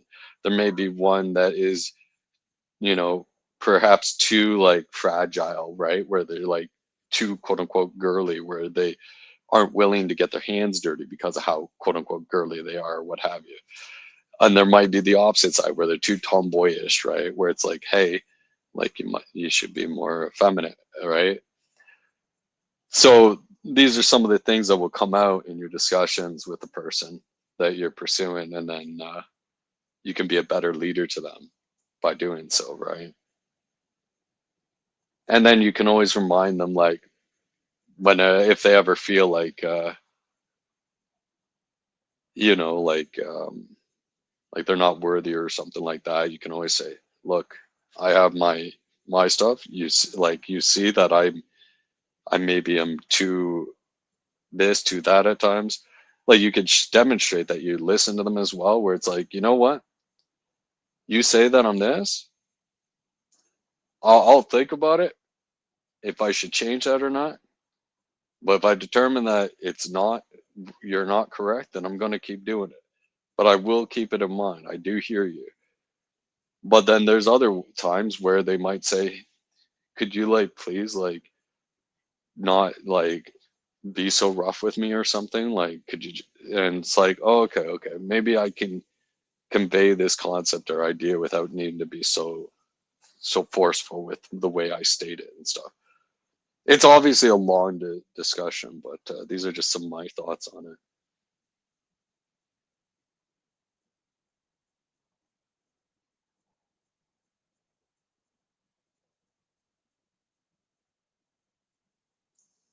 Just reading chat, guys.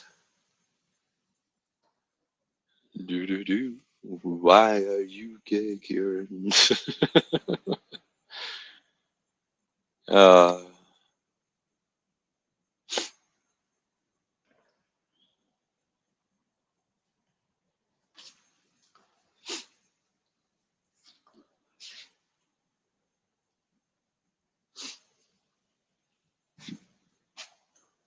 another like kind of thing that you could possibly be doing too, Bill, is if you notice that, and you know, I know you didn't necessarily ask for this advice, so please forgive me if you don't want any like thoughts on this stuff.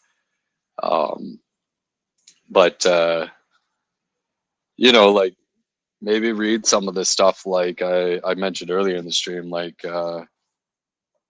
on marriage and the family life, I think it's called. It uses John Chrysostom's homilies in reference and such. It's a palatable, like good read and such. You could read it, and then if you enjoy it as well, you could be like, hey, like, you know, I thought this book was good. Like,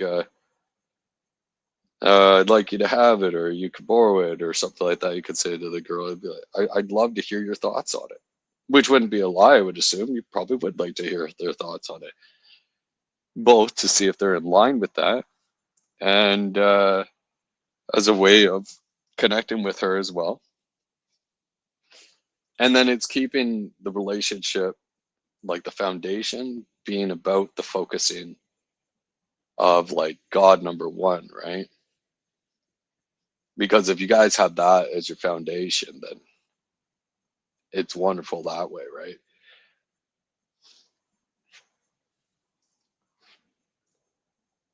Oh, Kieran says enough of the party. I've had enough. Gotta wrap up.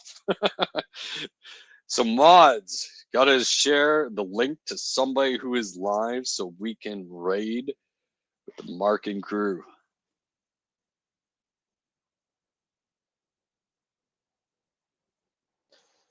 Jay Dyer has completed his book on esoteric Hollywood #3, and it's available for pre-order. I haven't read any of those, man, but I may look into that. I think that goes into some of the stuff I was mentioning earlier too, with like distilling the stuff we're like viewing and all that, right? That's right. The farming is like, guy won't start his own damn channel. Just go on other people's channel and host it for them. And see, that's something that is definitely a fall in mind. And I have wondered, is that slothfulness, is that pride, etc., right? Like, if people are benefiting from things that I'm sharing and such, then it's kind of disgusting that I'm not getting on that and started my own channel, right? Because if I have a way that is helping people draw closer to the Lord, then and like help them in their life and all that, and make, and hopefully God willing those they know and such, then I'm kind of like being selfish. Like I'm not like doing what I can out there for good, right? These are just some of the things. If you guys ever want to know my inner monologue, I assume some of you do if you're listening to me like monologue up here.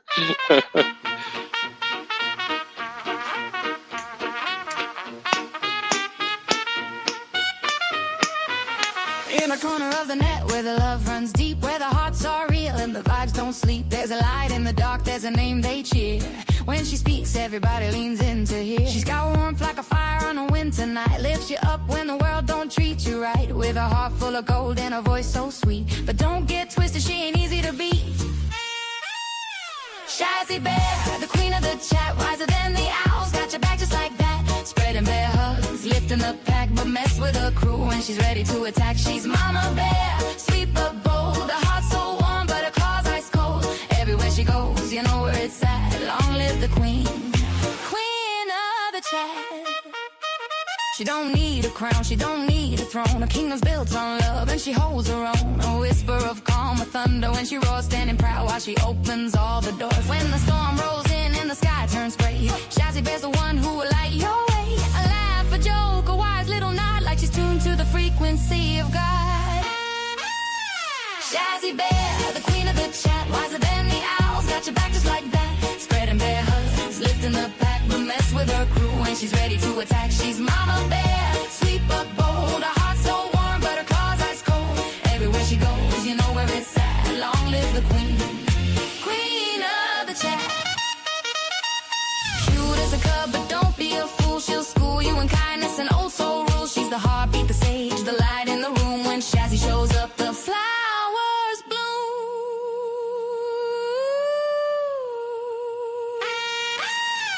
Shazzy Bear, the queen of the chat. No one loves harder, you can count on that. Spreading bear hugs, lifting a pack, but cross her line and she's coming back. She's Mama Bear, sweet but bold, loyal as the legends that the old folks told. Everywhere she goes, you know where it's at. All rise for the queen, queen of the chat. Shazzy Bear, queen of the chat. Shazzy Bear, Shazzy Bear, queen of the chat. Shazzy Bear, queen of the chat. Shazzy Bear, Shazzy Bear, queen of the chat.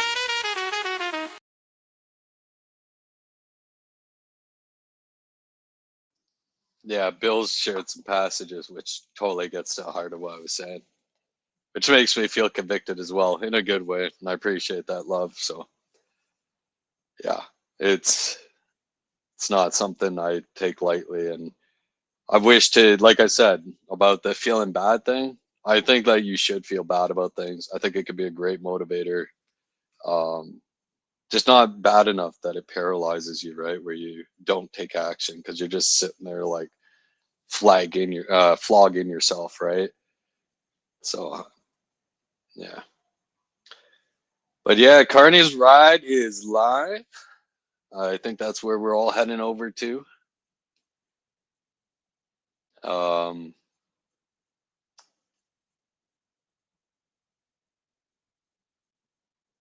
Yeah, thanks, Bill Hicks, man.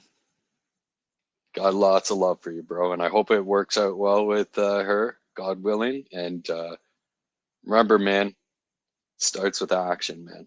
Don't let your pride get in the way and such. You know, just make it simple. Don't make it too heavy, man. Just go for it, man. Thank you all for tuning in to the Kieran Markham Show. I hope you guys have liked and subbed. Tune in next time to hear more from Kieran. And love you guys. God be with you all. May God bless you all and draw near to him. And I hope that all of you have a wonderful, blessed day. Love you all.